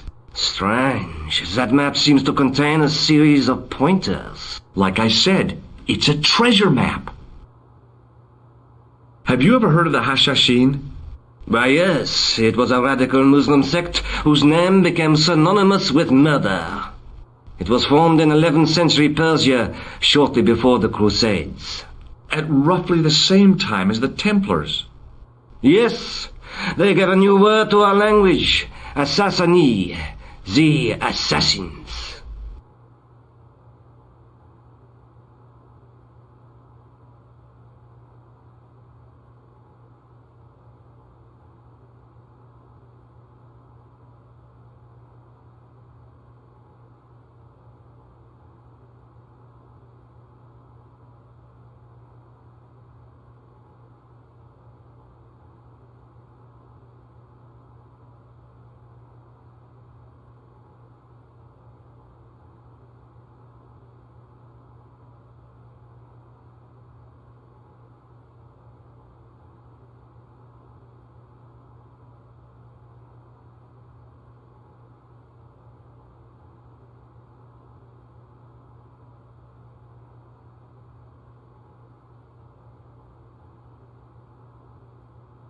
How did the assassins get their name?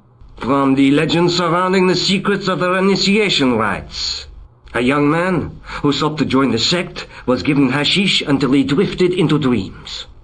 He awoke to find himself in a fabulous garden with everything he could wish for. The freshest water, the most delicious food, the choicest hash, and the most delectable women imaginable. Cool. Do you have the address? I haven't finished the story. There was a price to pay for this taste of paradise. Wouldn't you just know it? The young man would wake the next day to find himself back in the real world. He was told that he'd been given a glimpse of the heaven reserved for holy martyrs. A heaven he would enjoy for eternity if he was willing to join the Hashashin. How did the assassins operate? Well, as I explained, the new recruits would be only too willing to die for the cause. They'd be instructed in the use of the dagger, poisons, and disguise. Then, the Grand Master of the sect would name an enemy of Allah. And they'd stop at nothing to eliminate that enemy. You got it. They were fearless and deadly. Does the cult of the assassins still exist? Take a look around at the world today. You tell me. What can you tell me about Philippe le Bel? He was responsible for the extermination of the Knights Templar. I know that, but why was Philip so hot to get rid of them? Mostly because he wanted to get his hands on their treasure. He had an enormous debt and a lifelong war with England to fund. The trouble was, the Templars were a highly respected holy order. If the Templars were so powerful, how did this Philippe dude wipe them out? By underhanded, dishonorable means, of course. The Pope was Clement V, a Frenchman. French, huh? Handy for Philippe. Fate had nothing to do with it. He was Philippe's puppet, planted to further his political ambitions. Philippe wanted the wealth of the Templars and used Clement to get it. So what was Philippe's plan? What happened? Sealed orders were sent out all over France, not to be opened until the appointed day. That day was Friday, July 13th. That's the origin of our superstition regarding that date. At dawn, throughout the whole of France, the Templars were arrested. It was the biggest bust in the history of the world. What happened to the Templars after their arrest? Philippe was out for blood, so he handed the Templars over to the Inquisition. Not surprisingly, they confessed to a sensational and sordid list of blasphemies. Like what? Oh, the sort of things you read about in the gutter press. Devil worship, lewd sexual practices, spitting on the Holy Cross, that kind of thing. Well, that must have given their lawyers some headaches. Whether or not the accusations were true, this was not good publicity. Most of the charges were probably cooked up, but so were the Templars, literally. Hundreds of them were found guilty of heresy and flamed grilled at the stake. They died protesting their innocence. But surely Philippe had no proof of his charges against the Templars. A man will admit anything under torture. The Inquisition fabricated some nonsensical demon called Baphomet, and then suggested to their victims that this was what they worshipped. But they didn't have to agree. The records show a Templar coming to trial with both feet burnt off. Fragments of flesh and charred bone falling from the stumps. What would you not admit to stop such torment? So there was no truth at all in the Baphomet accusations? Not a shred. Almost every victim described the idol differently. No, Baphomet never existed outside the sick minds of the Inquisitors. So Philippe stole the Templars' riches, huh? Oh no, they weren't stupid. The king's troops marched first on the temple in Paris, then to the Templar home port at La Rochelle. There was no trace of the treasure, and the fleet of the Knights Templar had set sail. What did you make of the manuscript? It dates from the time of the Crusades. We guessed that from the Templar seal. It's a story in pictures like a modern-day comic book. What story does the manuscript tell? I don't know. It was probably produced for the tourist market. Tourists? Oh, we pilgrims in their thousands on our way to Jerusalem. The tourist trade is nothing new, you know. It's been around for centuries. Ever since Joshua made a packet selling souvenir bricks from the walls of Jericho. Have you deciphered any of the images on the manuscript? There's very little I can be sure about. The slang of the bull could be a reference to Mithras. Who's he? A Persian god, almost as popular as Christ at one time. The only thing I can be sure of is the knight. He's Spanish. How can you tell that? The writing on the shield, the reference to Ave Maria. No self-respecting knight from Northern Europe would have borne a coat of arms like that. Can you identify the knight's coat of arms? I already did, Georgie. He's a member of the De Vasconcelos family from the Costa Calida. Were they famous? No, they're not mentioned after the 15th century. Oh. The spotlight of history moved on. They are probably long dead. Do you think the manuscript could be the map to the Templar treasure? Frankly, no. That's too far-fetched. The manuscript is interesting enough and a rare find, but that's all. Wouldn't it be terrific if it was a map, though? The treasure of the Knights Templar. A romantic notion, Georgie, but extremely improbable. Thanks for your help, Andre. You're welcome.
Is this the De Vasconcelos house?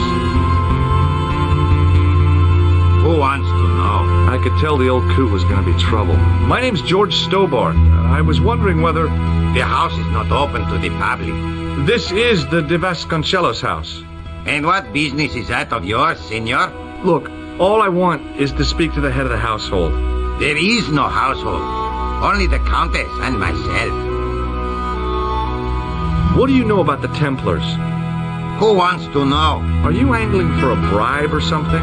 You have nothing that I want, senor, except the pleasure of your absence. The guy was obviously protecting the Countess against the whole world. But why? Tell me about the Countess de Vasconcelos. She doesn't receive guests. That's all you need to know. You don't even know what I have to talk to her about. She hasn't won the lottery, has she? No, she hasn't won the lottery. A more cunning man might have claimed that she had. Oh, yeah? They might have, might they? And that more cunning man would have been kicked off the premises. The Countess doesn't do the lottery. Do you recognize this man? No. Okay. Well, I'll see you around. Adios.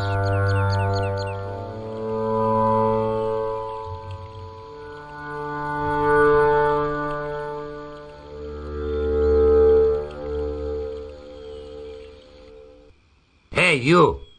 Yeah? What is it? You would not like it if people just wandered into your home, would you? Well, no, I guess not. Then show a little consideration. Okay. Sorry.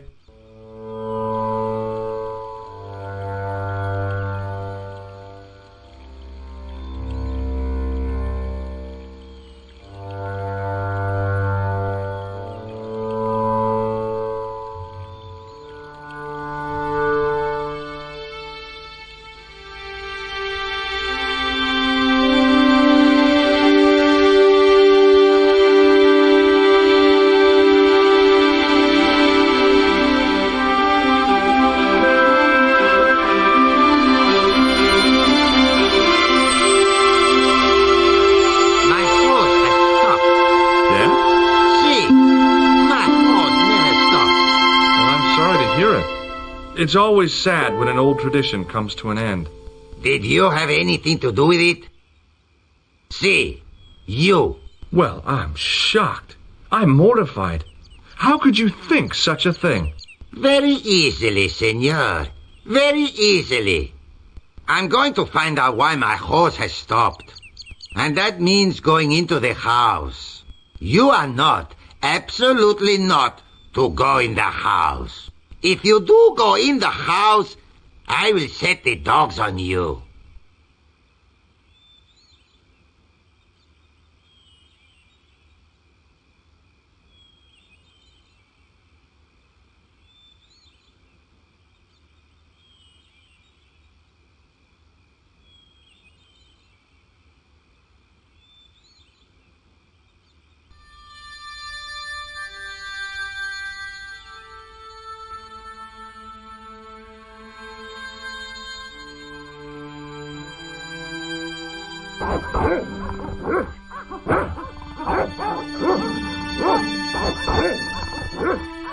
I hid behind the armor and waited for developments.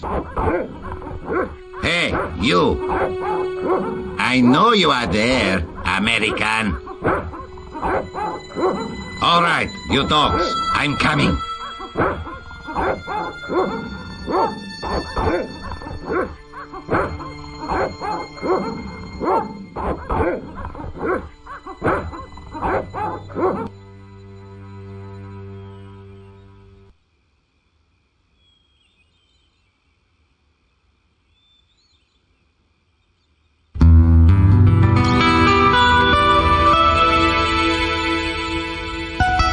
Madre Dios, who are you? My name's George Stobbart. I'm sorry to burst in like this. You must leave at once. You're not wanted here. Please, if you'd just listen a minute.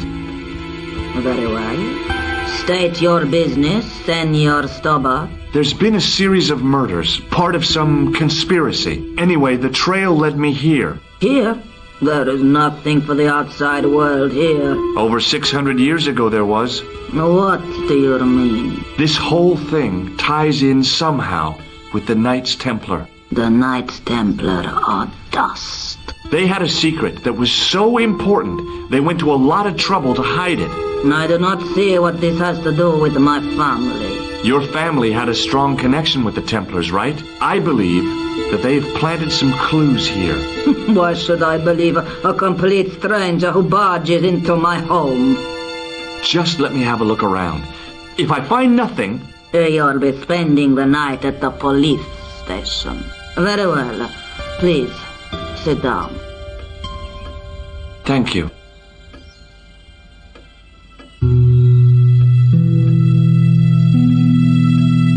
I know your family is involved with the Templars, but I don't know how. You should be asking how my family were involved, Senor Stobbart. The Templars ceased to exist centuries ago, and as for De Vasconcelos, the line dies with me. I'm sorry. Don't be. Okay, whatever happened almost 700 years ago. So, if the Templars left any clues, they're going to be in stuff that dates back to the early 14th century. Obviously. So, what do you have around here that's early medieval? Early medieval. Let me think. Well, the house is relatively modern, a scant 3 centuries old. Or, of course, the chess set.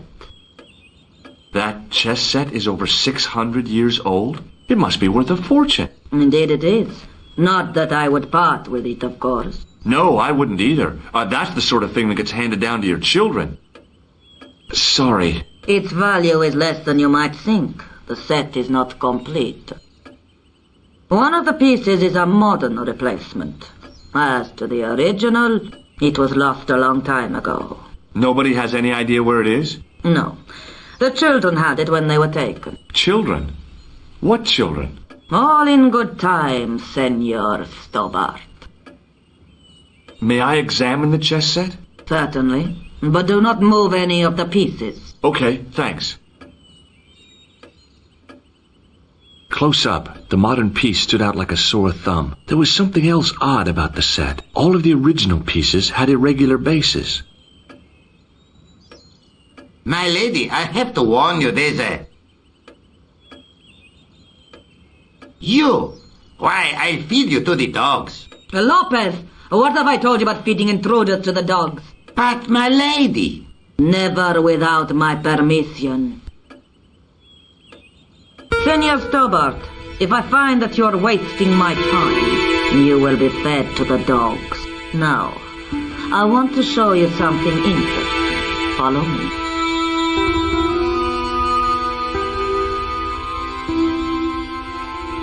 Lopez, unlock the door, por favor.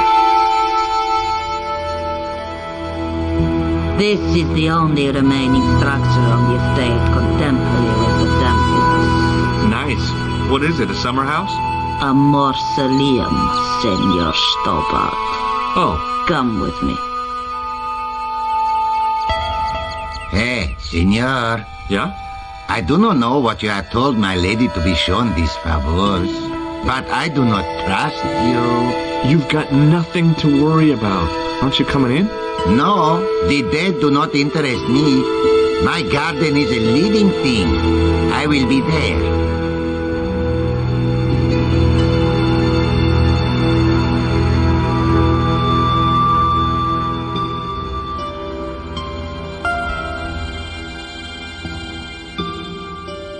Wow, this is old. It was constructed in the 13th century as the final resting place for the De Vasconcelos Templars. It's well maintained. These are my ancestors, and they deserve respect. I come here at least once a week to say a prayer for them. Mind if I have a look around? By all means.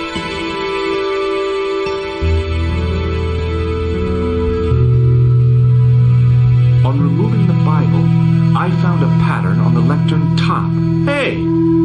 It's a checkerboard!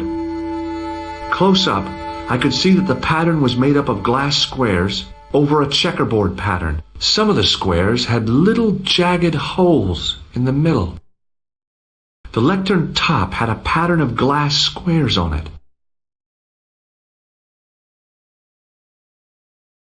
May I ask you something? You may ask. What's the story with the glass chessboard? Glass chessboard? Oh, the pattern on the lectern. Purely decorative, I'm sure. There are pieces of glass missing from it. Oh, it has been like that since I was a girl. The gaps in the glass chessboard look awfully deliberate. No, it is ridiculous. What possible significance can it have? It's part of a chessboard, and the gaps are for... Senor Stobbart, you cannot mean... This place was built for the Templars. Your chess set is as old as the Templars. It's kind of suggestive, isn't it? I think this must be it. This is what the manuscript is pointing to. This is extraordinary.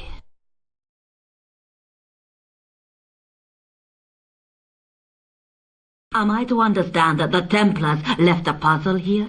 And in all of this time we failed to realize that there was a puzzle?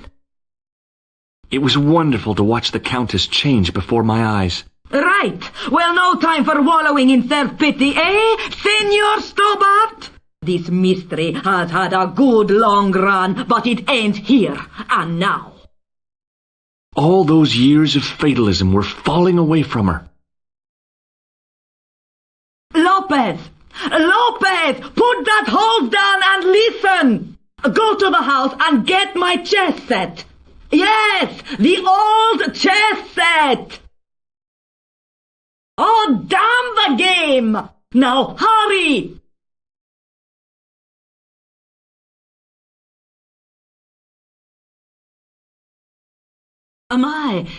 This is exciting, is it not?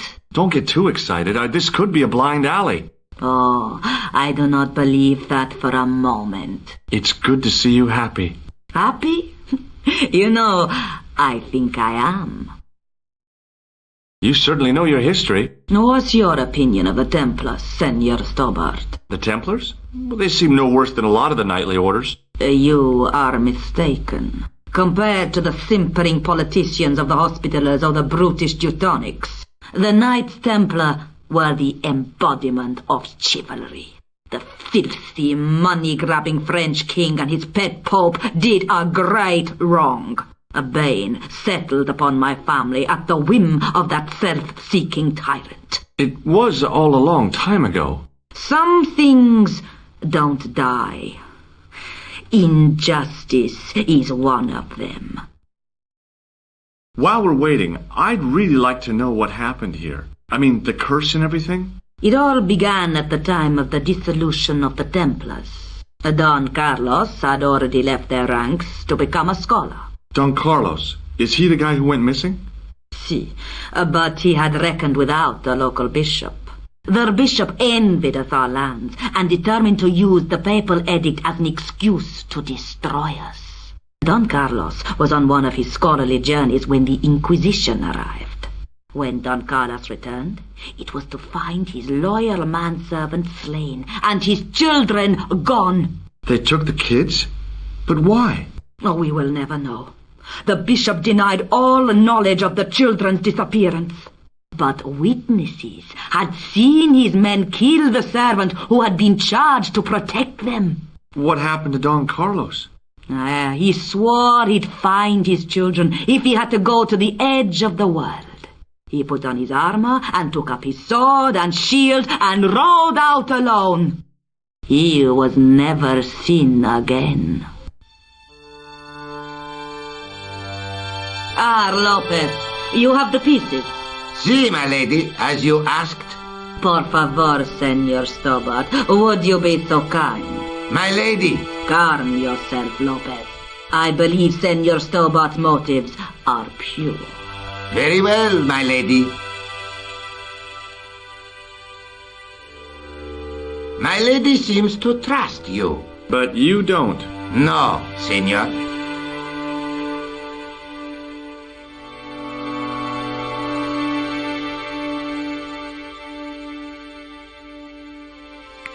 It fits, Senor Stobbart. It fits. Working quickly, I found which pieces went into which holes.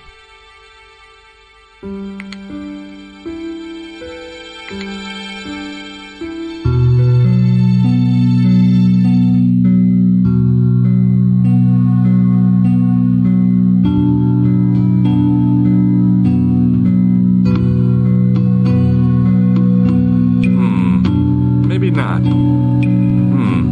No way.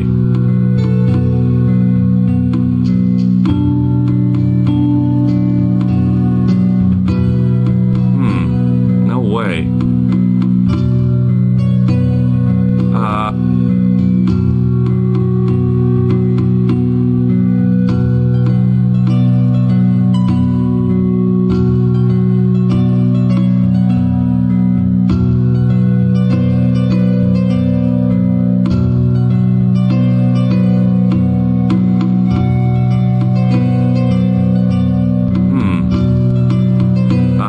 That is...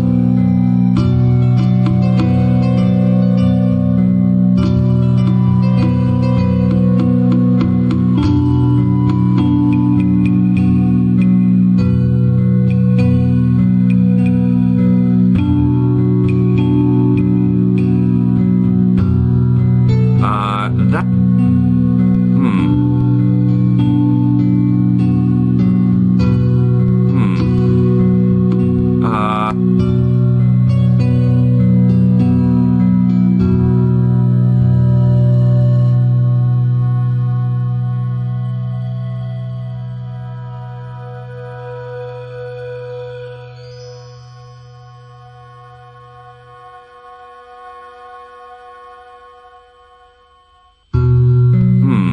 No way. That is not a good idea.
No.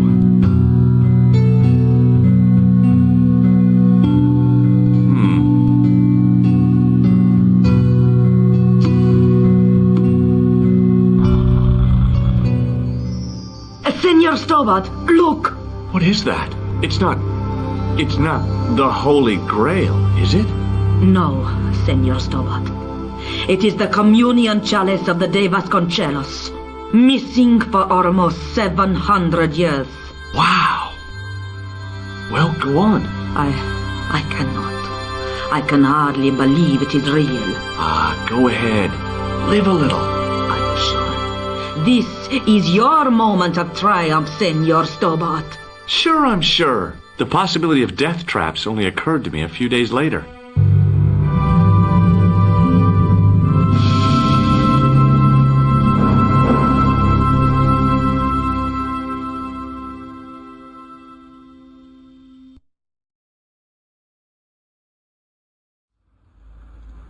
So the curse of the De Vasconcelos is lifted? Oh no. The Countess was thrilled to find the lost chalice. But there's still the riddle of the missing knight. Well, you can forget about that now and get back to finding the Templar's secret. Actually, I promised the Countess I'd find Don Carlos. You what? I can explain everything. You have got the odds for a withered old Spanish aristocrat? The Countess entrusted me with the chalice and the quest for her ancestor's tomb. You're as crazy as she is. Haven't you got enough problems? Khan and the Templars? It's all part of the same thing. The chalice is important, I'm sure. The manuscript pointed us to the knight, and I have to find him. What then? I don't know. But when the knight and the chalice are reunited, maybe I will. Labino explained who the Hashashin were. Yeah? The cult of the assassins. Oh, boy!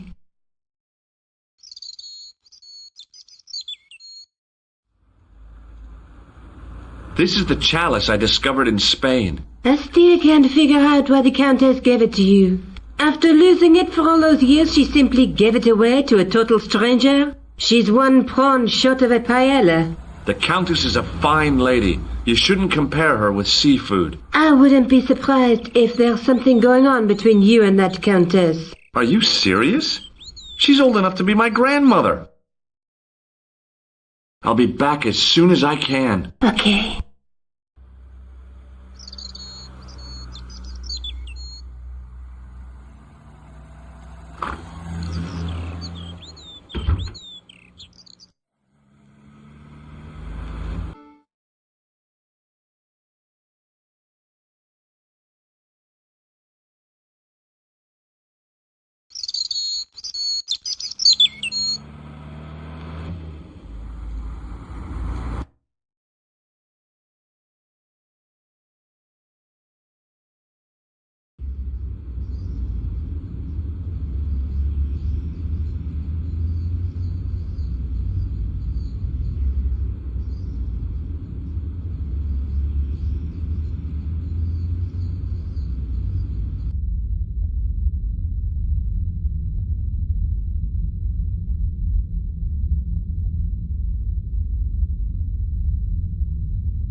Hello again, Father. Bonjour, monsieur. How pleasant to speak to you again. What do you make of this chalice? It certainly looks very old. About as old as this church, I think. There seems to be an engraving on it. Yeah? What does it say? I do not know. It is very tarnished. With your permission, I could try polishing it. I promise I will be very careful. That'd be very good of you. This shouldn't take very long.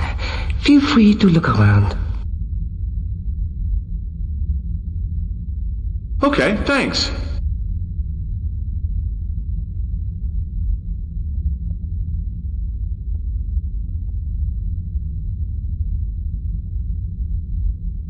Waiting in prayer for the judgment day.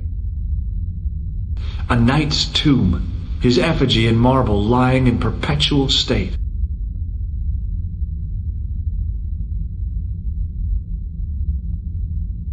A knight, there in the company of his fellows.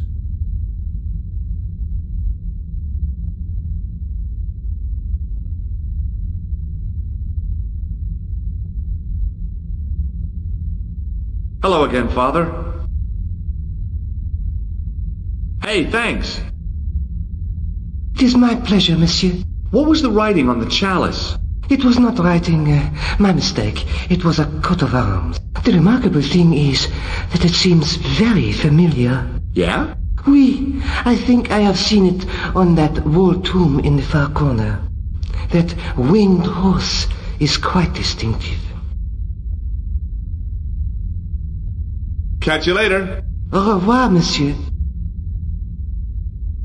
It was hard to believe it was the same chalice. Now the light gleamed off its perfect surface.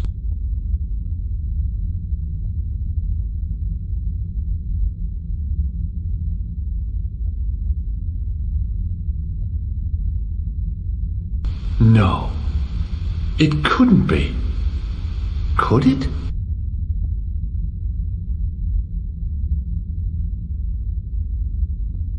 Now that my attention had been drawn to it, there was no mistake. There was no name on it, but the coat of arms was undeniably the Pegasus of the de Vasconcelos family. I'd found the last resting place of Don Carlos.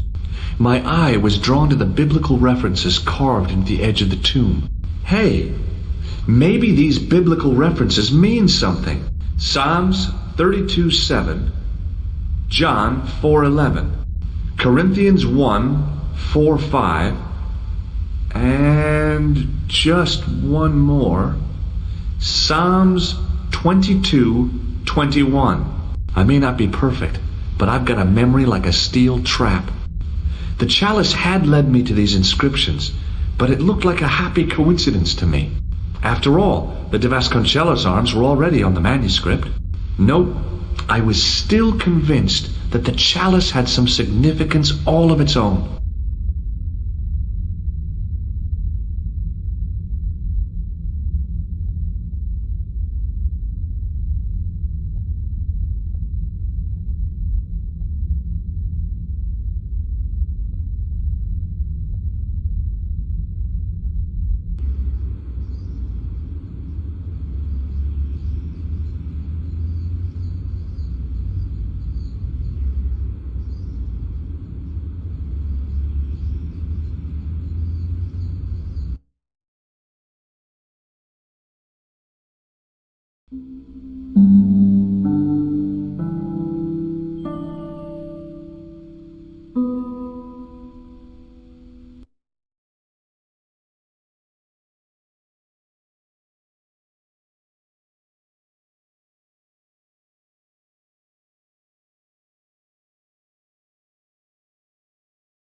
Hi, Andre. Hello, Georgie. What do you make of this cup, Andre? It's a 14th century communion vessel. Spanish, probably. You sure know your onions. While I was in Syria, I discovered a strange pagan statue. It was like a head with 3 bearded faces. Horrible. That sounds as if it could be Baphomet, the idol described by the Templars. The poor Knights of Christ had an idol that looked like that? Allegedly. The description of the idol came from the evidence extracted by the Inquisition. Mind you, not one statue or idol was ever found on Templar property. Until now, that is.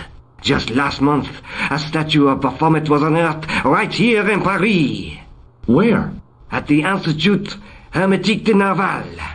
The statue is beneath the foundations.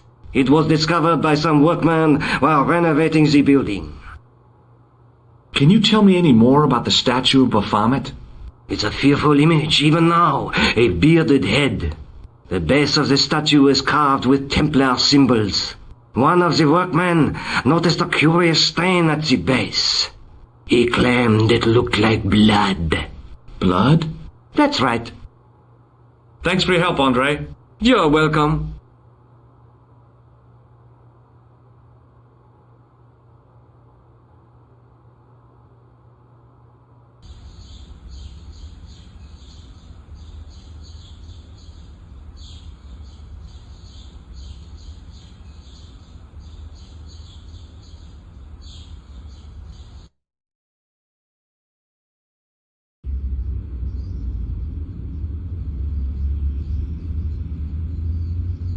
The painter had a pot of gunmetal gray primer hanging from the barrier. Excuse me, could you help me? What is it? I've got a few questions. What does the word Templar suggest to you? Templar? Nothing. Nothing. You're doing a fine job. Merci. I have my professional pride. I don't think I've ever seen a Gauloise smoked so stylishly. It's a natural talent. I'm being sarcastic. I'm being indifferent. You're very good at that as well. Merci. Vive l'indifférence. So, what are you doing here? I am having my break. Yeah, I mean when you finish your break. When I finish my break? An interesting concept, monsieur. You'll probably need to think about it. I could have another cigarette while I consider. Perhaps tomorrow too? Okay, let me put things differently. What were you hired to do here? I was hired to keep the archaeological dig in the basement of this building clear of debris, and to touch up damage to the door frames with my little pot of paint. It's a very responsible job. Unfortunately, I'm not a very responsible person.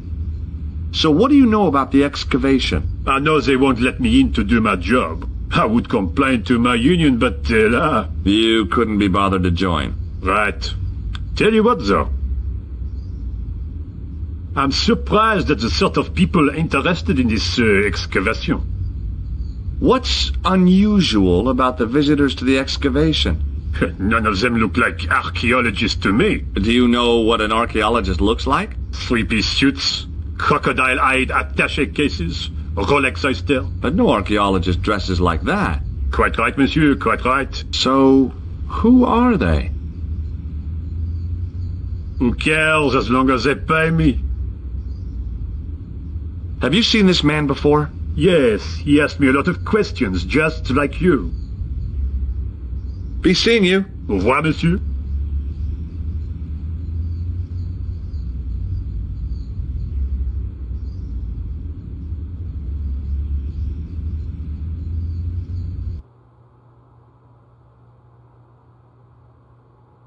Hi? Excuse me? Oui? What do you know about the Knights Templar? There was a long pause during which the guard said nothing. Then he said, Nothing. Nothing at all? Is this a test? What, like a history pop test? No, like a test. Okay, yes, it's a test. Then I know absolutely nothing about the Templars. The guard was being amazingly evasive. It was going to take more than goodwill to get past him. So, what exactly are you doing here? I'm guarding. You expect to find me shearing sheep? Take it easy. I just didn't realize you were a guard. I'd like to know what you're guarding, please. That's a secret. It wouldn't happen to be an archaeological site, would it? Are you asking me or telling me? I'm telling you. Then why ask? I had a feeling this was no normal hole in the ground. Have you seen this man before? Oh. You have? No. Talk to you later. Au revoir, monsieur. There was a closed door with toilet scratched into the cheap veneer. That door's locked, monsieur. Hi again. What is it? Trying to get into a locked washroom. I had the strongest feeling of déjà vu. I'd like to use the washroom, but the door's locked. Oh, that's no problem. You can have the key. Thanks. Talk to you later. Au revoir, monsieur. I couldn't imagine what I'd achieved by turning the dial.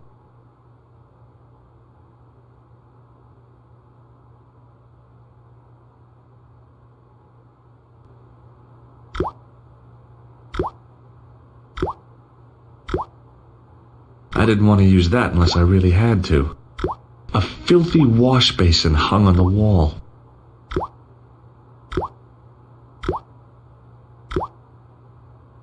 On the keyring was a big old key that looked like it might fit the excavation door.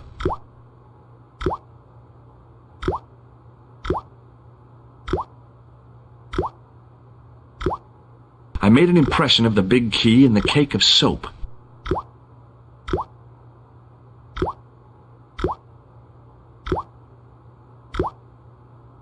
I carefully sprinkled the plaster into the soap mold I'd made of the key.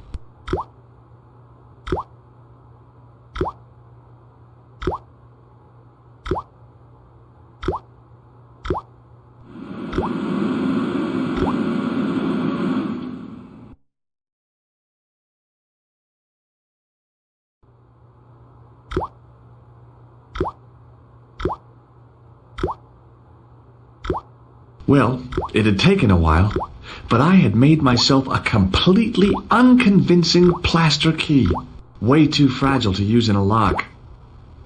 I'd have to substitute it for the real one. Trouble was, it looked like plaster and not metal. Then again, that plaster statue in Syria hadn't looked like stone until I'd been a bit artful with it. Maybe I could improve the key as well.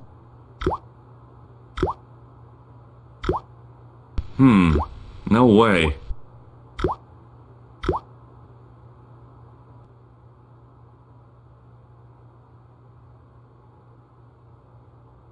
Hey, monsieur, don't go with my keys.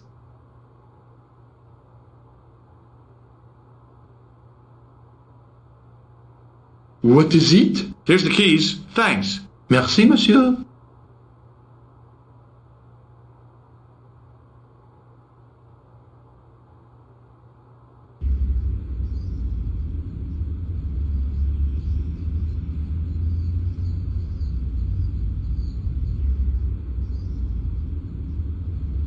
Hey, monsieur, get away from my paint pot. Okay. I should think so. Meddling with a man's paint pot. Puh.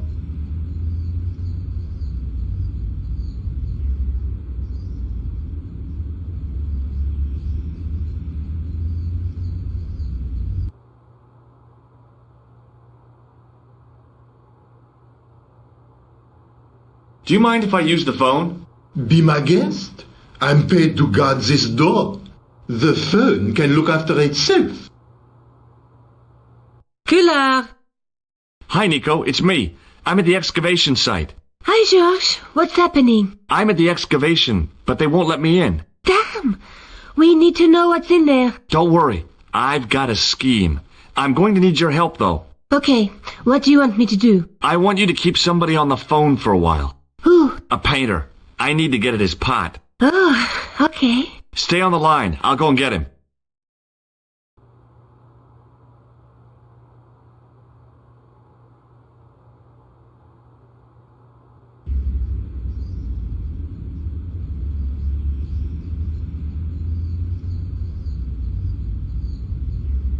Hi, it's me again. What now? You've got a phone call. For me? Are you certain? It's a woman. She sounded hot. What woman? You must be mistaken, monsieur. Well, she asked for that hunk of a man with the nicotine fingers and his ass hanging out of his pants. Certainly sounds like me. Stand back. It wouldn't do to keep the lady from her hunk.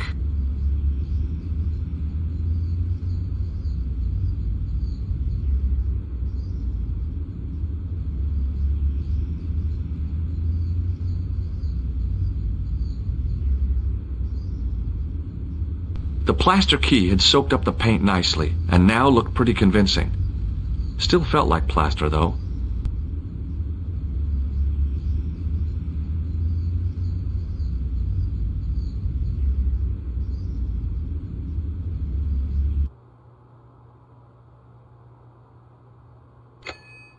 Well, monsieur, what a strange woman. She was all over me and then suddenly, nothing but abuse. Really? Why, abuse?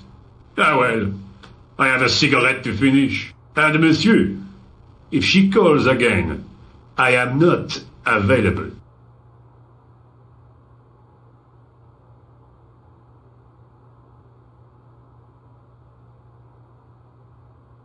I couldn't imagine what I'd achieved by turning the dial. A thermostat was mounted over a radiator. The radiator was pumping out heat as the thermostat was cranked right over to full. No wonder it was warm in here, even with the door open to the chill of fall. A thermostat with the radiator... No wonder... I couldn't imagine... Hi again. What is it?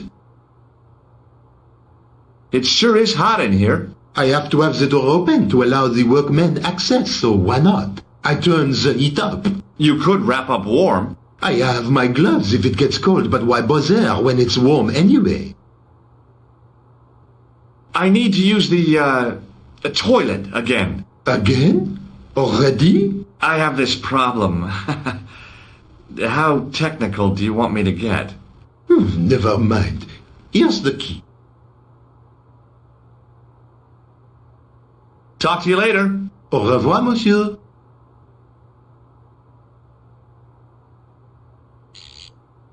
I turned the heating off.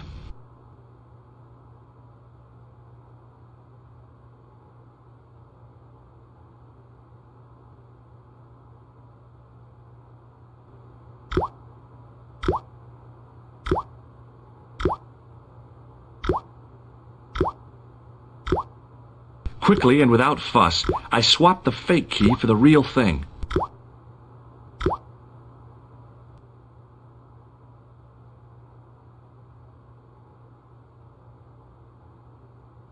What is it? I held my breath and hoped that he wouldn't notice the substitution. Here's the keys. Thanks. Merci, monsieur.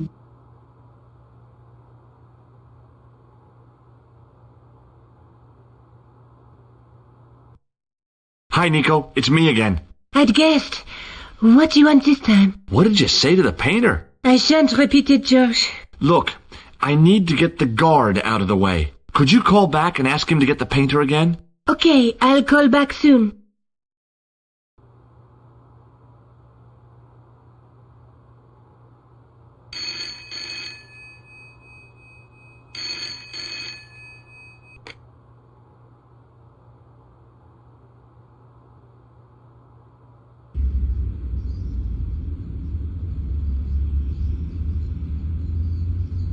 This looked like a good place to watch things develop.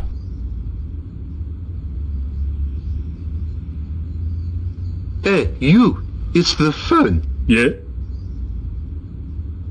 Who is it? How should I know? What am I, your social secretary? It's not a chick, is it? Yes, it's a woman. Are you going to answer it? Does she have a warm, sensual voice like molten chocolate? Yes, she has a really sexy voice. Now get a move on. I'm not talking to her. I can see that. You're wasting time talking to me.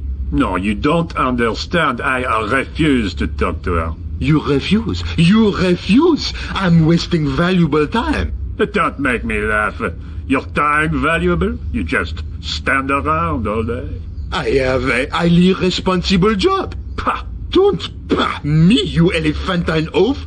My job is important. Impossible. They would have hired somebody competent in that case. Meaning what? Instead of which they hired a dismal rent-a-cop like you. All epaulettes and no brains. Why, you... This looked set to carry on for some time. It was too good an opportunity to miss.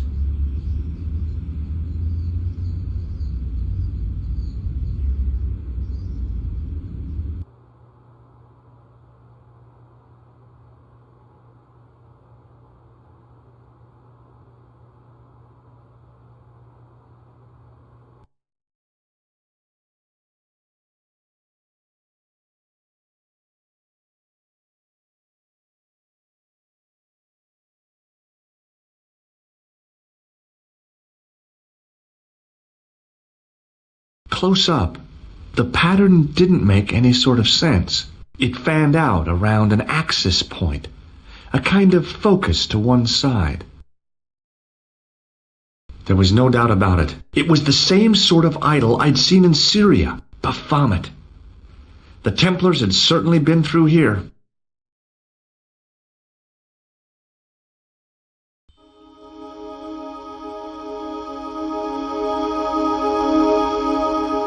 And there it was, decoded by the curves of the chalice, the image of a church.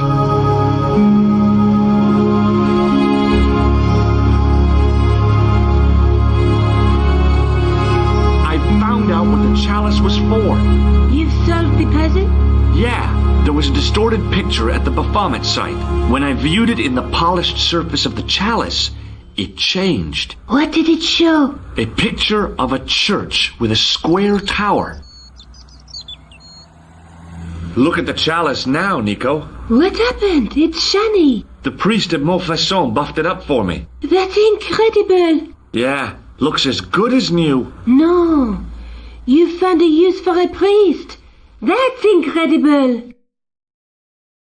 I guess I'd better return the chalice to the Countess. Hurry back, Georges.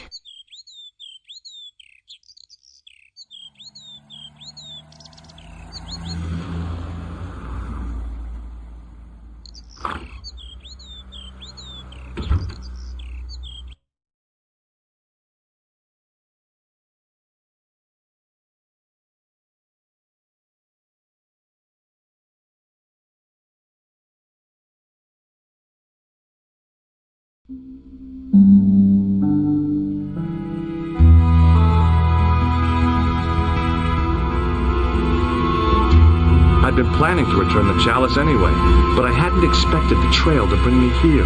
The Villa de Vasconcelos was as picturesque as ever. The weather was still clear, and Lopez was still watering the damn lawn. I was beginning to suspect that he was surgically attached to that hose.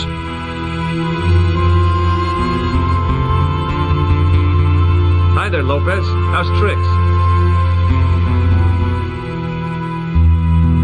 Signor Stobbart, how pleasant to see you. You are well. Fine, thanks. Is the Countess in? She is waiting for you. I will show you up. It's okay, I know the way.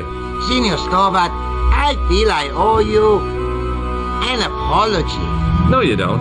I was impolite on our first meeting. Look, Lopez, just forget about it. I came on like a snake oil merchant. I wouldn't have trusted me in your shoes. You do not understand. Finding the chalice has given my lady a new lease of life. It's a marvel. She smiles, she laughs. The tradesmen are saying that she is on Prozac. Hi, Lopez. Got a minute? Certainly, senor. How can I help you? What's the story behind the chalice vanishing? When the Inquisition raided, in the absence of Don Carlos, it was believed that they had taken it. Naturally, they denied the charge, as they denied taking the children. And naturally, nobody believed them. But they were telling the truth. The chalice was hidden from them. You don't suppose they were telling the truth about the children as well, do you? Madre de Dios! I had not thought of that.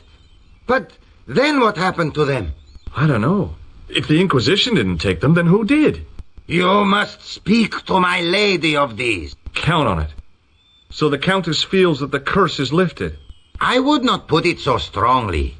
Your discovery of the chalice was proof that the Templars never abandoned the de Vasconcelos. It counts for a great deal with my lady. I've had the chalice polished. Oh, it is magnificent. Catch you later, Lopez. Adios, Senor Stobbart.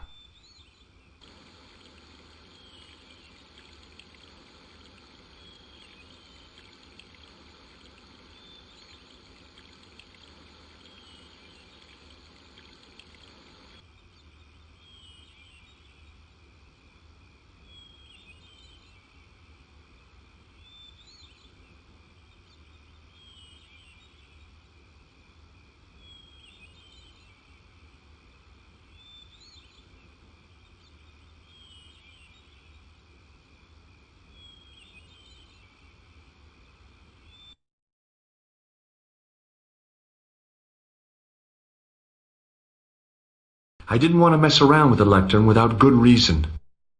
The chess pieces had been removed, and the Bible returned to its resting place.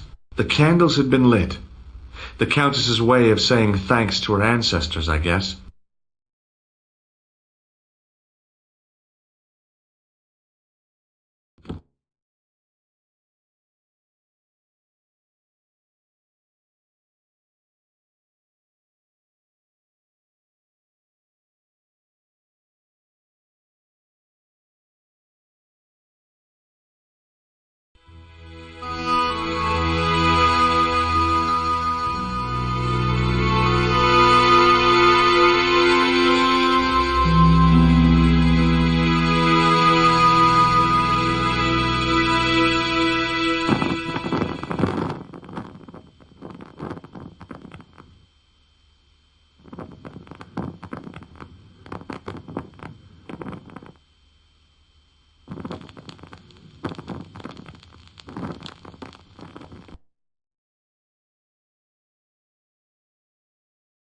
The candle had burnt brilliantly, but only for a couple of minutes. Some kind of special formulation, I guess. And had yielded up this. A complex shape expertly cut in stone. I figured it was some kind of key.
Senor Stobbart, what a pleasure.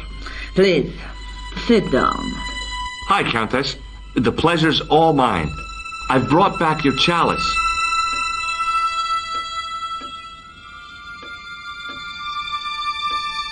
Why? You've had it cleaned.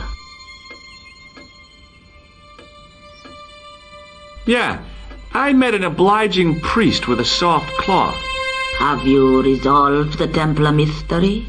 No, not yet. I don't even know what it is I'm after. There are many stories of the Knights secreting great wealth away. Whatever. All I know is I don't want the bad guys to get it. To be young and live in a world of moral absolutes.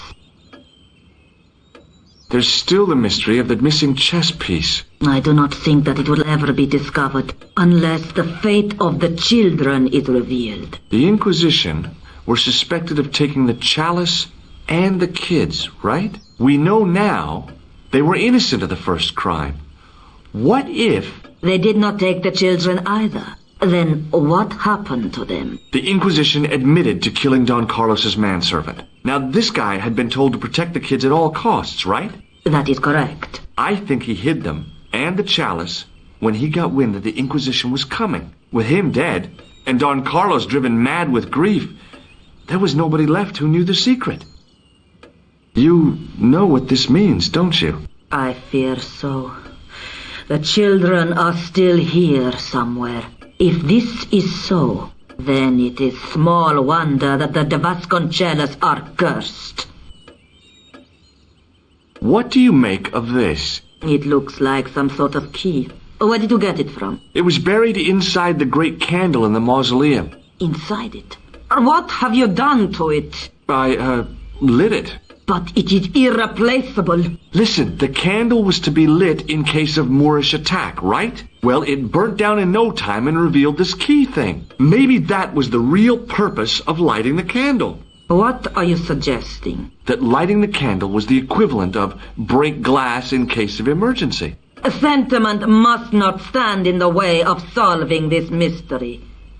You did the right thing. There's something else that I discovered carved on Don Carlos's tomb. Biblical references. What are the references, Senor Stobbart? Psalms 32:7, Corinthians. I am not a good enough scholar to know the Bible chapter and verse. I meant, what are the quotations? You know, I forgot to ask the priest.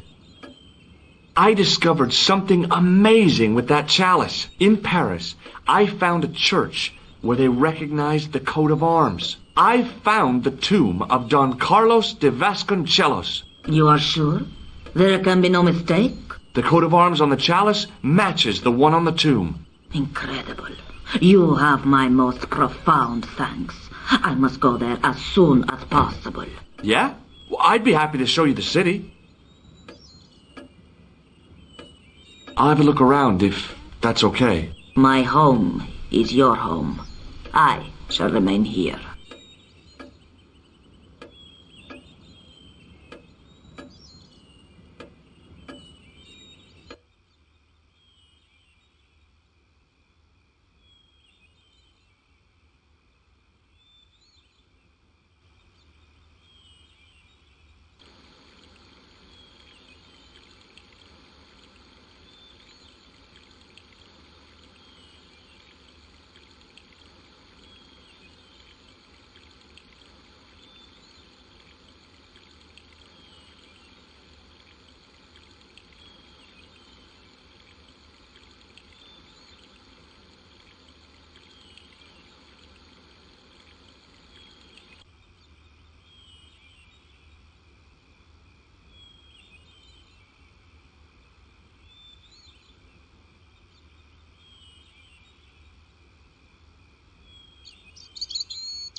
Hello again. Here's the Bible from the mausoleum.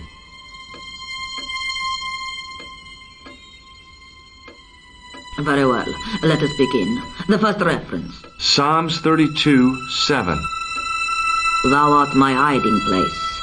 Thou shalt preserve me from trouble. Thou shalt compass me about with songs of deliverance. My hiding place. Don't get your hopes up too high. This might just be leading us to where we found the chalice. You are right, of course. The next. Okay, John 4:11. John 4:11. Here. The well is deep. The next. Quickly. Okay. Corinthians 4:5. Here it is. Will bring to light the hidden things. Any more? Just one. Psalms again. 22:21. Save me from the lion's mouth, for thou hast heard me from the horns of the unicorns. The last is confusing. Lions, unicorns, what's it mean? I can't guess. Salient points seem to be a hiding place and a deep well. In no sense is their mausoleum a well, Senor Stobbart. Is there a well in the grounds? I do not know. I suppose that there must have been once upon a time. Lopez is the man to ask about anything pertaining to the estate.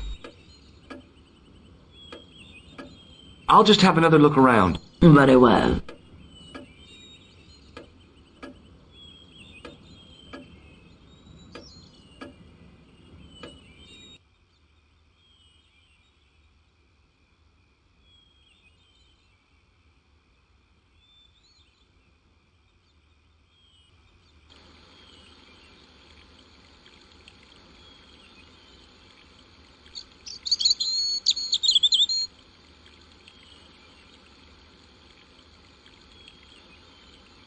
Hi, Lopez. Got a minute? Certainly, senor. How can I help you?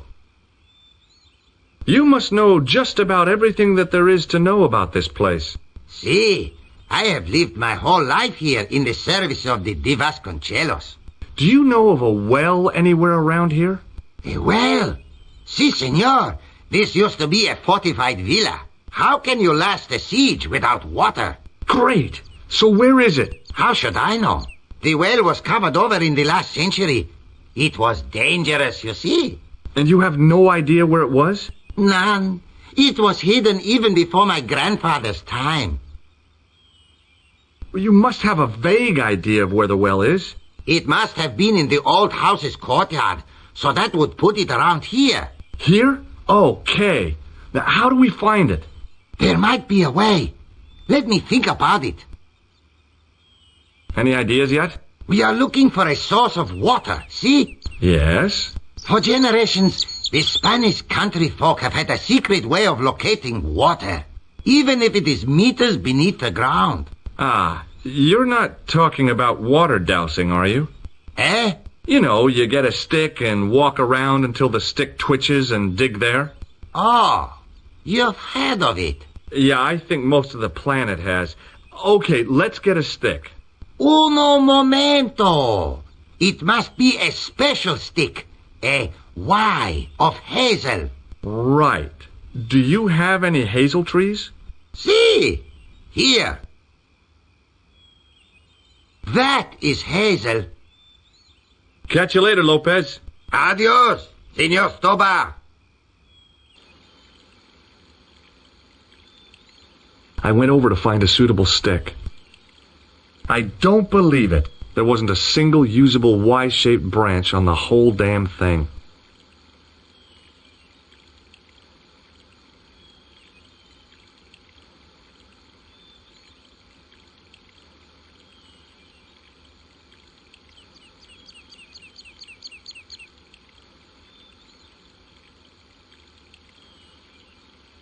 I went over to find a suitable stick. Aha!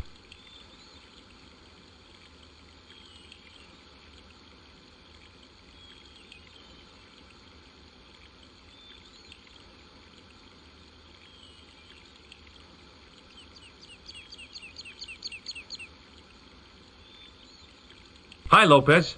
Got a minute? Certainly, senor. How can I help you? Well, I got my divining rod. Now what? Simplicity itself, senor. Hold the wand at the upper ends of the Y. Apply a little tension with your wrists so that the slightest movement of the wand's tip is clear, and walk slowly and steadily over the area. Sounds easy enough. We'll find this well in no time.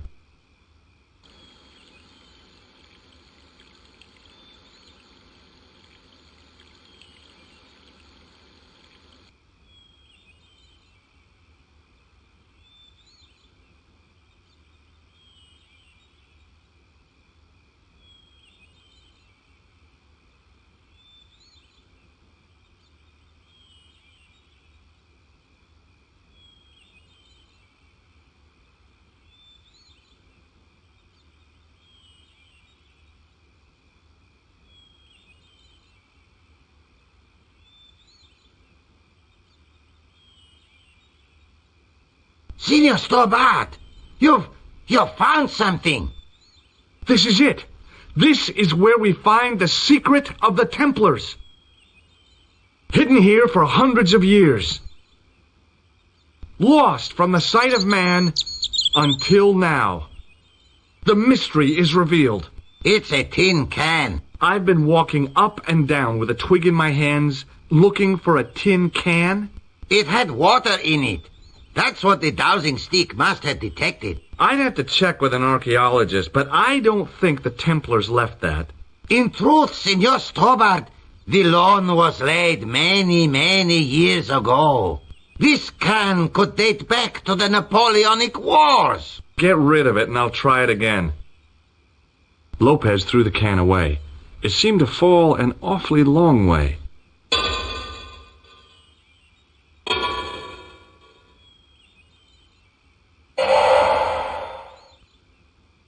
The splash at the end confirmed what we both suspected. Well, I'll be a monkey's uncle. It has been here all the time. All those years and nobody found it. Stood in awe for a moment, marveling at the secrets all around us. I could have fallen down that.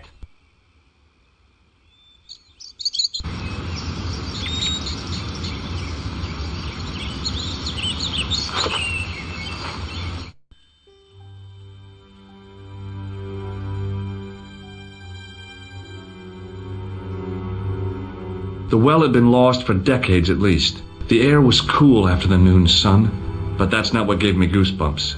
I have a really, really bad feeling about this.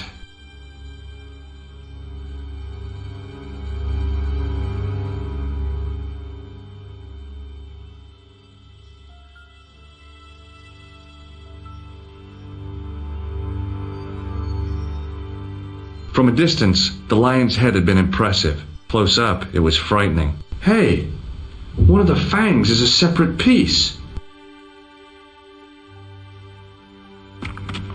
I could hear the sound of a lot of stone moving, and I...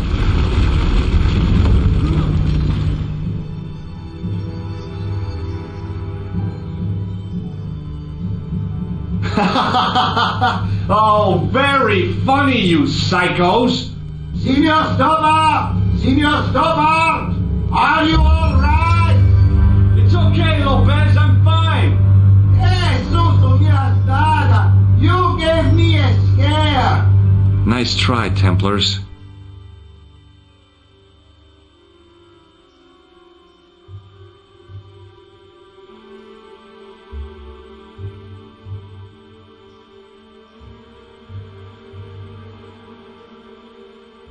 There, in the middle of the door, I could see some kind of socket. It looked like this wasn't quite the dead end it had seemed.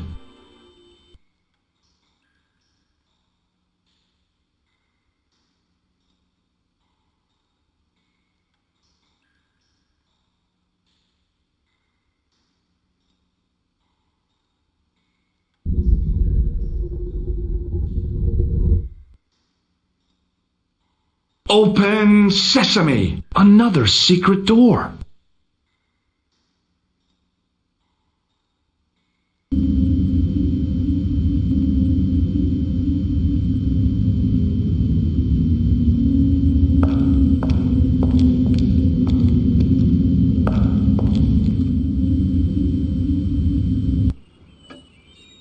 Before I left, though, there was one last thing to do.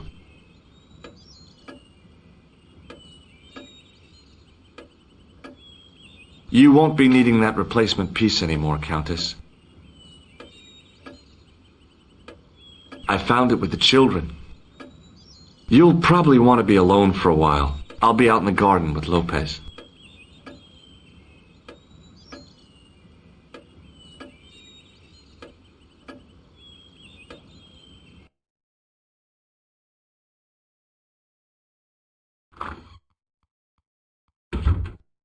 George, welcome back. Come in, George. It's good to see you again. Is it? Sure. What did you find in Spain? Without Andre, we wouldn't have got this far, George. Yeah, I know.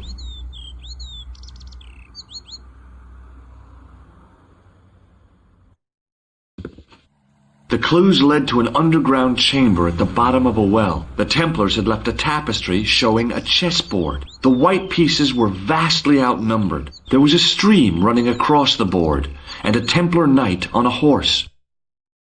Does it mean anything to you, Andre? No, nothing. Maybe we should tell Andre what else you found, George. There's a map and a Latin inscription to the west at the edge of the world. George found that in a cave in Syria. Yeah, where the assassin almost killed me. Then we've got the burning of Jacques de Molay and the date, 1314. From the window of the church in Montfaucon Square, one of the few places where nobody tried to kill me. Then we have the image of a church that George found at the excavation. I don't recall anyone trying to kill you there either, George. And finally we have the tapestry in Spain. Did I mention I almost got killed there? Not yet, but I'm sure you're about to. It was only my cat-like reflexes that saved me from certain death. Cat-like reflexes, eh? And while I was risking life and limb, where were you, Andre? Getting your glasses fogged up over an Etruscan vase? That's enough, boys. Can we get back to saving the world? Of course. My apologies. He started it. Well, the Latin phrase are the words of Julius Caesar. He was describing the island of Britain. Are you sure? The map didn't look much like Britain. How come Caesar described Britain as being at the edge of the world? To the Romans, the Mediterranean was the center of the universe. Britain was a remote, unfriendly place, inhabited by blue-painted savages. It hasn't changed much. They've stopped painting themselves blue. Except when they go to a football match. They used an extract from a plant called woad, Icetis tinctoria. The Scots were using it until fairly recently in their wars with the English. Fairly recently? I don't recall the Scots being at war with the English. How recently are you talking about? I believe William Wallace's men used it in the 13th century. They might well have been using it as late as...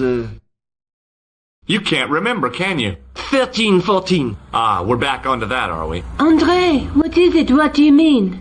1314 in Scotland. The Battle of Bannockburn. That would explain the stream on the chessboard. That's what a burn is. Right, Andre? As in Bannockburn? Right, George. And it gets better. Tradition has it that the Scots were helped by a shock force of, well, can't you guess? Knights Templar?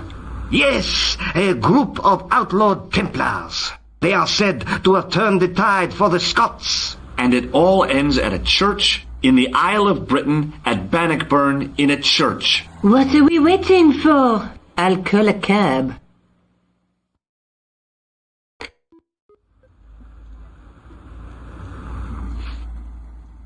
I can't go.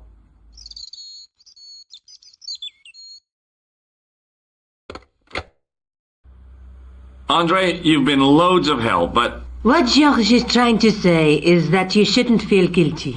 I was? We understand you've got commitments. Oh, listen, we have to hurry. Let's go, George. We'll see it through. Oh, and, don't worry about us.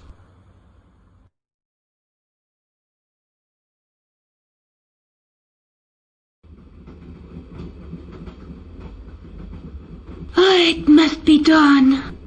Oh, I guess so. And we must be nearly there. Somewhere, out there in the dark, is Scotland. We've come a long way together to get here. Yeah. Let's hope it was worth it. I've still got the clown's nose. So I see. You should throw it away, George. There's something I've been meaning to say to you, Nico. Is this the right time and place, George? There might not be another time. I don't want to waste this chance. You don't need to say anything. I wouldn't want to be anywhere else but here, with you. Now. You're exhausted. Why don't you get some sleep? Sleep? At a time like this? Excited, huh? Would you like something to help you sleep, dearie? I've got some tablets in my bag. Oh, no. Thank you. Thanks all the same, ma'am. Pardon me.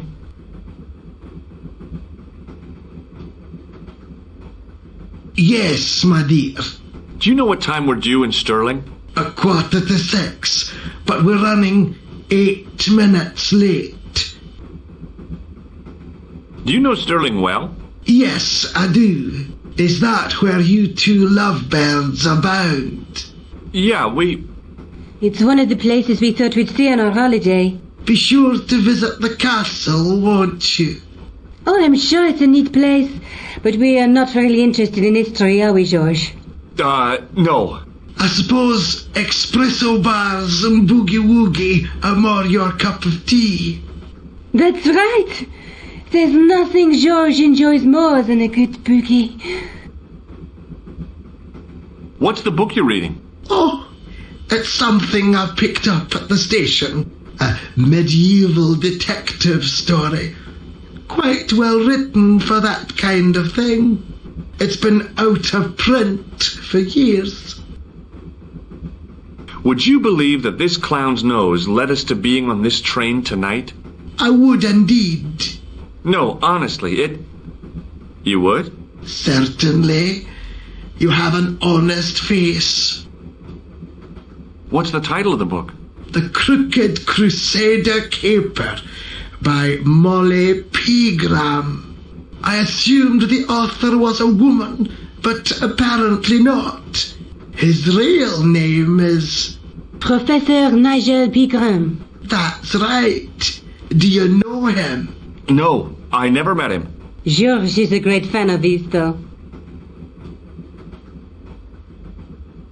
Is there a church called St. Ninian's at Stirling? Yes, there is, and I know why you're going there. You do? Of course I do. It's obvious you're in love. You're eloping, and they say romance is dead.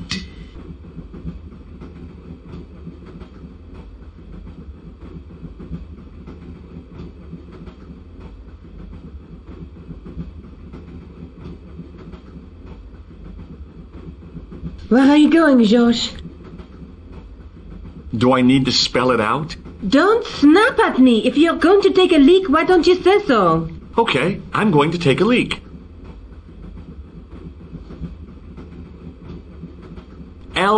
L-E-A-K. Tickets, please. Oh, hi. That's a standard full-price peak return. Don't you have a senior citizen's rail card? I rarely travel by train. My ticket is perfectly valid, is it not? Well, yeah, but you could have saved up to a third of the cost. I do not need to indulge in puffling thriftiness. Blimey, you're a funny old bird and no mistake. Tickets, please, sir. Here.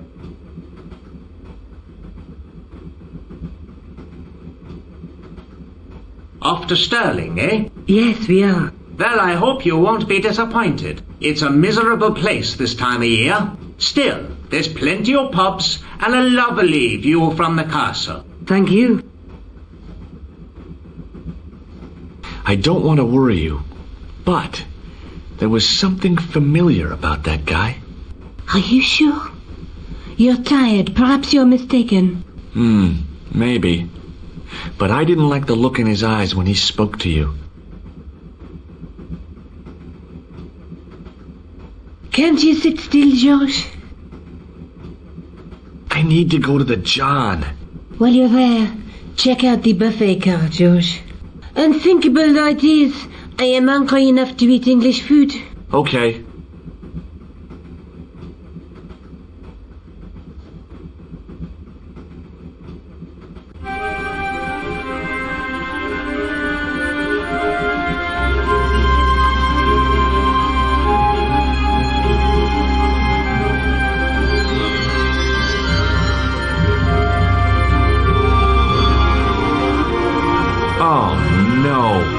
Gangster creep from the hotel.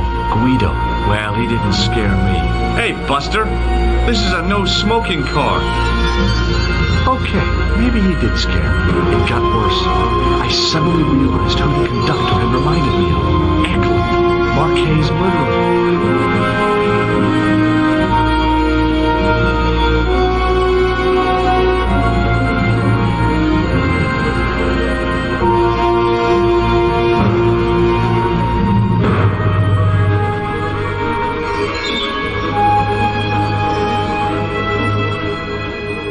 I should have known better than to leave Nico and the old lady alone. Suddenly, the Sword of Baphomet took second place to finding the girl I loved.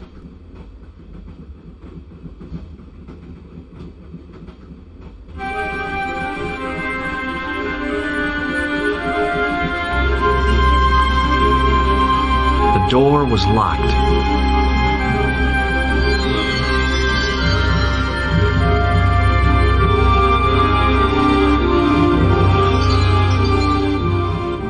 Hi! Having a party? No, this is breakfast. Come on, join us, man. Away, Basha, wake up, man. What's company? His breath was like the outlet from a chemical factory. Excuse my mate, he's taking a nap. Sleeping like a bobby. I'll wake him up when we get to Newcastle. We passed through Newcastle half an hour ago. And I never noticed. Did you see what happened to the young woman in the next compartment? No, Paul, I didn't. Have you lost her, like? She's disappeared.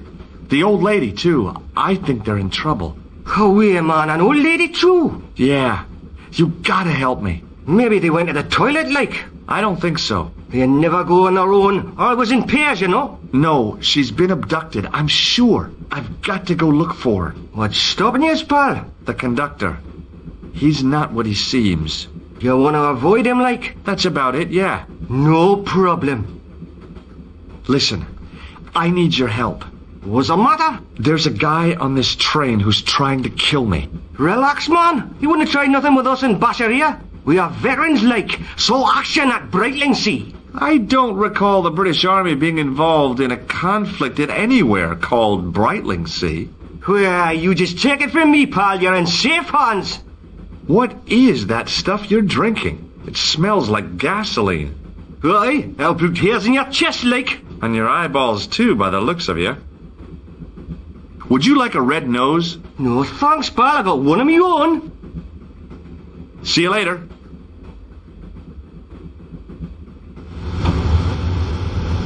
Give it to it, pal. Don't jump. I don't intend to jump.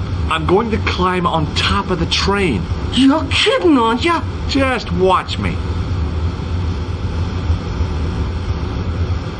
Hold on now, pal. I'll give you a hand, like.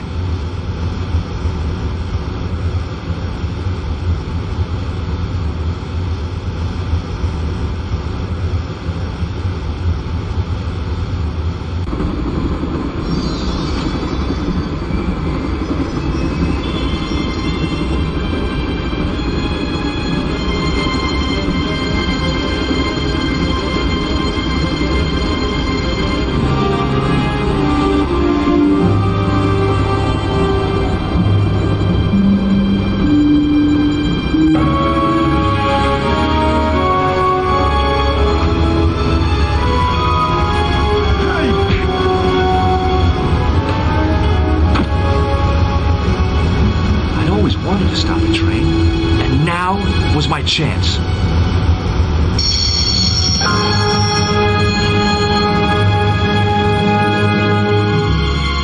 You saved our lives, but why?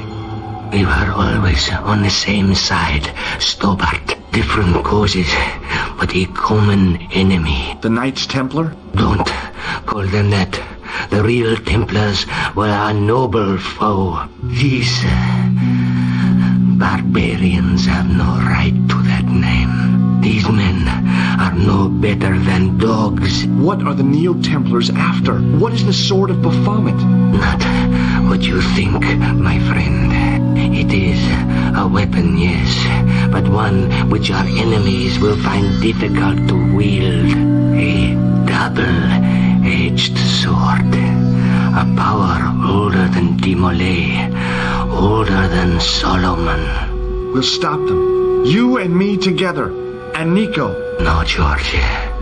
My journey ends soon. at the Garden of Paradise. You're talking in riddles. Can't you tell me straight what they're after? The sword symbolizes a colossal energy caused by the alignment of the Earth's natural power fields, which are focused at St. Ninian's. The energy endowed the Templars with the power which made them great, a power which made them charismatic to such an extent they could control the will of all around them. How did you escape from the bull's head? It is a long walk from the cliff of the bull to the village, Stobbart. Fortunately, I know the ways of the wilderness. Also, I have a sister who keeps a garage just around the corner. Maybe not. May Allah guide you to our enemies. Thanks. One last thing. What? What is it? He's dead.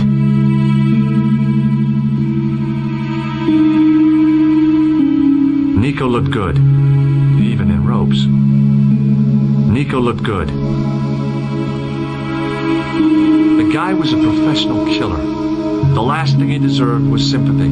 I had to admit it, though. I was sorry he'd ended up this way. Underneath that heap of tumbled crates was Eklund. I wasn't about to help him out. Don't even think about it, George. What? Who? Look me straight in the eye and tell me you weren't thinking of using that axe on Eklund. Don't be foolish, woman. I was going to use it on you. Nico looked good. Don't even think about it, George. What? Who? Look me straight in the eye and tell me you weren't thinking of using that axe on Eklund. Don't be foolish, woman. I was going to use it on you. Where do you think you're going? Don't worry. I hadn't forgotten about you. Answer me this instant, George Stobbart. I will. When I'm ready.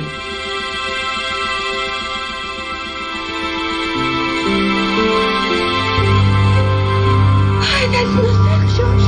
No. You took advantage while my hands were tied. When Eklund pointed that gun at me, I thought I was going to die. I thought of all the things I'd never get to do, and kissing you was at the top of my list. George? Uh-huh? George, we've got to get off the train. Eklund could recover at any time. So what are we waiting for? What are you doing? I'm out of here. Not that door. Do you want to end up like Flap? Not especially. What remains of him is well on his way back to London. I hope he was traveling on a return ticket.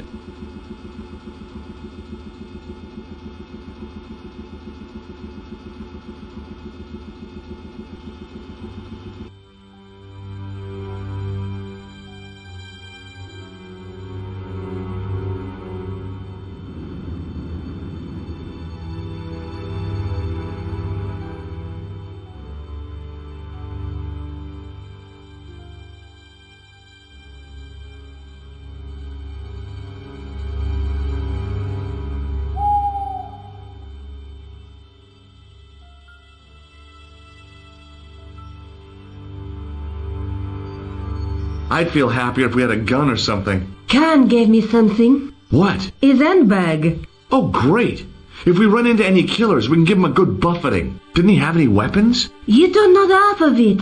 This bag's full of C4. Wow. Why didn't you say so? Boy, we'll show him now. What's C4? Plastic, George. We're going to shop our way to victory? 2 kilos of plastic explosive. The detonator's broken now. No problem. We'll buy a box of matches somewhere. It doesn't work that way. It takes a small explosion to start the big explosion. Well, that's not much use then. What does that sign say? Apparently during the English Civil War in the mid-17th century, this place was used as an arms dump. Yeah? What happened? Look at the state of this place, George.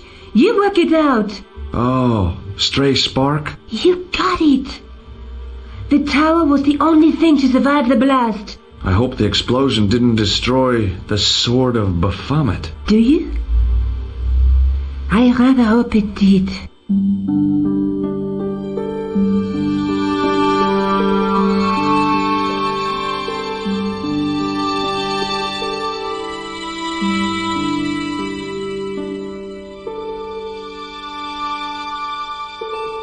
I scrabbled around in the rubble and found an old clay pipe with a broken stem.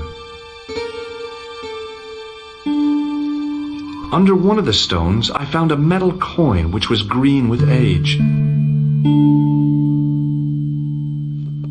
It was caked with soil, but what I'd found was a small cog and spindle. With mounting excitement, I felt something between my fingers. It was short, hard, and black.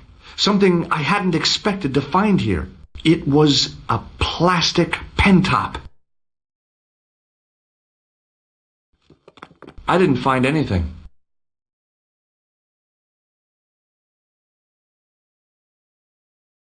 The wheel turned reluctantly with a creak of complaint. There was no obvious way of removing the wheel from its housing.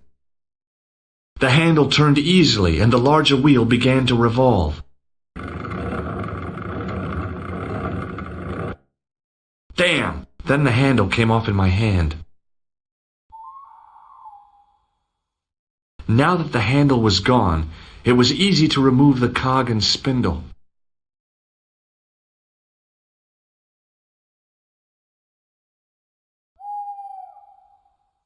I pushed the pentop into the mouth, and it disappeared somewhere inside the statue. It had probably gone straight to Biro Hell.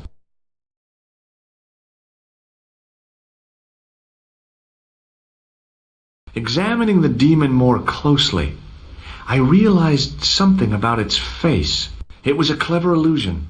No matter where I stood, the eyes weren't looking at me. There was a simple reason. The demon didn't have any eyes.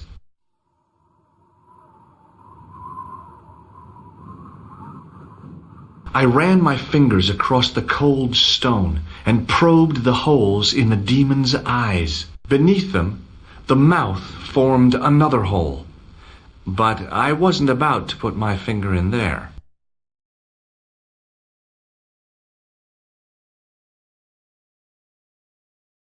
The cog slipped neatly into the eye socket.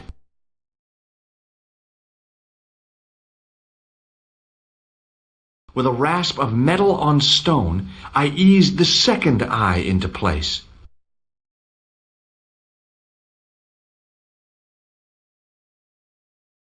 I pushed the handle into the demon's mouth. The cogs all meshed. I began to turn.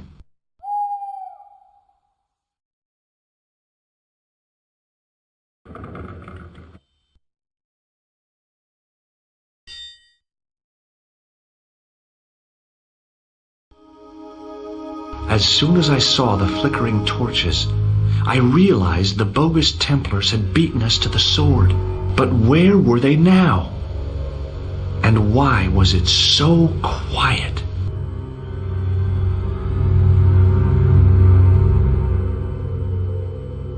Listen, I can definitely hear chanting. You're right. I hear it too. What do you suppose they're doing? It wouldn't surprise me if they were holding some kind of satanic sex ritual. So, what are we waiting for? Shh!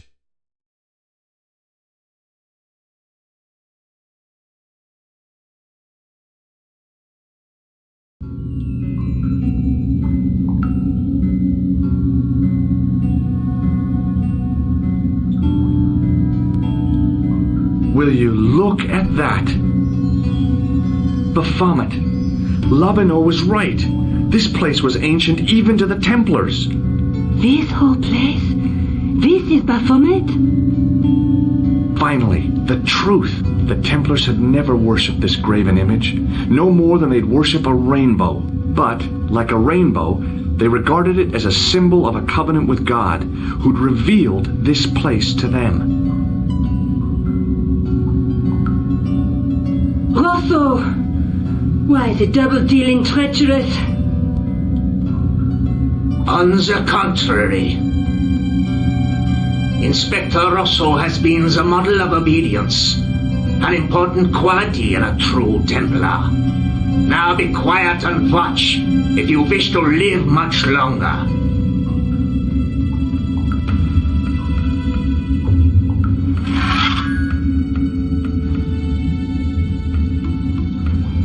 Brothers and sisters, we are gathered here to witness the reforging of the sword that was broken. Here before God's sentinel, Baphomet.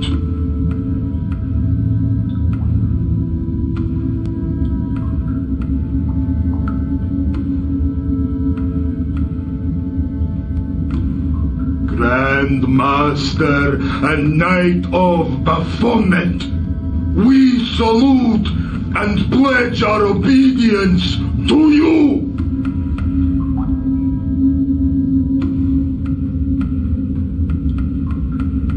I salute you, gatekeeper of the temple.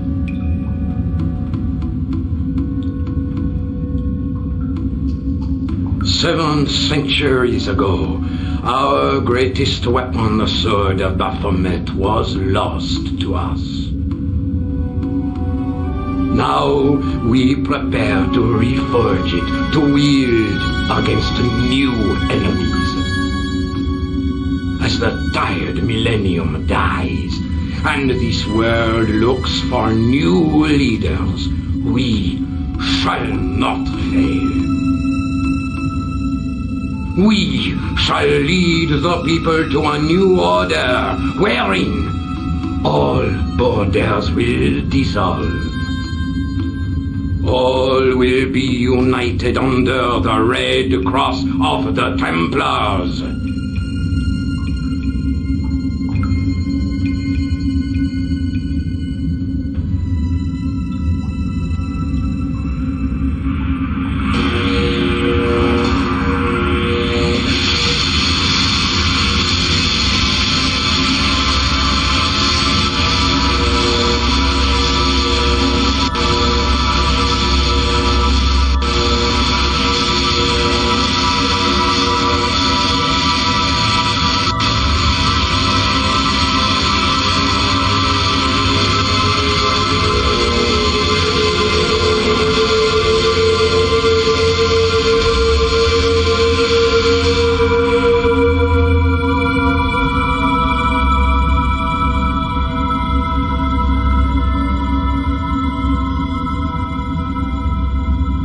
George, we have watched your efforts to stop us with respect.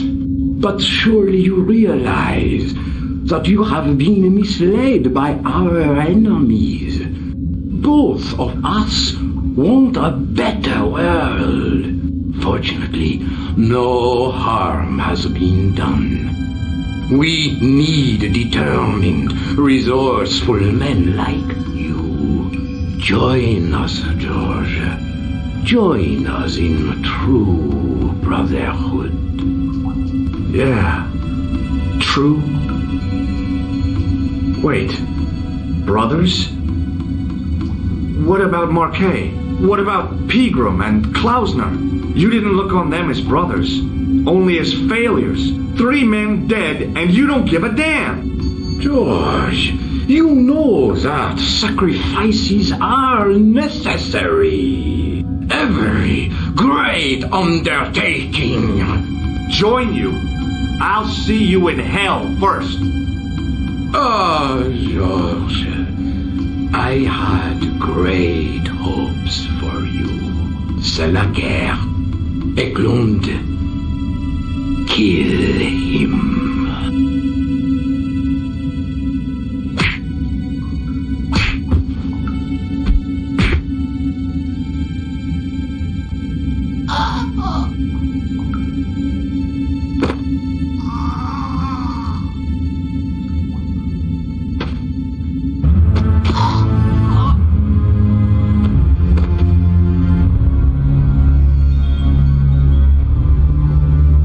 I swear!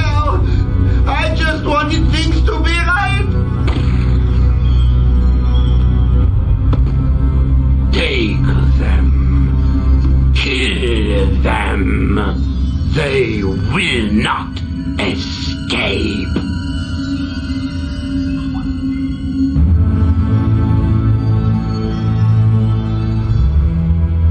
Well, well. If it isn't the great detective and his beautiful assistant, it's going to be a pleasure killing the pair of you. George, what are we going to do?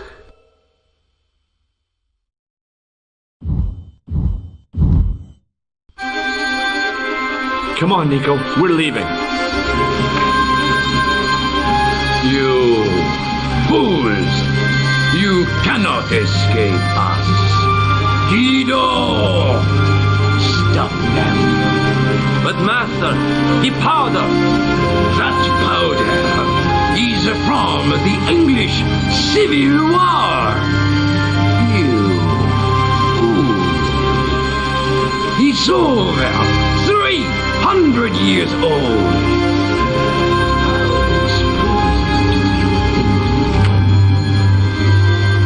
I thought it was all over, but Nico had one last trick up her sleeve. Or in her handbag, to be exact.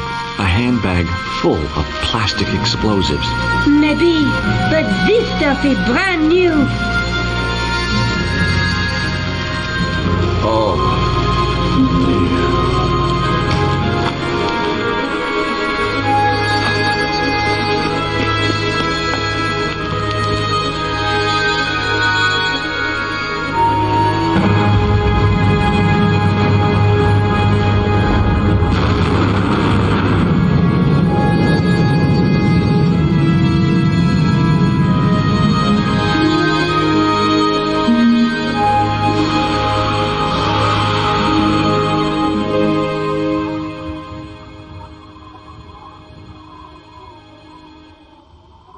you know, you'll never be able to write your story now. I don't care. I've got what I want. Huh? Just tell me one thing, George. Is our life together always going to be this crazy?